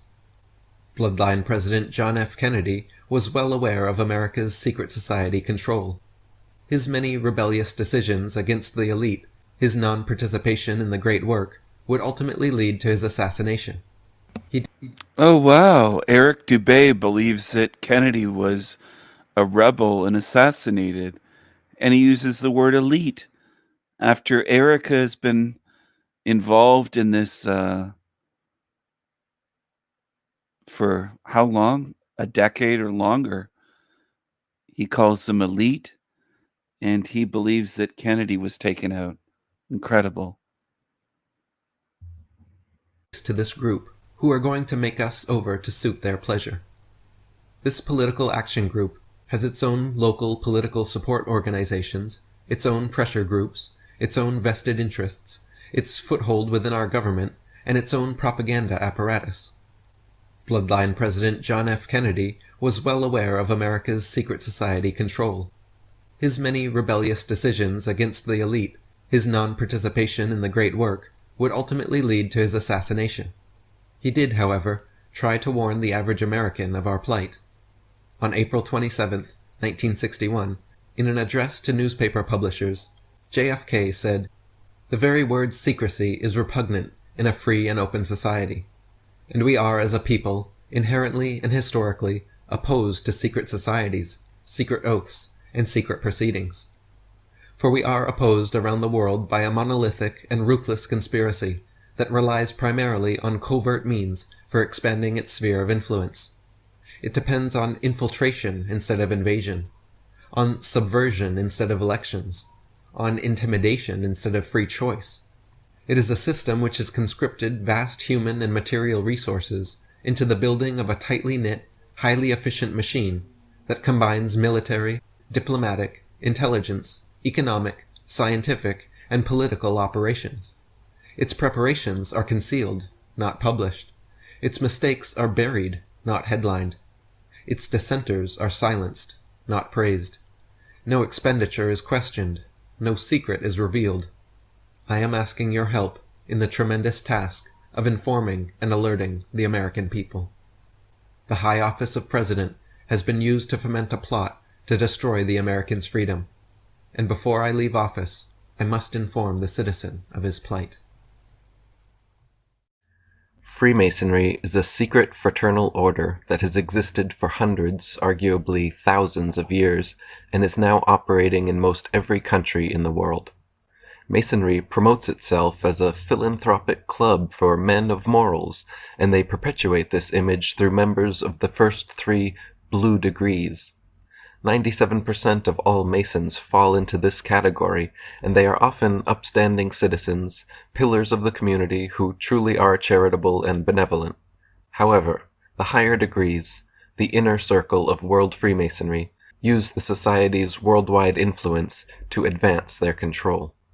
Acharya S. wrote, "Although the Brotherhood of Masonry appears to be relatively new, it is in reality the oldest continuous network on the planet, dating back many thousands of years, beginning when stones were first dressed.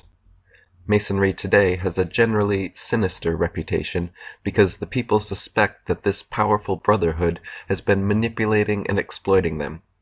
However, the average Mason has never been in the know and is therefore merely a member of a social club. Nevertheless, the higher-ups have indeed had their hand in creation on this planet on a large scale for a long time.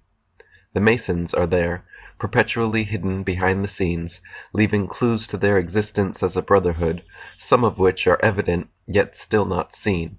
For example, the biblical Nimrod, the king who built the Tower of Babel, is considered the first Mason." Jim Marrs wrote, "The ongoing connective tissue between the modern and ancient secret societies has been Freemasonry, which existed as a formidable force long before certain lodges became Illuminized.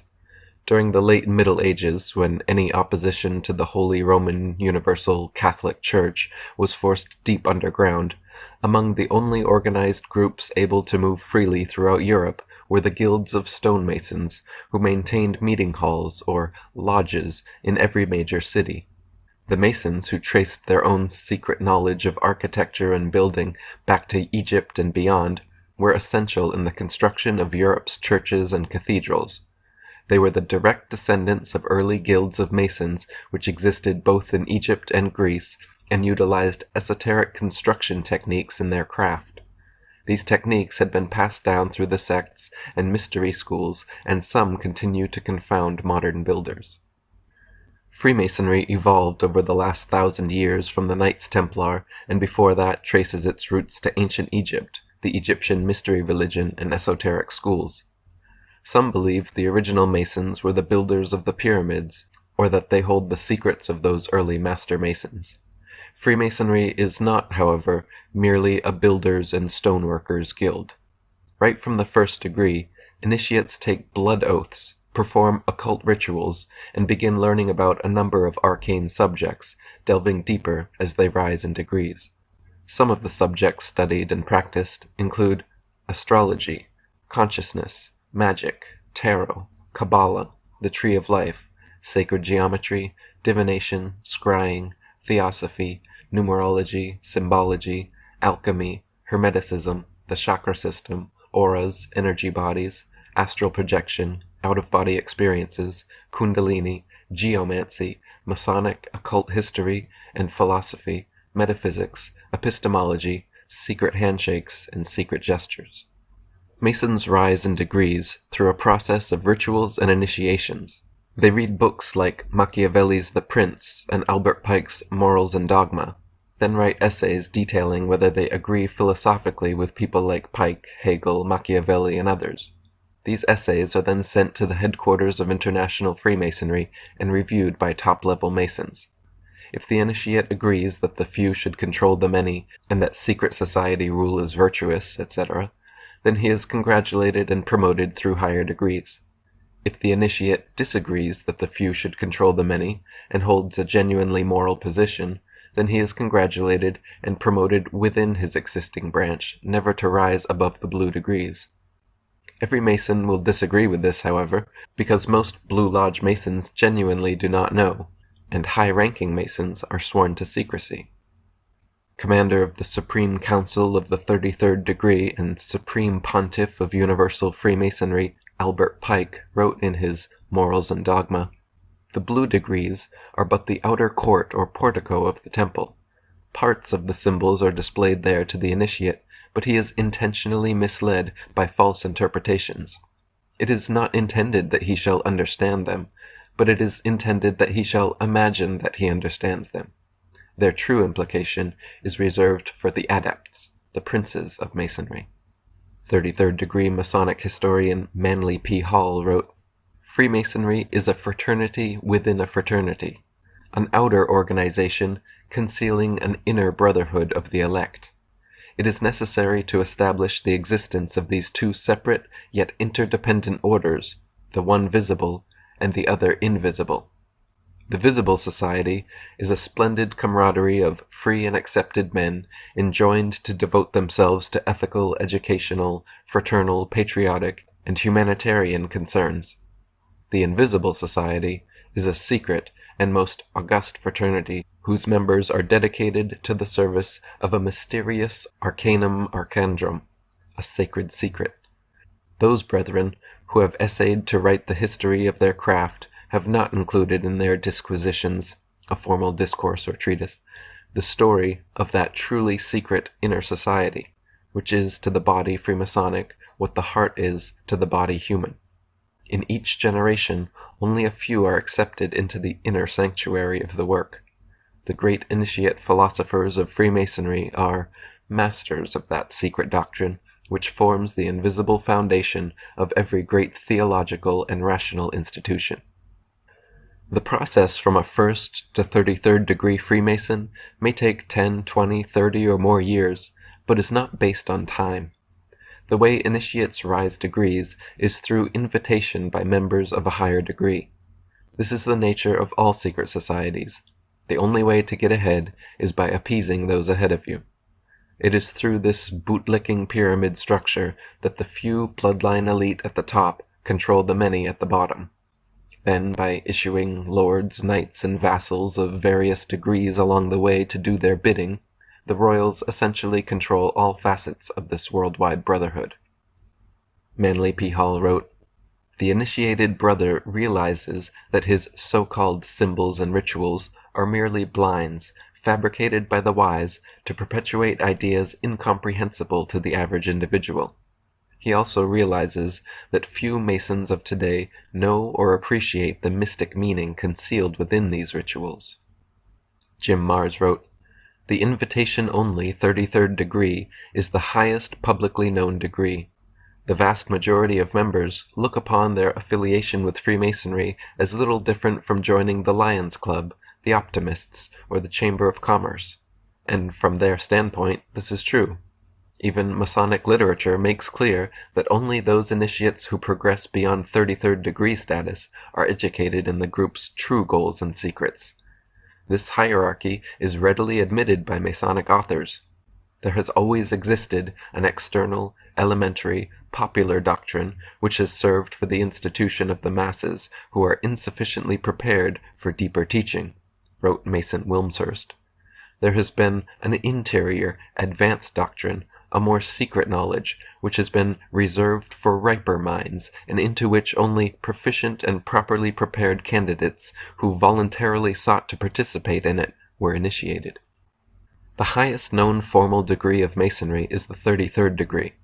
This title has been held by many world leaders and important names in modern history. The following U.S. presidents were known to be Masons, many of them 33rd degree: Washington, Jefferson, Madison, Monroe, Jackson, Polk, Buchanan, Johnson, Garfield, McKinley, Roosevelt, Taft, Harding, Roosevelt, Truman, Ford, Carter, Reagan, Clinton, both Bushes, Clinton, both Bushes, and Clinton, both Bush U.S. presidents were known to be Masons, many of them 33rd degree. Washington, Jefferson, Madison, Monroe, Jackson, Polk, Buchanan, Johnson, Garfield, McKinley, Roosevelt, Taft, Harding, Roosevelt, Truman, Ford, Carter, Reagan, Clinton, both Bushes, and Obama. All the following people were also Masons, most of them 33rd degree.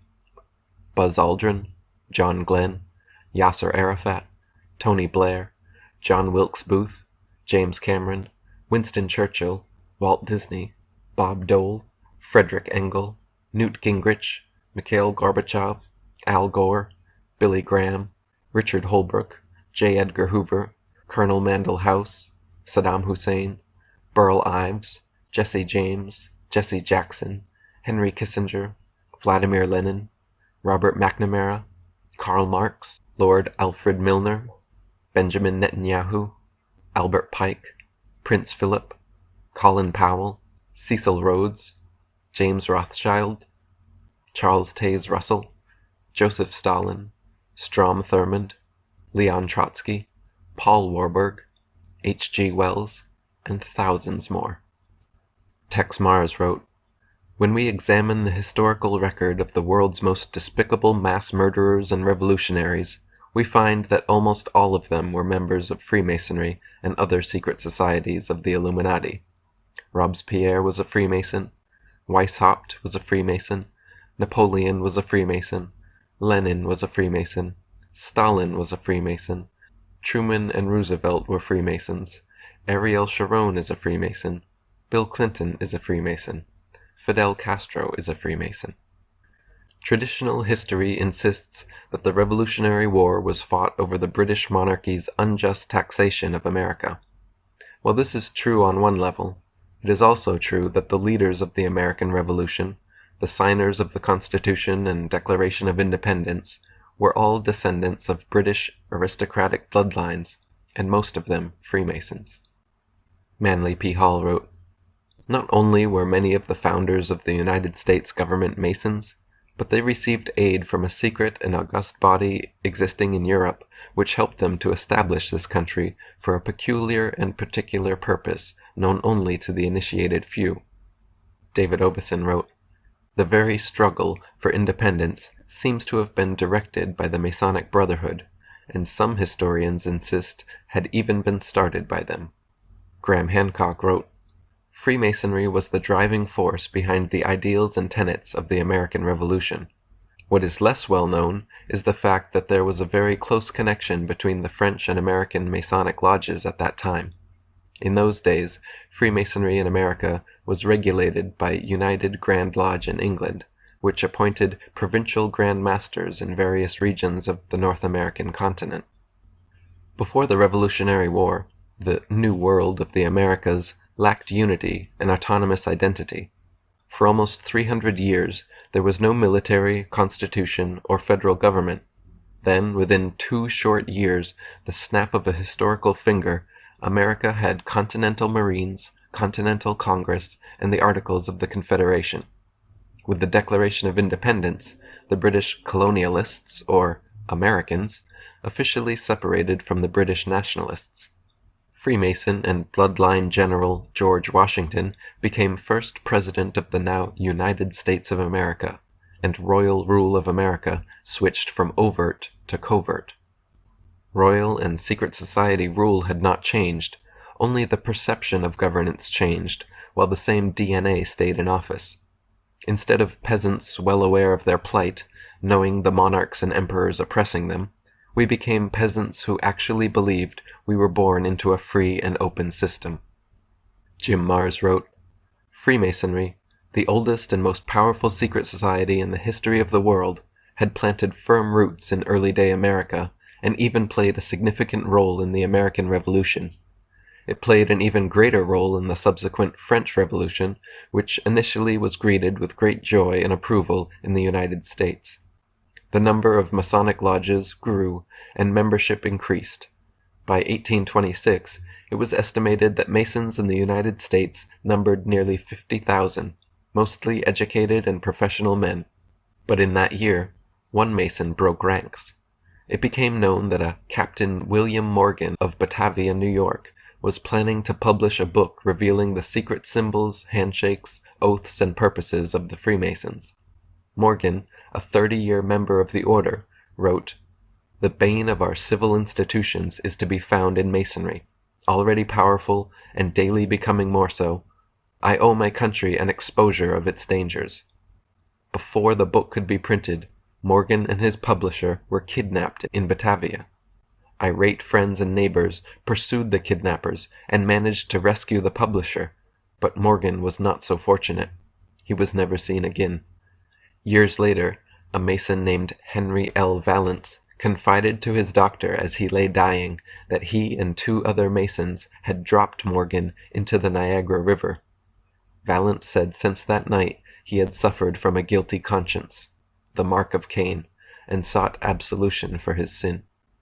If you listen to Hollywood's Masonic adventure movie National Treasure, then 6 of the Founding Fathers were Freemasons. If you read various Masonic websites, they tend to admit 9 to 13 were Masons, but the truth is that the majority of the Founding Fathers were high-ranking Masons. David Icke wrote, "Of the 56 signatories of the American Declaration of Independence, at least 50 were known to be Freemasons, and only 1 known not to be."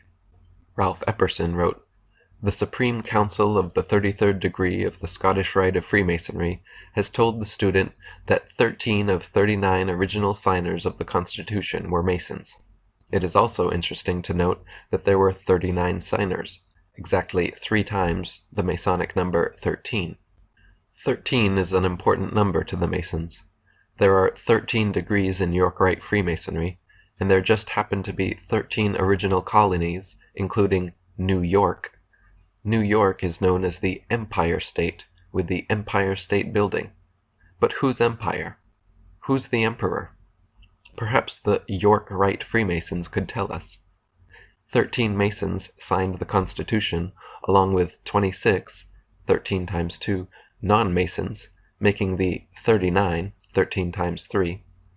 There also just happens to be 39 members of the Rockefellers' Bilderberg Inner Circle, and 39 floors in Rockefeller's United Nations building.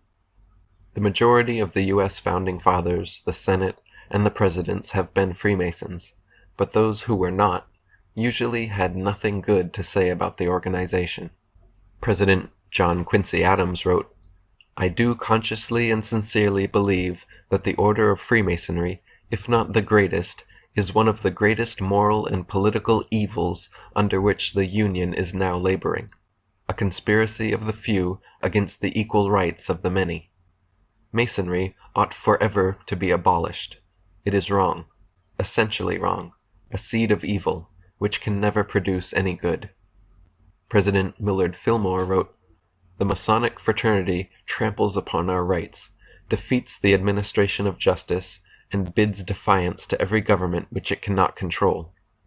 President Ulysses S. Grant said, "All secret oath-bound political parties are dangerous to any nation, no matter how pure or how patriotic the motives and principles which first bring them together."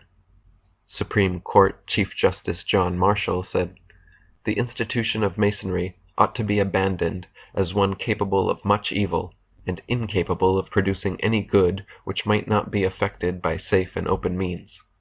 And Reverend John G. Stevens wrote, "Masonry was a state within a state, and that one day Masons would overthrow the democratic government of the United States and would crown one of their grand kings as ruler of this nation." Like the Freemasons, the Illuminati, their concepts and esoteric knowledge, traces back thousands of years to the Egyptian mystery schools and religion. However, this order was first publicly identified in 1776, the same year America signed the Declaration of Independence.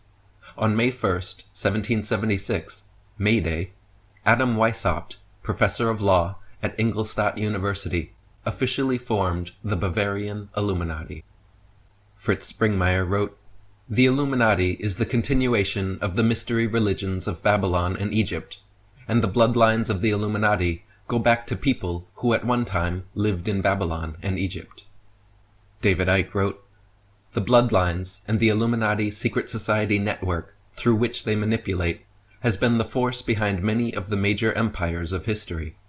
In ancient times, Sumer and Babylon were both headquarters for the Illuminati in the land now called Iraq, and Egypt was also extremely important to them. It was the accounts, texts, and artifacts from Sumer and Babylon that were burned or looted from Iraqi museums in the wake of the American and British invasion.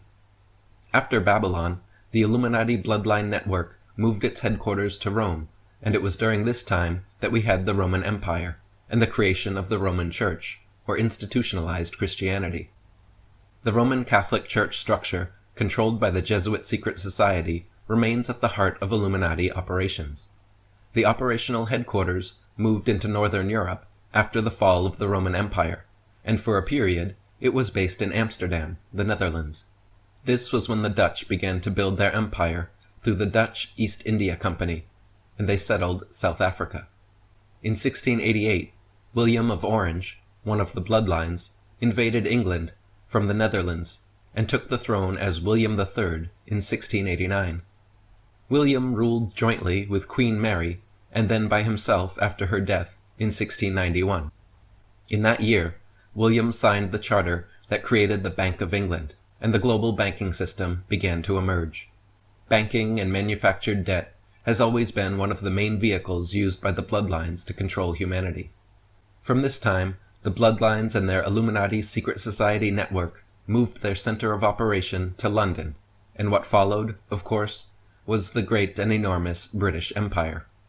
This was not the empire of the British, in truth, but that of the Illuminati bloodlines based in Britain. This expansion of the British and other European empires to all parts of the world exported the bloodlines to every continent, including, most importantly today, North America. Adam Weishaupt's Illuminati was designed to be an organization so elusive, so secretive, as to hide its membership within other secret societies. Weishaupt wrote in his journal that Freemasonry was in fact the organization most fit for infiltration by the Illuminati. Adam Weishaupt wrote, "The great strength of our order lies in its concealment. Let it never appear in any place in its own name, but always covered by another name and another occupation. None is fitter than the 3 lower degrees of Freemasonry. The public is accustomed to it, expects little from it, and therefore takes little notice of it. Next to this, the form of a learned or literary society is best suited to our purpose, and had Freemasonry not existed, this cover would have been employed. And it may be much more than a cover. It may be a powerful engine in our hands. By establishing reading societies and subscription libraries, and taking these under our direction, and supplying them through our labors, we may turn the public mind which way we will. In like manner, we must try to obtain an influence in the military academies. This may be of mighty consequence. The printing houses, booksellers' shops, chapters, and in short, all offices which have any effect, either in forming or in managing, or even in directing the mind of man." Once again, this is a video that Eric Dubay uploaded.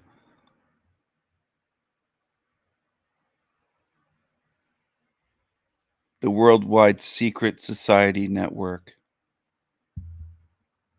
It's pretty basic stuff. It's stuff that some of us have known for many, many years.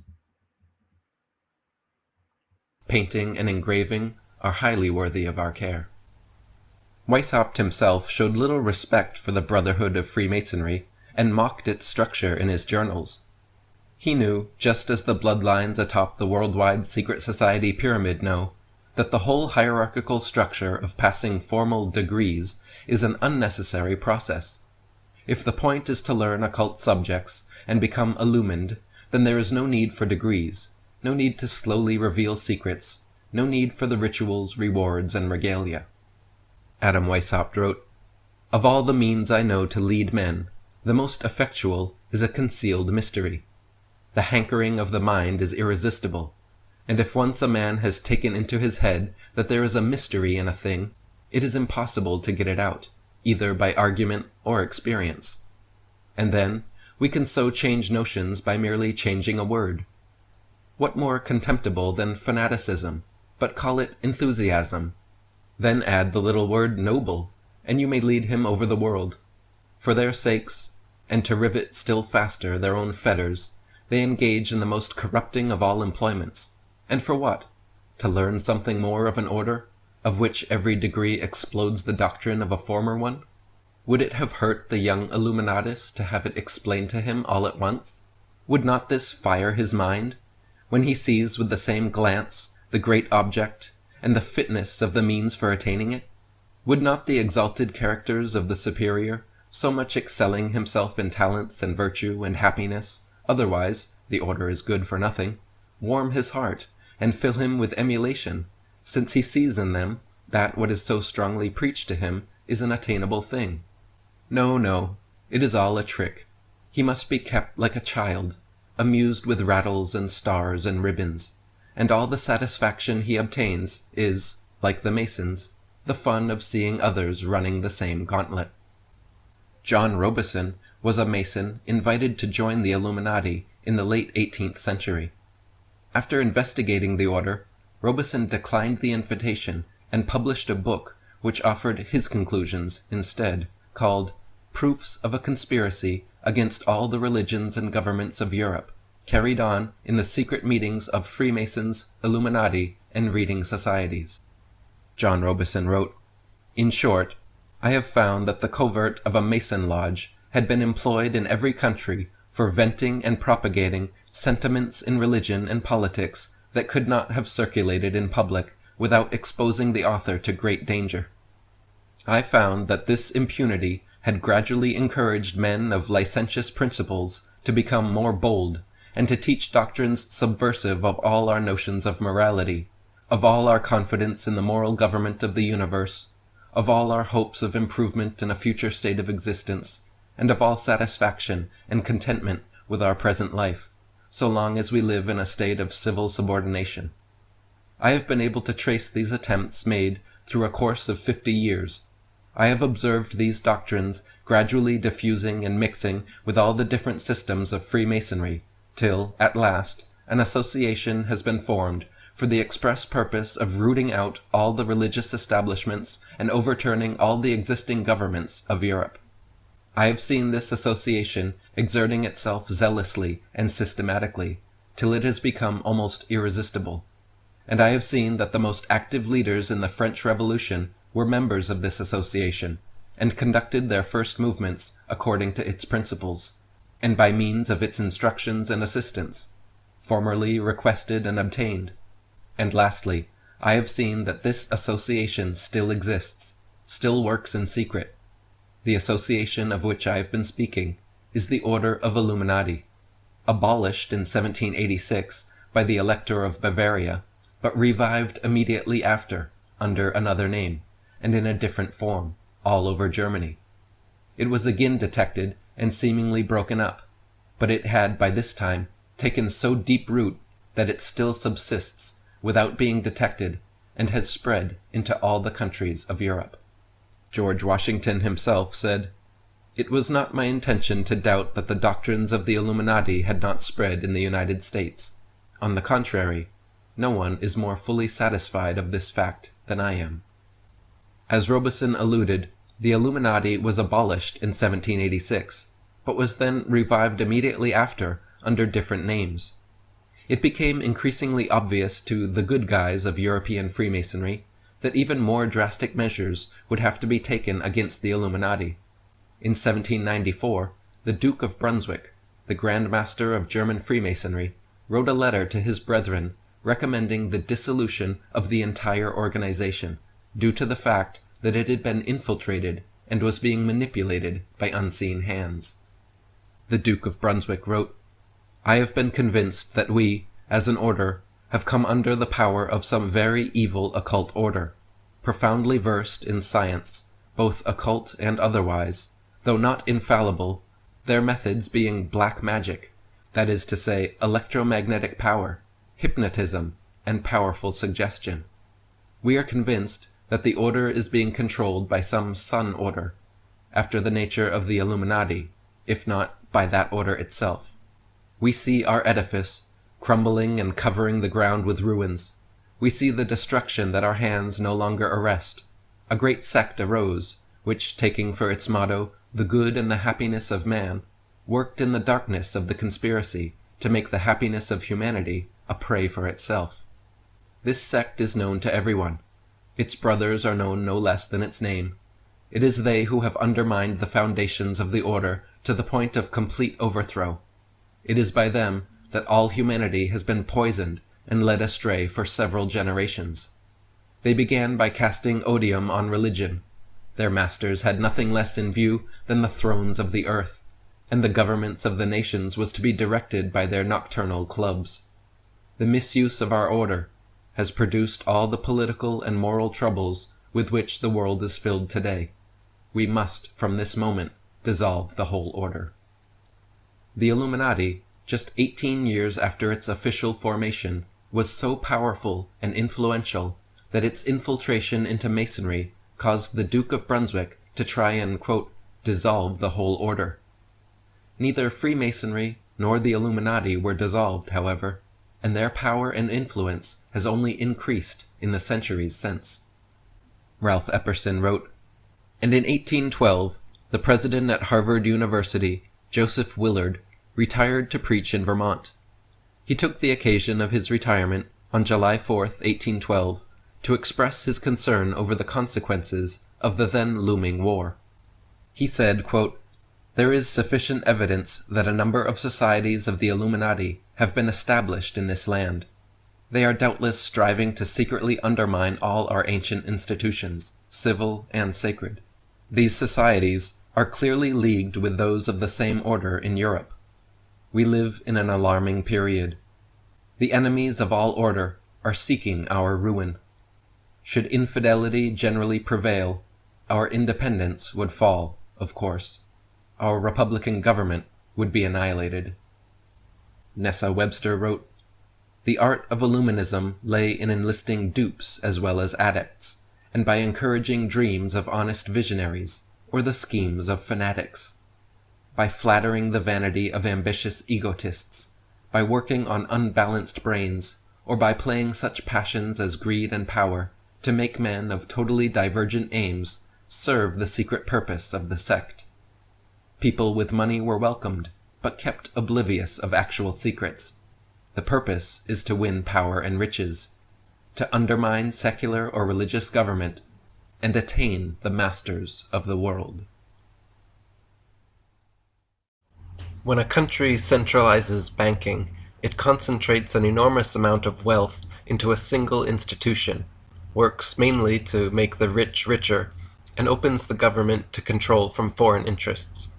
As Bill Clinton's mentor, Dr. Carol Quigley, wrote, the powers of financial capitalism had another far-reaching aim, nothing less than to create a world system of financial control in private hands, able to dominate the political system of each country and the economy of the world as a whole. This system was to be controlled in a feudalist fashion by the central banks of the world, acting in concert by secret agreements arrived at in frequent private meetings and conferences. The apex of the system was the Bank for International Settlements in Basel, Switzerland, a private bank owned and controlled by the world's central banks, which were themselves private corporations. The growth of financial capitalism made possible a centralization of world economic control and use of this power for the direct benefit of financiers and the indirect injury of all other economic groups. As Jim Marrs said, anyone seeking to prove the existence of conspiracies in America needs look no further than the origin of our present central bank. Here is a well-documented conspiracy involving the very names tied to modern secret societies. Jordan Maxwell said, somebody is using us. The business of banking was set up in the year 1099. An income tax form is a 1099. Who decided on that? Think about it. With institutions like IMF and World Bank, along with new union currencies like the EU euro, further consolidating and centralizing the world's banking and currencies, the amount of worldwide influence these international bankers have on world economies and politics is extraordinary. Their method of control is just like a loan shark or the mafia. Firstly, to qualify for loans, desperate nations are forced into pawning mines, railways, forests, power, or water companies. Then to pay off the loans, nations are forced to do things like ignore environmental laws, lower wages, cut back on education or health care, and privatize or sell off their resources to crooked corporations like Enron and Exxon. Whenever these poor countries cannot pay off the loans, the generous international banksters simply give new, higher interest loans to pay off the old ones, further indebting and enslaving the nation. As Mayor Amschel Rothschild said, "Let me issue and control a nation's money, and I care not who writes the laws." More recently, Richard McKenna, former president of Midlands Bank of England, said, "Those that create and issue the money and credit direct the policies of government and hold in their hands the destiny of the people." Alex Christopher wrote, "It is a well-known fact that international bankers have financed nations to fight against each other. Where do you think the countries get their money to buy tanks, guns, uniforms, etc., to arm their nation for war? They borrow from international bankers. International bankers have financed both sides of countries at war with each other. They don't care who wins, because while the nations are borrowing huge amounts of money to kill each other, international bankers make huge amounts on money from the interest charges that they make each nation pay. They also have the power to control the outcome of the war by simply cutting off the flow of money they lend. So under the threat of war, international bankers have used their power to gain or increase control over governments. By keeping a nation in debt, they are in a position to demand a voice in the government affairs of the nation. Another goal, which they have already achieved, is to control all the world's monetary systems. Thomas Jefferson said, "I sincerely believe that banking establishments are more dangerous than standing armies. If the American people ever allow the private banks to control the issue of their currency, first by inflation, then by deflation, the banks and the corporations that grow up around them will deprive the people of all property until their children wake up homeless on the continent their fathers conquered." Despite Jefferson's warnings, in 1791, Alexander Hamilton, the Secretary of the Treasury, pushed a congressional charter through to create the first Bank of the United States, which stood for 20 years, until 1811, when President James Madison and Vice President George Clinton refused to sign and renew the charter. Madison said, "History records that the money changers have used every form of abuse, intrigue, deceit, and violent means possible to maintain their control over governments by controlling the money and its issuance." Strangely enough, only 5 years later, still under Madison's presidency, in 1816, he signed the charter for the Second National Bank. Such hypocritical action raised suspicion of bribe or blackmail at work behind the scenes. In 1828, Andrew Jackson said in a speech addressing the central bankers, "You are a den of vipers and thieves. I intend to rout you out, and by the eternal God, I will rout you out. If people only understood the rank injustice of the money and banking system, there would be a revolution by morning." As president for the next 8 years, Jackson worked to abolish the federal charter of the Second Bank of the U.S. In 1835, an attempt was made on his life. The would-be assassin, Richard Lawrence, pointed 2 pistols at Jackson, pulled the triggers, and miraculously, both misfired. Jackson immediately proceeded to beat Lawrence with his cane. Lawrence would later tell police he wanted to kill Jackson because, quote, "money would be more plenty for him, and that he, quote, could not rise until the president fell." He said the American government owed him a large sum of money, but Andrew Jackson was preventing him from receiving it. This is most definitely a reference to Andrew Jackson's struggles with the central bank, which was the obvious motivation for such an attempt on his life. In 1836, Jackson succeeded in abolishing the Second National Bank, stating, "The bold effort the present bank had made to control the government are but premonitions of the fate that await the American people should they be deluded into a perpetuation of this institution or the establishment of another like it." When asked on his deathbed what his life's greatest accomplishment was, Jackson replied, "I killed the bank." Fortunately, we were not deluded into the perpetuation of that second national bank, but unfortunately, we were tricked into the establishment of another, much worse than it. From 1837 to 1863 was a period of free banking in America during which only state-chartered banks existed and the values of silver and gold were very stable. In 1863, the Rothschild interests had succeeded in forcing a bill through Congress via their insider Treasury Secretary, Salmon P. Chase. He passed the National Banking Act, once again creating a federally chartered central bank, one with the power to print and issue paper money. At the time, President Abraham Lincoln fought against the central bankers and said, "The money power preys upon the nation in time of peace and conspires against it in times of adversity. It is more despotic than monarchy, more insolent than autocracy, more selfish than bureaucracy. I see in the near future a crisis approaching that unnerves me and causes me to tremble for the safety of our country. Corporations have been enthroned, an era of corruption will follow, and the money power of the country will endeavor to prolong its reign by working upon the prejudices of the people until the wealth is aggregated in a few hands and the republic is destroyed." He was shot and killed a year and a half later in April 1865. From 1864 to 1913, the National Banking Act and the Civil War all but forced the majority of America's banks to become nationalized.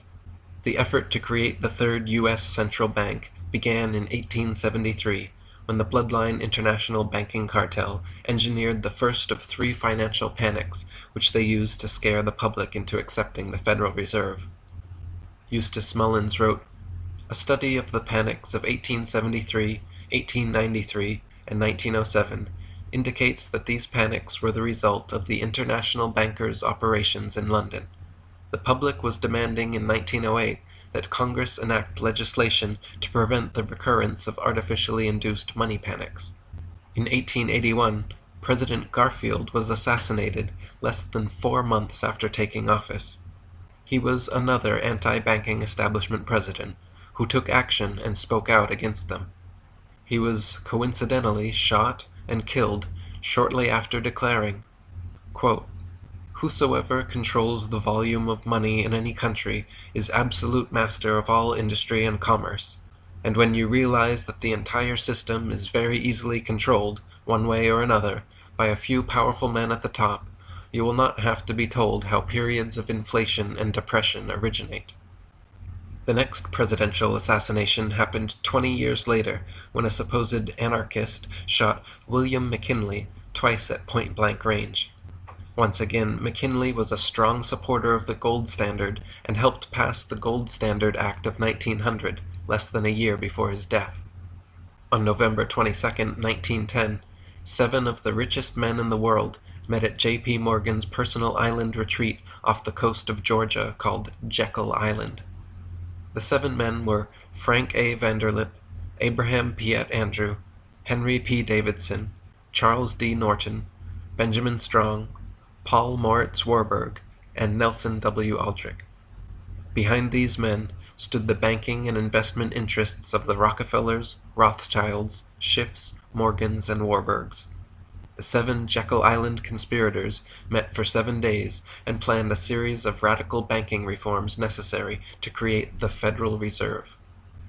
When the media learned about Jekyll Island meetings, the bankers all claimed they were out duck hunting. Later in life, however, conspirator and president of New York National City Bank, Frank A. Vanderlip, admitted otherwise when he wrote, "There was an occasion near the close of 1910 when I was as secretive, indeed as furtive as any conspirator. I do not feel it is any exaggeration to speak of our secret expedition to Jekyll Island as the occasion of the actual conception of what eventually became the Federal Reserve System." Woodrow Wilson had said of the earlier 3 financial crises that all this trouble could be averted if we appointed a committee of 6 or 7 public-spirited men like J.P. Morgan to handle the affairs of our country. And that is exactly what happened. Ralph Epperson wrote, "So the American people who had suffered through the American Revolution, the War of 1812, the battles between Andrew Jackson and the Second Bank of the United States, the Civil War, the previous panics of 1873 and 1893, and now the Panic of 1907, were finally conditioned to the point of accepting the solution offered by those who had caused all of these events, the international bankers. That solution was a central bank. Jim Marrs wrote, "These men concluded not to have one central bank in the United States, but several, and they agreed that no one was to utter the words central or bank. Most important, they decided that this creation would be made to look like an official agency of the U.S. government. They called it the Federal Reserve, but it is neither federal nor a reserve. It is about as federal as Federal Express, and as much a reserve as American Indian reservations. It is a network of banks, 5 originally, now 12, headed at the New York branch, all of them privately owned, but made to appear like an official government agency. The original stockholders of the Federal Reserve were Rockefellers, Rothschilds, Warburgs, Russells, Morgans, Peabodys, and Reynolds, all Illuminati families." Fritz Springmeier wrote, "The Federal Reserve Bank of New York was controlled by 5 banks which owned 53% of its stock. These 5 banks were controlled by Nathan M. Rothschilds and Sons of London. Control over the U.S. Fed is basically control over the world's money. That fact alone shows how immense the Rothschilds' power is. If one examines who has been appointed to head the Fed and to run it, the connections of the Federal Reserve System to the Rothschilds can further be seen. Another private enterprise using the name Federal that the Rothschilds also direct is Federal Express. Anyone else might be taken to court for making their businesses sound like they are government, not the Rothschilds. It is appropriate for them to appropriate the name of Federal because, by way of MI6 via the CIA, they instruct the U.S. government. Senators are bought and paid off by their system, as investigators of the BCCI are discovering. In 1913, in an effort to pacify dissenters, the conspirators pre-planned a fake opposition to their central bank scheme. House Banking and Currency Committee Chairman Carter Glass wrote what was promoted as an alternative solution, the Federal Reserve Act. Jim Marrs wrote, "Jekyll Island planners Vanderlip and Aldrich spoke out venomously against Glass's bill, even though entire sections were identical to the Aldrich plan. It was clearly an effort to garner public support for the Glass bill by the appearance of banker opposition. The appearance of opposition by Wall Street was necessary. William McAdoo, Wilson's son-in-law, who was appointed Secretary of the Treasury, later revealed, "Bankers fought the Federal Reserve Act with the tireless energy of men fighting a forest fire. They said it was populistic, socialistic, half-baked, destructive, infantile, badly conceived, and unworkable. However, McAdoo said in interviews with these bankers, I perceived gradually, through all the haze and smoke of controversy, that the banking world was not really as much opposed to the bill as it pretended to be." Wilson signed the Federal Reserve Act on December 23, 1913, just 2 days before Christmas, with some congressmen already home for the holidays, and with the average citizen's attention clearly elsewhere. In 1913, Congressman Lindbergh warned that the Federal Reserve System establishes the most gigantic trust on earth. When the President signs this act, the invisible government by the monetary power will be legitimized. The new law will create inflation whenever the trusts want inflation. From now on, depressions will be scientifically created. After the bankers finished profiting from the World War, they decided to cause an economic depression in the U.S. so that they could further buy up the market, further expand government, and further control the American people. Creating booms, busts, recessions, and depressions is completely scientific when you decide the amount of money printed and circulated. As Nobel Prize-winning economist Milton Friedman said, "The Federal Reserve definitely caused the Great Depression by contracting the amount of currency in circulation by 1/3 from 1929 to 1933. Gary Allen wrote, "To think that the crash of 1929 was an accident or the result of stupidity defies all logic.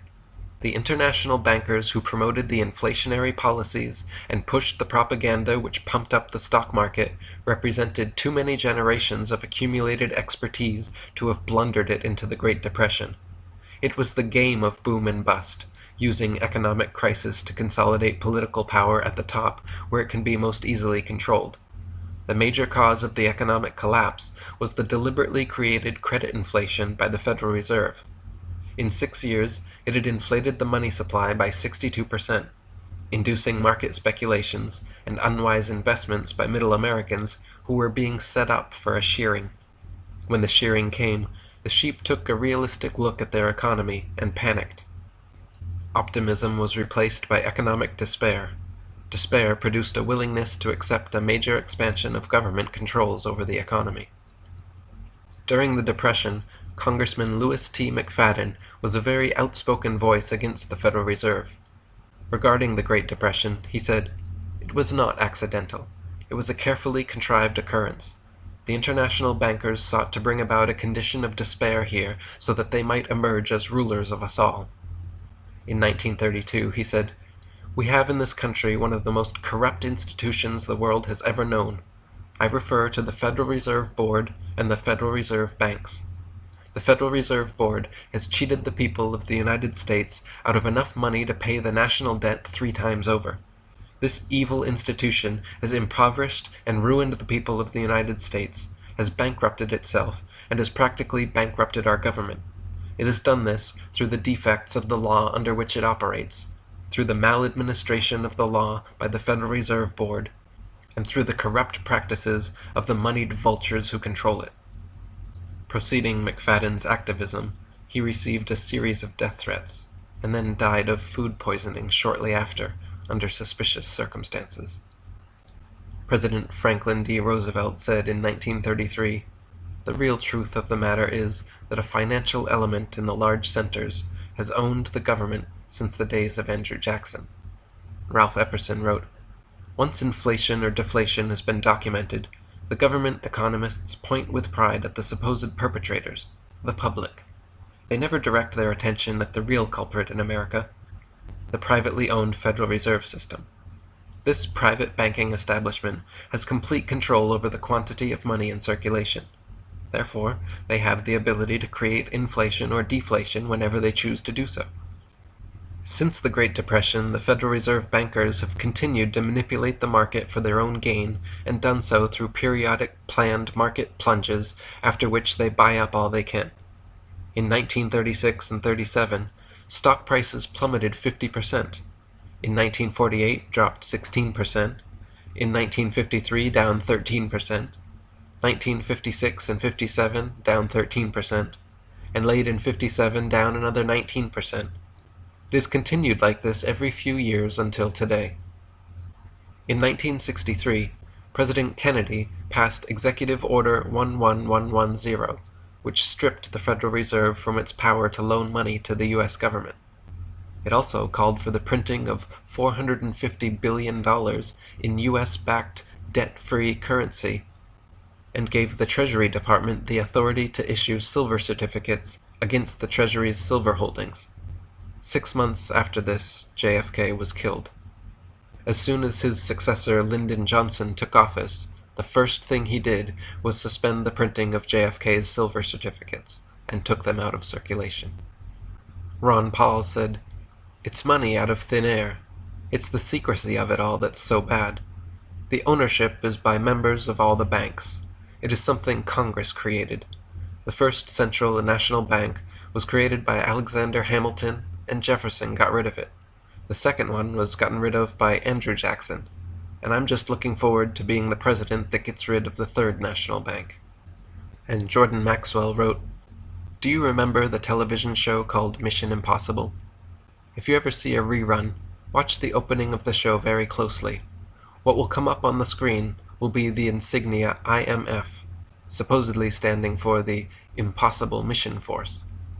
The Impossible Mission Force, the IMF, the International Monetary Fund, what were they always doing on the show?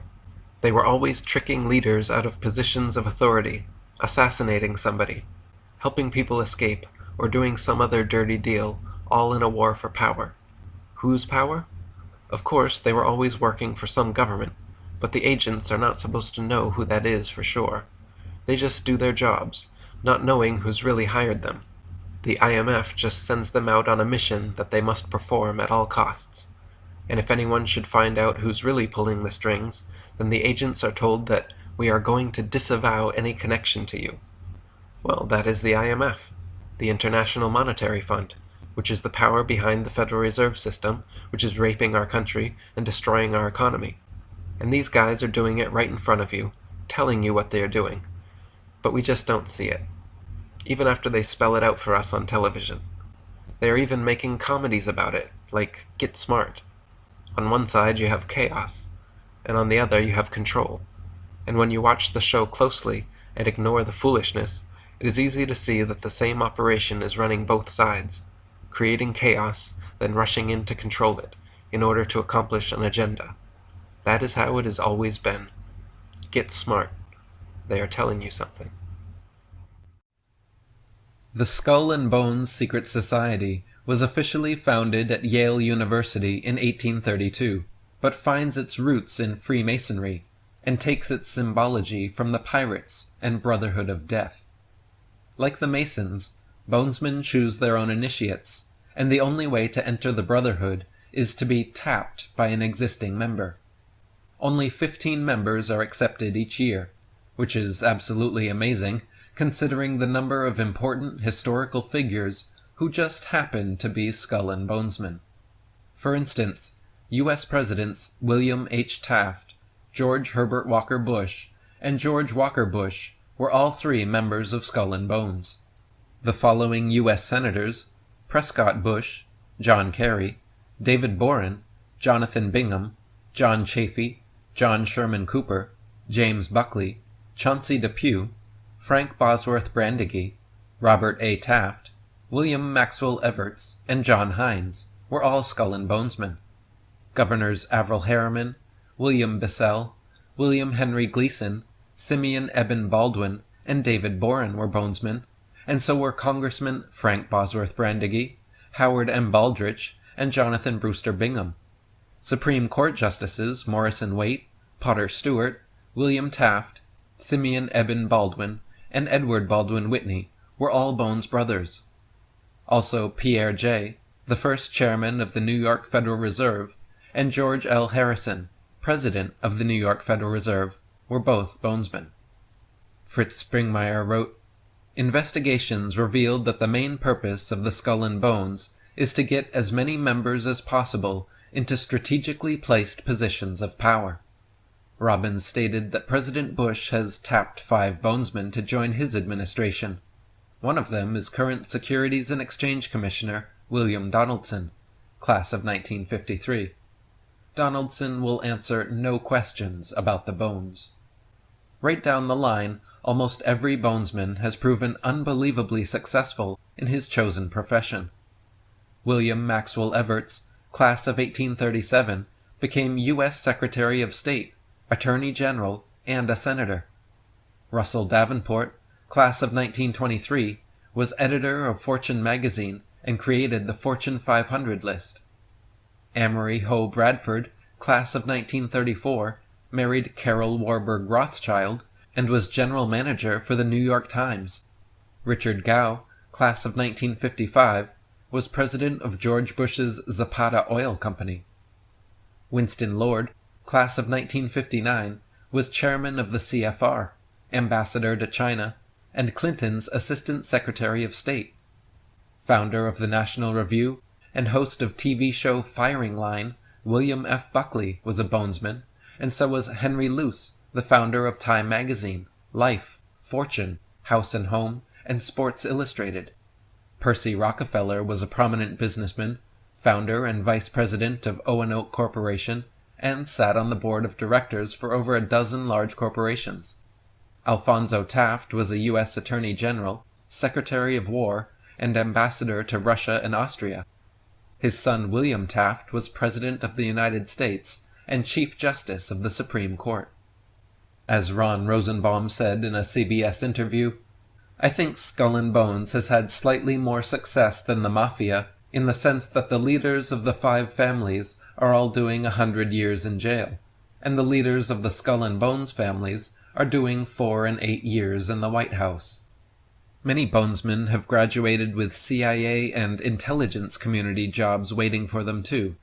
F. Truby Davison, Howard Weaver, William Sloane Coffin Jr., V. Van Dyne, James Buckley, Bill Buckley, Hugh Cunningham, Hugh Wilson, Reuben Holden, Charles R. Walker, Robert D. French, Archibald MacLeish, Dino Pianzio, William and McGeorge Bundy, Richard Moore, and George Bush are all Bonesmen with U.S. intelligence agency jobs.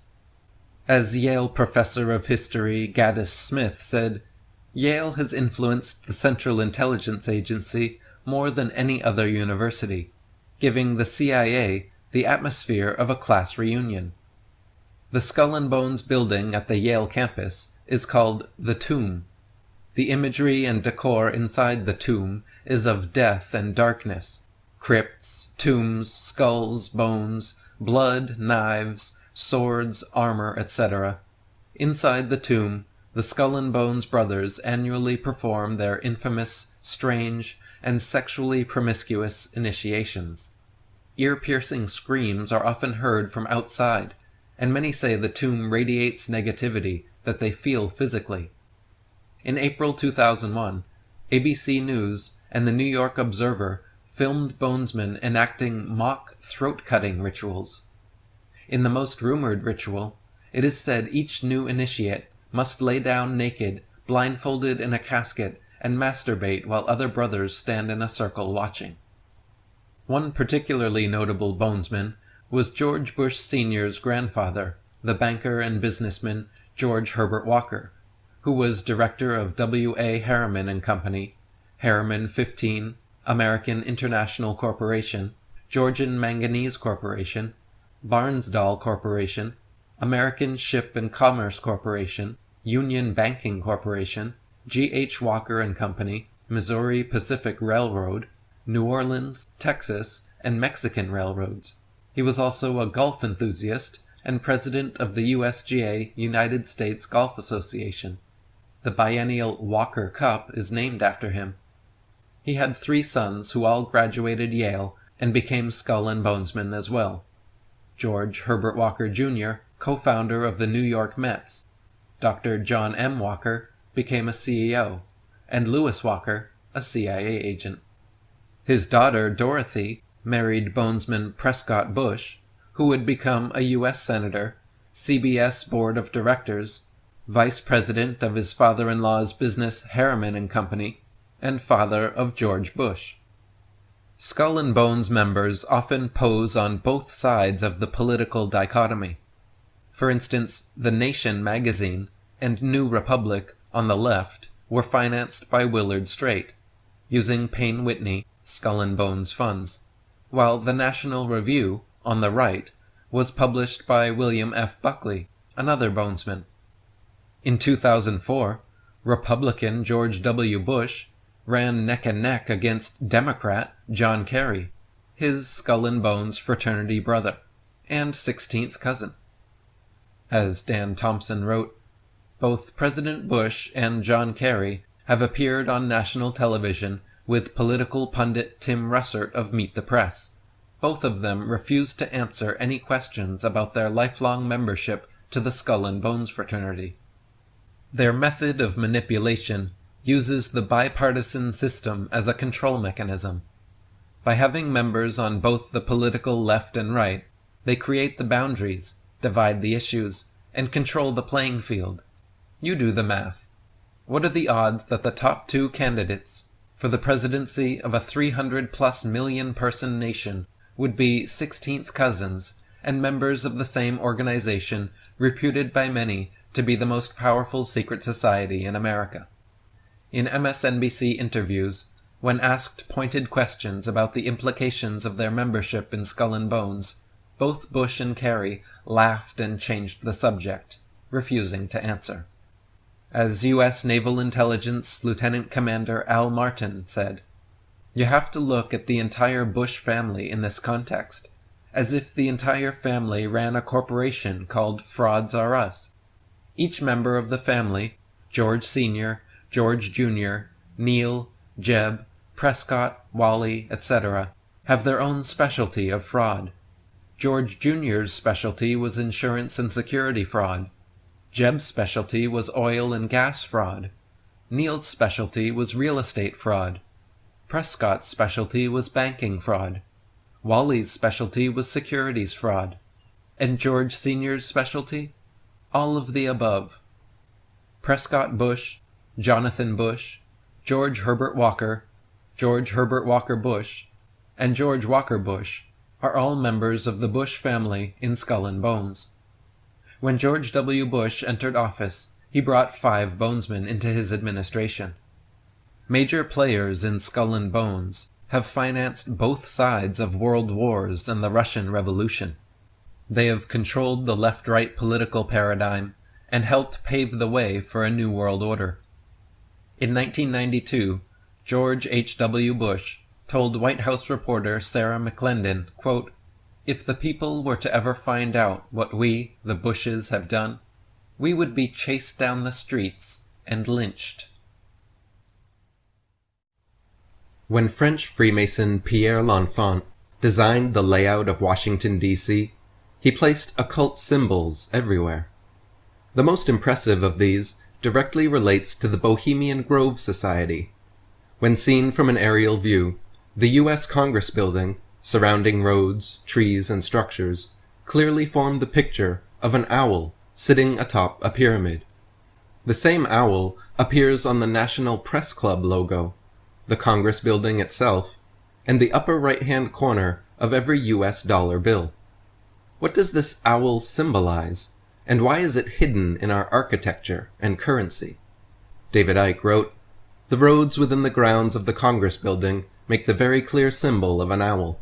You also find that the owl is sitting on a pyramid, the pyramid and all-seeing owl. The collective word for owls is a parliament of owls, which is uncannily appropriate. The same owl symbol can be found hidden on the dollar bill if you know where to look and have a very powerful magnifying glass. I also understand a new pedestrianization scheme around Nelson's Column in Trafalgar Square, London, is going to look like an owl from above. There is a sexual playground for leading American and foreign politicians, mobsters, bankers, businessmen, top entertainers, etc., who are initiates of the Babylonian Brotherhood.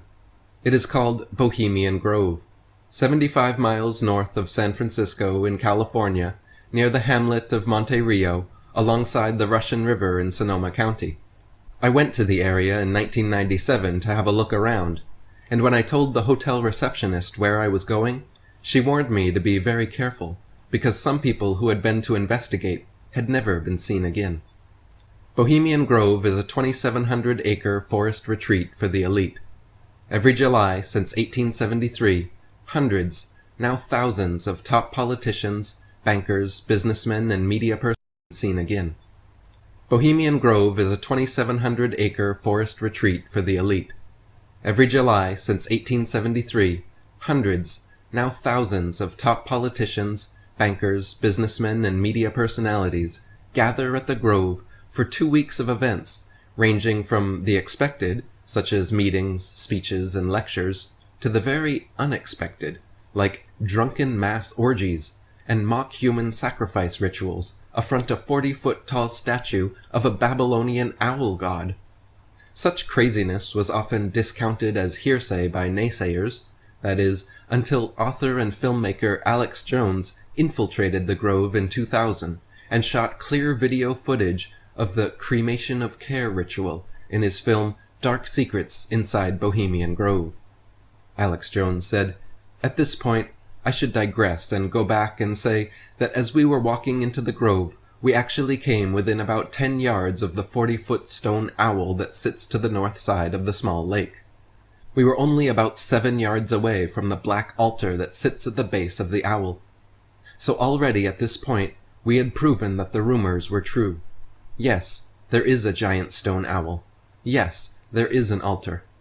So I was there witnessing something right out of the medieval painter Hieronymus Bosch's vision of hell, burning metal crosses, priests in red and black robes, with the high priest in a silver robe with a red cape, a burning body screaming in pain, a giant stone great-horned owl, world leaders, bankers, media, and the head of academia engaged in these activities. It was total insanity. Besides the occult ceremonies and sexual promiscuities, policy speeches are regularly given by members and guests as well. They even boast that the Manhattan Project was conceived at Bohemian Grove.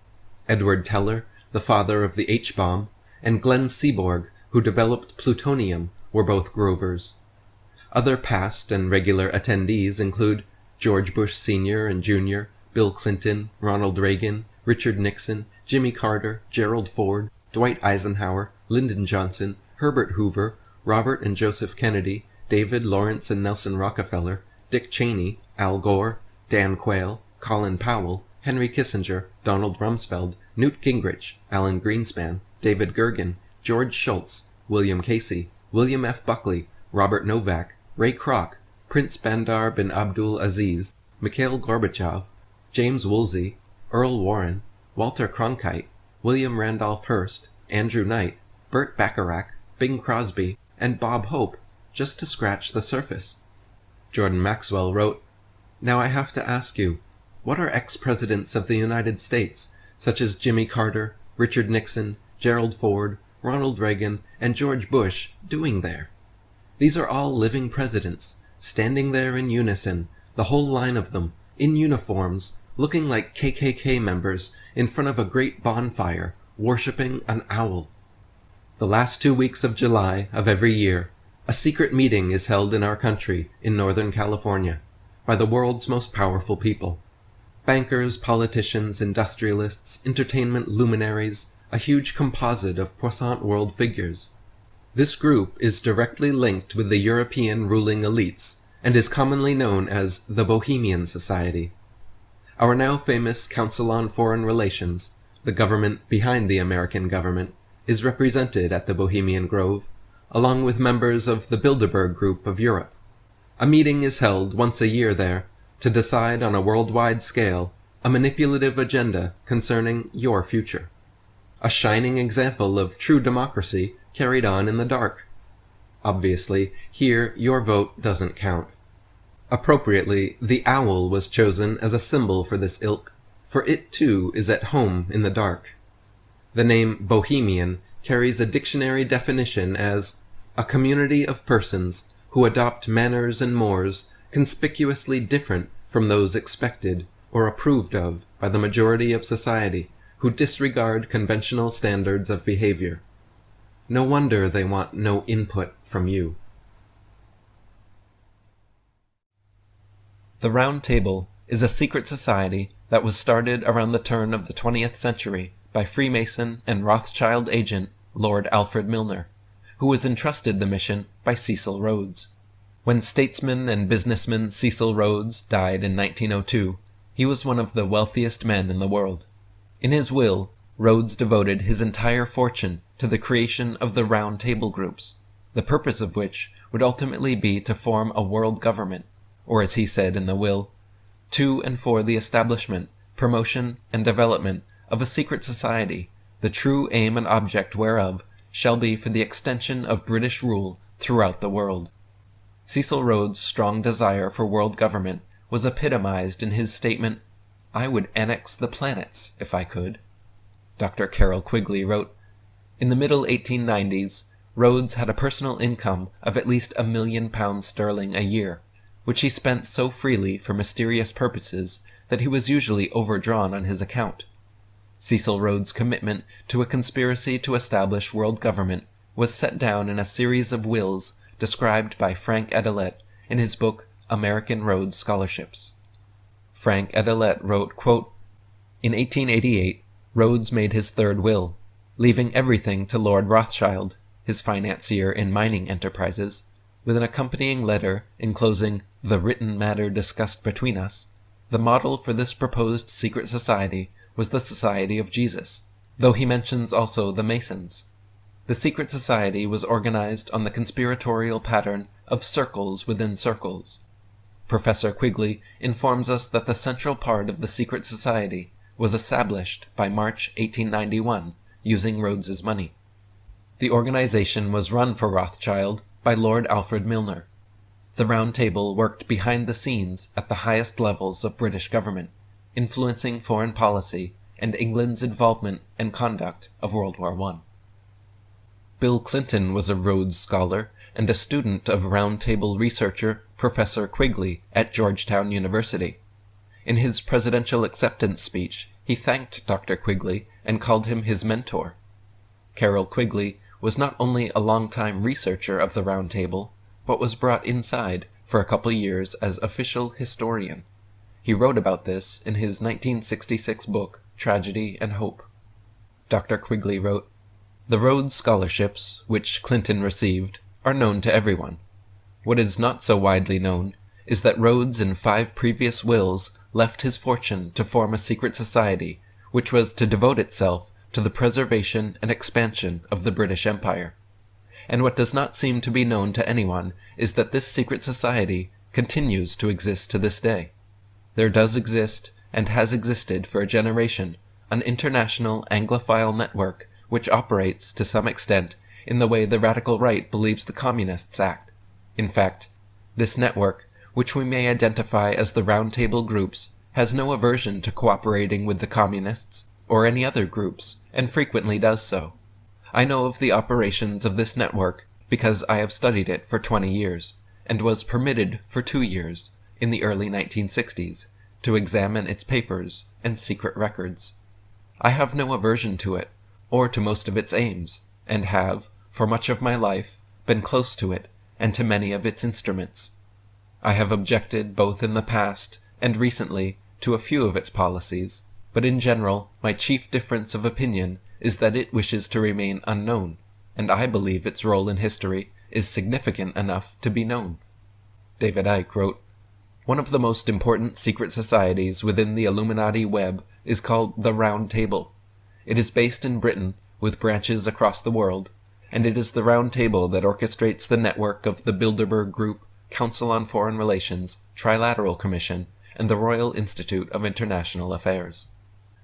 Just like the ancient mystery schools, the Templars, Masons, Illuminati, or other secret societies, the Round Table groups were and are conducted in a pyramid structure, with the most knowledgeable kept at the peak, and each person down the line working on a need-to-know basis.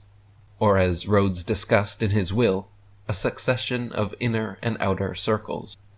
Jim Marrs wrote, "The Round Tables started out as a collection of semi-secret groups, formed along the lines of the Illuminati and Freemasonry, with inner and outer circles, and a pyramid hierarchy. The inner circle was called the Circle of Initiates, or the Elect, while the outer circle was called the Association of Helpers. 2 members of Rhodes' inner circle of initiates were British financiers Lord Victor Rothschild and Lord Milner." David Icke wrote, "These organizations, like the Round Table, are made up of inner and outer circles. The inner circle knows the agenda, and works full-time to achieve it. The next circle knows much of the agenda, and works to that end in their particular sphere of influence. The next circle is pretty much in the dark about the real agenda, but is manipulated to make the right decisions in their area of operation, without knowing the true reason for them." The first 2 groups created by the Round Table Society were the British Royal Institute for International Affairs in 1920, and the American Council on Foreign Relations in 1921. In fact, the original plans for both were drawn up during the Paris Peace Conference of 1919. Though they were given different names to mask their autonomy, the Royal Institute of International Affairs and the Council on Foreign Relations are just sub-branches of the Rhodes-Milner Round Table. Dr. Carroll Quigley wrote, "At the end of the War of 1914, it became clear that the organization of this system had to be greatly extended. The front organization, called the Royal Institute of International Affairs, had its nucleus in each area the existing submerged Round Table group. In New York, it was known as the Council on Foreign Relations, and was a front for J.P. Morgan and Company."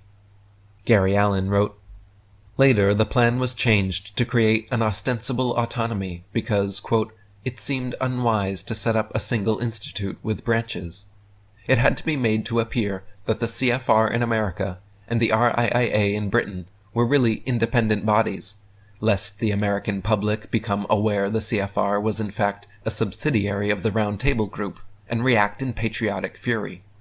This is the group which designed the United Nations, the first major successful step on the road to a world superstate. At least 47 CFR members were among the American delegates to the founding of the United Nations in San Francisco in 1945. Today, the CFR remains active in working toward its final goal of a government over all the world, a government which the insiders and their allies will control. The goal of the CFR is simply to abolish the United States with its constitutional guarantees of liberty, and they don't even try to hide it. Study number 7, published by the CFR on November 25, 1959, openly advocates building a new international order, which must be responsive to world aspirations for peace and for social and economic change, an international order, including states labeling themselves as socialist or communist. The Council on Foreign Relations is a private group not affiliated with the U.S. government, but made to look that way. Just as the Federal Reserve, the name Council on Foreign Relations sounds official to the unsuspecting ear, and they even print a magazine called Foreign Affairs to help pacify the organization in the public mind.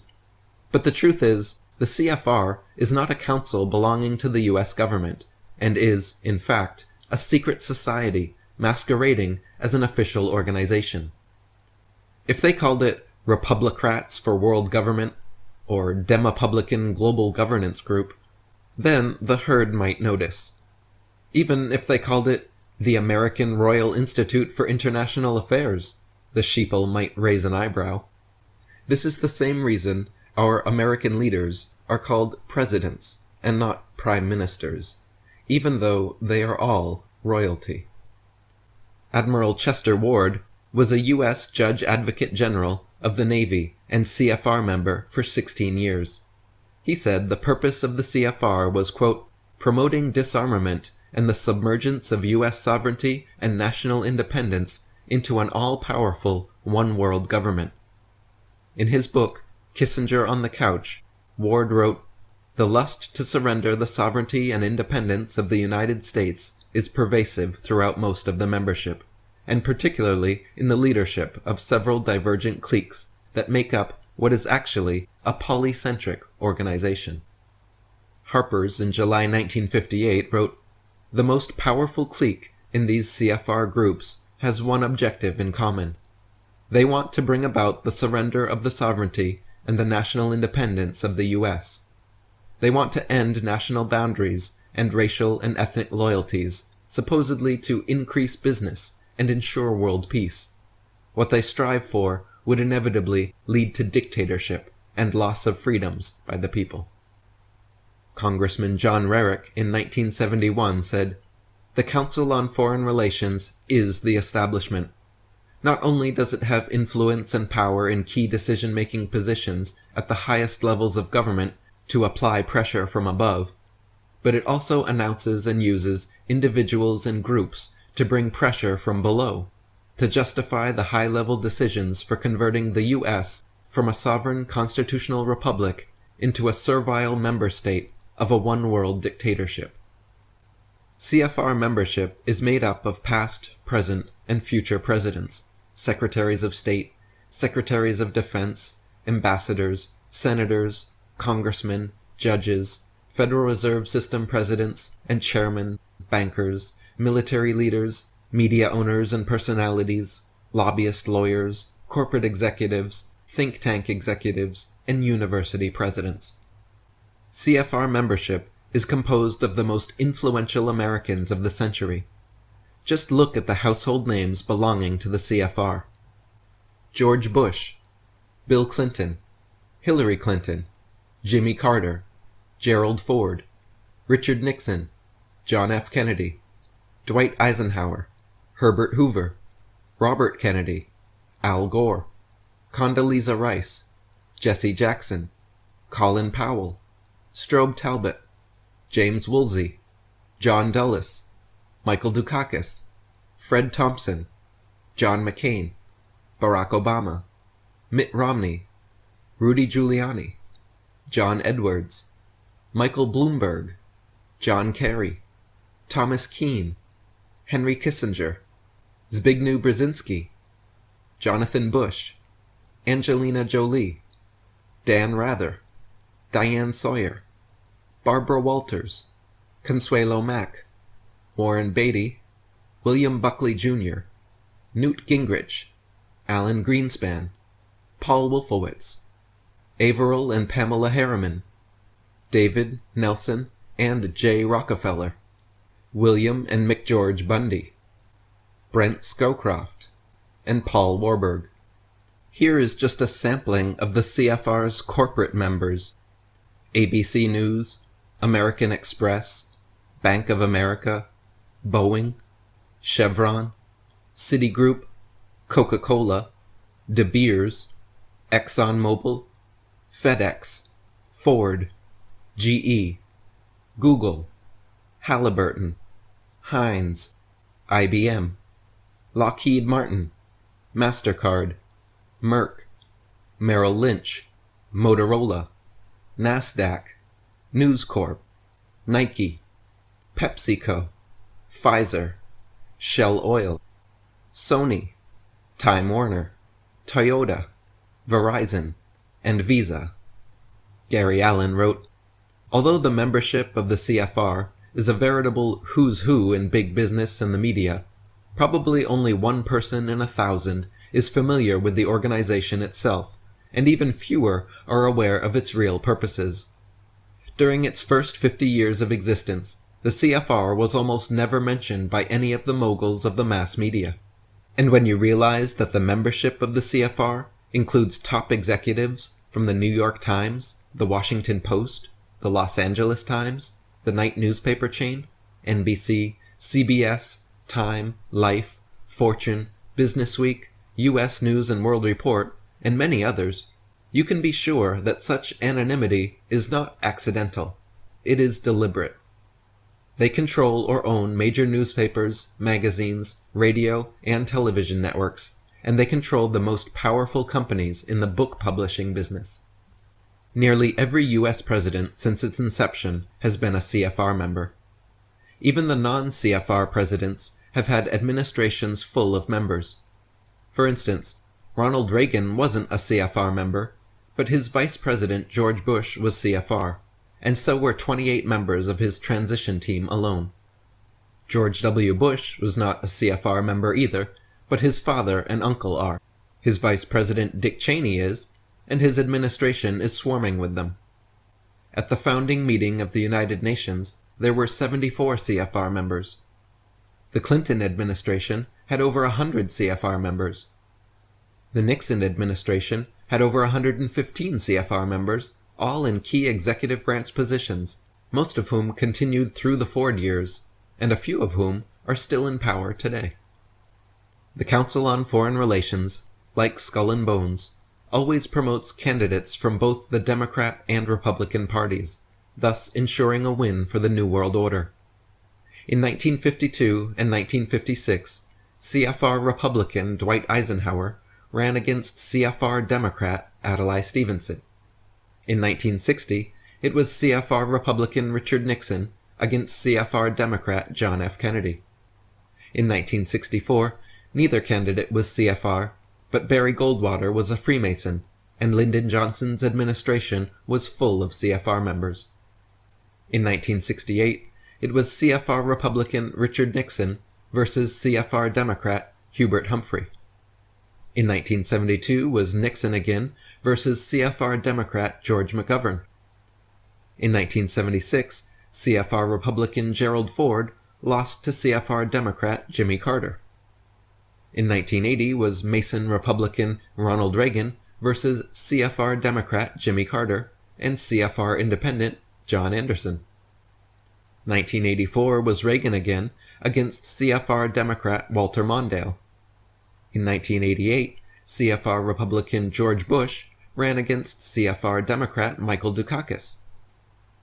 1992 was Bush again, running against CFR Democrat Bill Clinton. In 1996, Clinton was challenged by CFR Republican Bob Dole. In 2000, CFR Democrat Al Gore lost to Skull and Bones Republican George W. Bush, with CFR running mate Dick Cheney. In 2004, Bush was challenged by Brother Bonesman and CFR Democrat John Kerry. The CFR owns the monopoly market on both presidents and presidential candidates. In the 2008 presidential race, the CFR propped up Democrats Hillary Clinton, Barack Obama, John Edwards, and Republicans Rudy Giuliani, John McCain, Mitt Romney, and Fred Thompson. In 2012, both frontrunners, Mitt Romney and Barack Obama, were both CFR. Dr. Carol Quigley wrote, "The chief problem of American political life has been how to make the two congressional parties more national and international. The argument that the two parties should represent opposed ideals and policies, one perhaps of the right and the other of the left, is a foolish idea acceptable only to doctrinaire and academic thinkers. Instead, the two parties should be almost identical, so that the American people can throw the rascals out at any election without leading to any profound or extensive shifts in policy." The Chicago Tribune editorial on December 9, 1950 wrote, "The members of the Council on Foreign Relations are persons of much more than average influence in their community. They have used the prestige that their wealth, their social position, and their education have given them to lead their country toward bankruptcy and military debacle. They should look at their hands. There is blood on them, the dried blood of the last war, and the fresh blood of the present one, the Korean War." Almost all CIA directors have been CFR members, including Allen Dulles, Richard Helms, William Colby, George Bush, William Webster, James Woolsey, John Deutsch, and William Casey. Many U.S. senators were also members, including David Boren, William Bradley, John Chafee, William Cohen, Christopher Dodd, Bob Graham, Joseph Lieberman, George Mitchell, Claiborne Pell, Larry Pressler, Charles Robb, John D. Rockefeller, and William Roth Jr. For U.S. congressional representatives, there has been Howard Berman, Thomas Foley, Sam Gedgenson, Richard Gephardt, Newt Gingrich, Emory Houghton Jr., Nancy Lee Johnson, John Lewis, Robert Matsui, Dave McCurdy, Eleanor Holmes Norton, Thomas L. Petrie, Carlos Romero Barcelo, Patricia Schroeder, Peter Smith, Olympia Snow, John Spratt, and Louis Stokes. As for Secretaries of Defense, Neil McElroy, Robert Gates, Robert McNamara, Melvin Laird, Elliot Richardson, Donald Rumsfeld, Harold Brown, Caspar Weinberger, Frank Carlucci, and Dick Cheney, and U.S. ambassadors to Australia, Britain, Chile, Czech Republic, France, India, Italy, Japan, Korea, Mexico, Nigeria, Philippines, Poland, Romania, Russia, Spain, South Africa, and Syria. This is just a sampling of the high-level government positions held by hundreds, if not thousands, of CFR members. As Robert Anton Wilson said, if the CFR had millions of members, like, say, the Presbyterian Church, this list might not mean much. But the CFR only has 3,200 members. And Gary Allen wrote, "The plan, as publicly stated by the CFR's Richard Gardner, part-time State Department functionary and Columbia University professor of law and international organization, amounts to this. Instead of trying to make the UN a complete world dictatorship immediately, the establishment will identify different problems in different countries. Then, they will propose a solution, which can only be achieved by some kind of international agency, so that each country concerned will be forced to surrender another segment of its national independence. Gardner considers this piecemeal approach the practical road to the end of nationhood.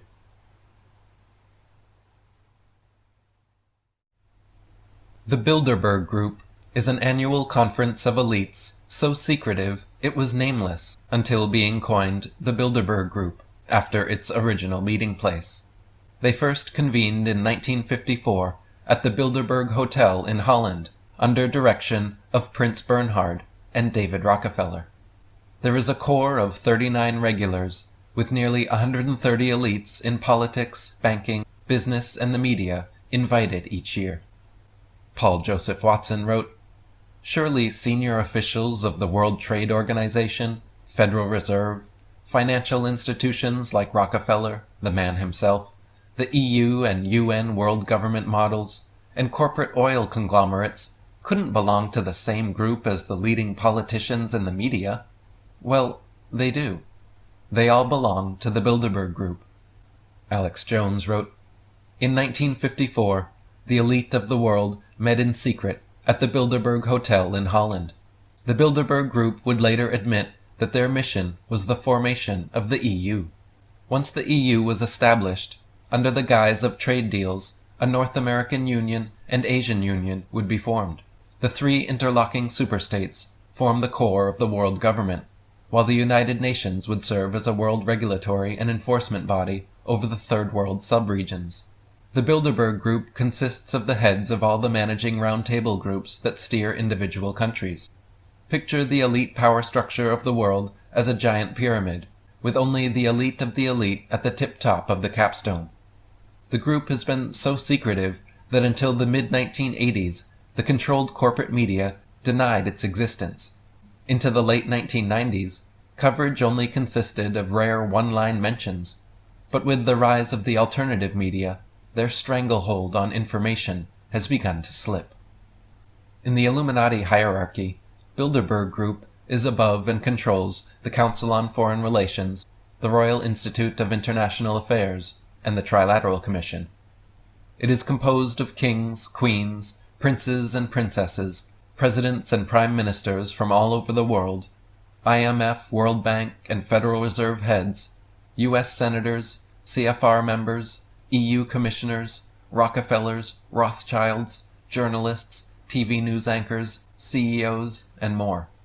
The last 6 heads of NATO have been from the Bilderberg Group. In 1991, Bill Clinton was invited, and the next year became president. Hillary has also been to Bilderberg. Other notable attendees include Margaret Thatcher, Tony Blair, Gordon Brown, Dan Quayle, Alan Greenspan, Gerald Ford, Henry Kissinger, Richard Pearl, Donald Rumsfeld, Colin Powell, William Perry, Prince Charles, Prince Philip, King Juan Carlos and Queen Sofia of Spain, Queen Beatrix and Prince Bernhard of the Netherlands, Peter Jennings, Rupert Murdoch, William F. Buckley Jr., Nelson J. and David Rockefeller, Jacob, Guy, Evelyn, Emma, and Lynn Rothschild, Sigmund, and Eric Warburg. Gary Allen wrote, "The Bilderbergs meet once or sometimes twice a year. Those in attendance include leading political and financial figures from the United States and Western Europe. Prince Bernhard makes no effort to hide the fact that the ultimate goal of the Bilderbergers is a world government. In the meantime, while the New World Order is being built, the Bilderbergers coordinate the efforts of the European and American power elites. Prince Bernhard's counterpart among the American Bilderbergers is David Rockefeller, chairman of the board of the CFR, whose economic base is the giant Chase Manhattan Bank and Standard Oil. Among the other Bilderbergers from the world of ultra-high finance are Baron Edmund de Rothschild of the House of Rothschild, C. Douglas Dillon of Dillon Reed and Company, Robert McNamara of the World Bank, Sir Eric Roll of S.G. Warburg and Company, Pierce Paul Schweitzer of the International Monetary Fund, and George Ball of Lehman Brothers. Every single one of those named as past and present members of the Bilderberger Steering Committee is or was a member of the Council on Foreign Relations. If you've never heard of Bilderberg, it's likely because the heads of CNN, Fox News, Newsweek, Time, The Washington Post, The Wall Street Journal, and many other media outlets are regular attendees. Protesters and journalists are kept well at bay by private police. No one is allowed anywhere near for coverage, and no minutes of the meetings are made public. Alex Jones wrote, "Now the Bilderberg Group in Reuters, which they own, has gone public that it actually grooms our presidents and our prime ministers. That, yes, its members really are international bankers. Yes, royal families are involved. Yes, the Bilderberg Group runs the central banks. And yes, the elitists see us as the property of a world superstate." Bilderberg member Prince Philip, in his own publication, If I Were an Animal, brags about how he would kill 80% of the population, how his great dream is to come back as a virus. Gary Allen wrote, "Of course, the landscape painters merely brush the Bilderbergers right out of existence and focus the public's attention on something like the conditions in the prisons or Coke bottles littering the highways. Since the Bilderbergers are a group of the left, they are allowed to go on in peace and quiet, planning for 1984. The fact that there is heavy Rockefeller, Chase Manhattan Bank, and CFR influence in the media might also have something to do with the fact that while everybody has heard of, say, the John Birch Society, and almost always in a derogatory manner from the Eastern establishment media, practically nobody has heard of the Bilderbergers." Researcher and author Daniel Estulin has followed the Bilderberg Group for over 15 years, and recently published a highly recommended exposé called The True Story of the Bilderberg Group. Journalist Jim Tucker has been following Bilderberg for more than 30 years, and attended and staked out over 20 meetings. In Alex Jones's Bilderberg documentary, Endgame, Jim Tucker mentions his original disbelief such a group could exist without his knowledge. He said, "I first heard about Bilderberg in 1975, and I said, I don't believe it. It's not possible. Who in the hell is Bilderberg? I spent 20 happy years with metropolitan newspapers, all the wires clicking in my ear. That could not happen without me knowing about it. The newspapers totally ignore it. Not a word. Total blackout in the United States. Since then, I've never stopped pursuing Bilderberg and the whole international gangster organization led by Rockefellers and Rothschilds as they manipulate the world for their own selfish interests. So why the media blackout? Why the secret meeting places, tinted windows, private police, and roaming guards?" Jim Tucker says, "The reason they want secrecy is because they're doing evil. Evil is done in darkness. Good works are done in sunshine."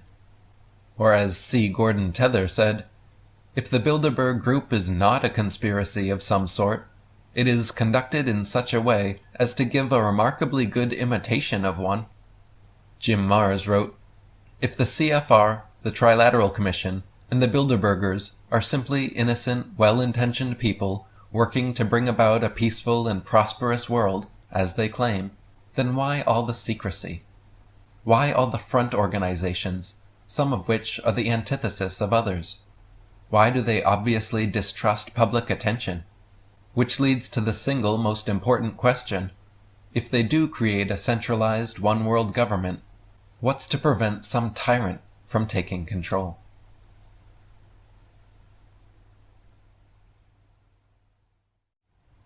The Trilateral Commission was founded by David Rockefeller and Zbigniew Brzezinski in July 1973, and is composed of approximately 325 elites in business, banking, and politics. The Trilateral Commission is propagated as being an economic cooperation between America, Europe, and Japan, but in reality is another secretive society and organization, this one specializing in creating the trilateral economic interdependence necessary to bring in the New World Order system of world currency and world governance. They are setting up the framework and power structure necessary for these multinational banks and corporations to assume total control, dominating the world's populations, governments, and economies. Alex Christopher wrote, "The Trilateral Commission is an international organization founded by David Rockefeller, who also had a part in the founding of the Council on Foreign Relations, and who is chairman of the board. The Trilateral Commission is the Illuminati's attempt to unite Western Europe's common market, Japan, Canada, and the United States into an economic and political confederacy. What they couldn't do through the political side of the Illuminati, Council on Foreign Relations, they are now trying through the economic approach. Anthony Sutton wrote, "The Trilateral Commission was founded by the persistent maneuvering of David Rockefeller and Zbigniew Brzezinski. Rockefeller, then chairman of the ultra-powerful Chase Manhattan Bank, a director of many major multinational corporations and endowment funds, has long been a central figure in the mysterious Council on Foreign Relations. Brzezinski, a brilliant prognosticator of one-world idealism, has been a professor at Columbia University and the author of several books that have served as policy guidelines for the CFR. Brzezinski served as the Trilateral Commission's executive director from its inception in 1973 until late 1976, when he was appointed by President Carter as Assistant to the President for National Security Affairs. Some notable members of the Trilateral Commission include George Bush, Dick and Lynn Cheney, Bill Clinton, Al Gore, Jimmy Carter, Walter Mondale, David Rockefeller, Zbigniew Brzezinski, Henry Kissinger, David Gergen, Richard Holbrooke, Madeleine Albright, Robert McNamara, Paul Volcker, Alan Greenspan, and Paul Wolfowitz. U.S. Senators Dianne Feinstein, Robert Taft Jr., Charles Robb, William Cohen, and John Glenn. Congressmen, ambassadors, secretaries of Treasury, State, and many other political figures are trilateralists. There are also many banking institutions represented at trilateral meetings, including the European Central Bank, World Bank, IMF, the Federal Reserve, Chase Morgan, Citibank, Bank of America, Bank One, Bank of Tokyo, Bank of Japan, and more. Also, plenty of multinational corporate interests are represented, including Fuji Xerox, Goldman Sachs, AIG, ExxonMobil, Shell, Chevron, Texaco, Sony, Samsung, Comcast, Time Warner, Carlyle Group, Levi Strauss, Daikin, Sara Lee, GE, GM, Ford, Chrysler, Toyota, Mitsubishi, Johnson & Johnson, IBM, Boeing, and Citigroup. Laurie Strand wrote, "Many of the original members of the Trilateral Commission are now in positions of power where they are able to implement policy recommendations of the Commission. Recommendations that they themselves prepared on behalf of the Commission. It is for this reason that the Commission has acquired a reputation for being the shadow government of the West. The Trilateral Commission's tentacles have reached so far in the political and economic sphere that it has been described by some as a cabal of powerful men out to control the world by creating a supranational community dominated by the multinational corporations." Senator Barry Goldwater wrote, "David Rockefeller's newest international cabal, the Trilateral Commission, is intended to be the vehicle for multinational consolidation of the commercial and banking interests by seizing control of the political government of the United States. The Trilateral Commission represents a skillful, coordinated effort to seize control and consolidate the four centers of power: political, monetary, intellectual, and ecclesiastical. All this is to be done in the interest of creating a more peaceful, more productive world community. What the Trilateralists truly intend is the creation of a worldwide economic power superior to the political governments of the nation-states involved. They believe the abundant materialism they propose to create will overwhelm existing differences. As managers and creators of the system, they will rule the future." During the birth of the Trilateral Commission was the U.S. Carter administration, which was full of members. President Jimmy Carter and Vice President Walter Mondale were trilateralists. Carter's Secretaries of State, Defense, and Treasury, Vance Brown and Blumenthal, were all members. Carter's National Security Advisor Zbigniew Brzezinski co-founded the commission, and on top of that, Carter placed 26 other members into senior administrative positions. Brzezinski wrote of the commission in his book Power and Principle, saying, "Contrary to the myth, the Trilateral Commission is not a conspiracy designed to dominate the world, but genuinely strives to engage Americans Western Europeans, and Japanese in a common endeavor to shape a more cooperative world. In the same book, he wrote, all the key foreign policy makers of the Carter administration had previously served in the Trilateral Commission. The next president, Ronald Reagan, was not a trilateral member, but his vice president George Bush was, and so were many men in his administration.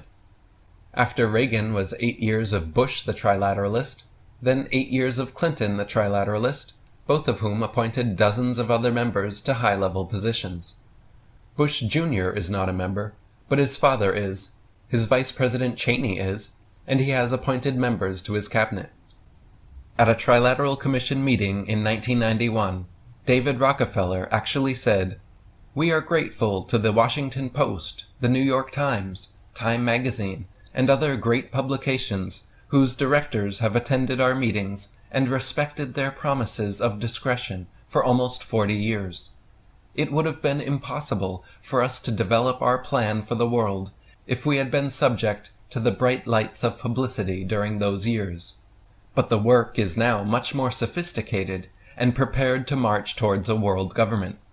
The supranational sovereignty of an intellectual elite and world bankers is surely preferable to the national auto-determination practiced in past centuries." Dr. Johann Koppel said, "The interests behind the Bush administration, such as the CFR, the Trilateral Commission, and the Bilderberg Group, have prepared for and are now moving to implement open world dictatorship within the next 5 years. In 1983, I warned of a takeover of world governments being orchestrated by these people. There was an obvious plan to subvert true democracies, and selected leaders were not being chosen based upon character, but upon their loyalty to an economic system run by elites and dedicated to preserving their power. All we have now are pseudo-democracies."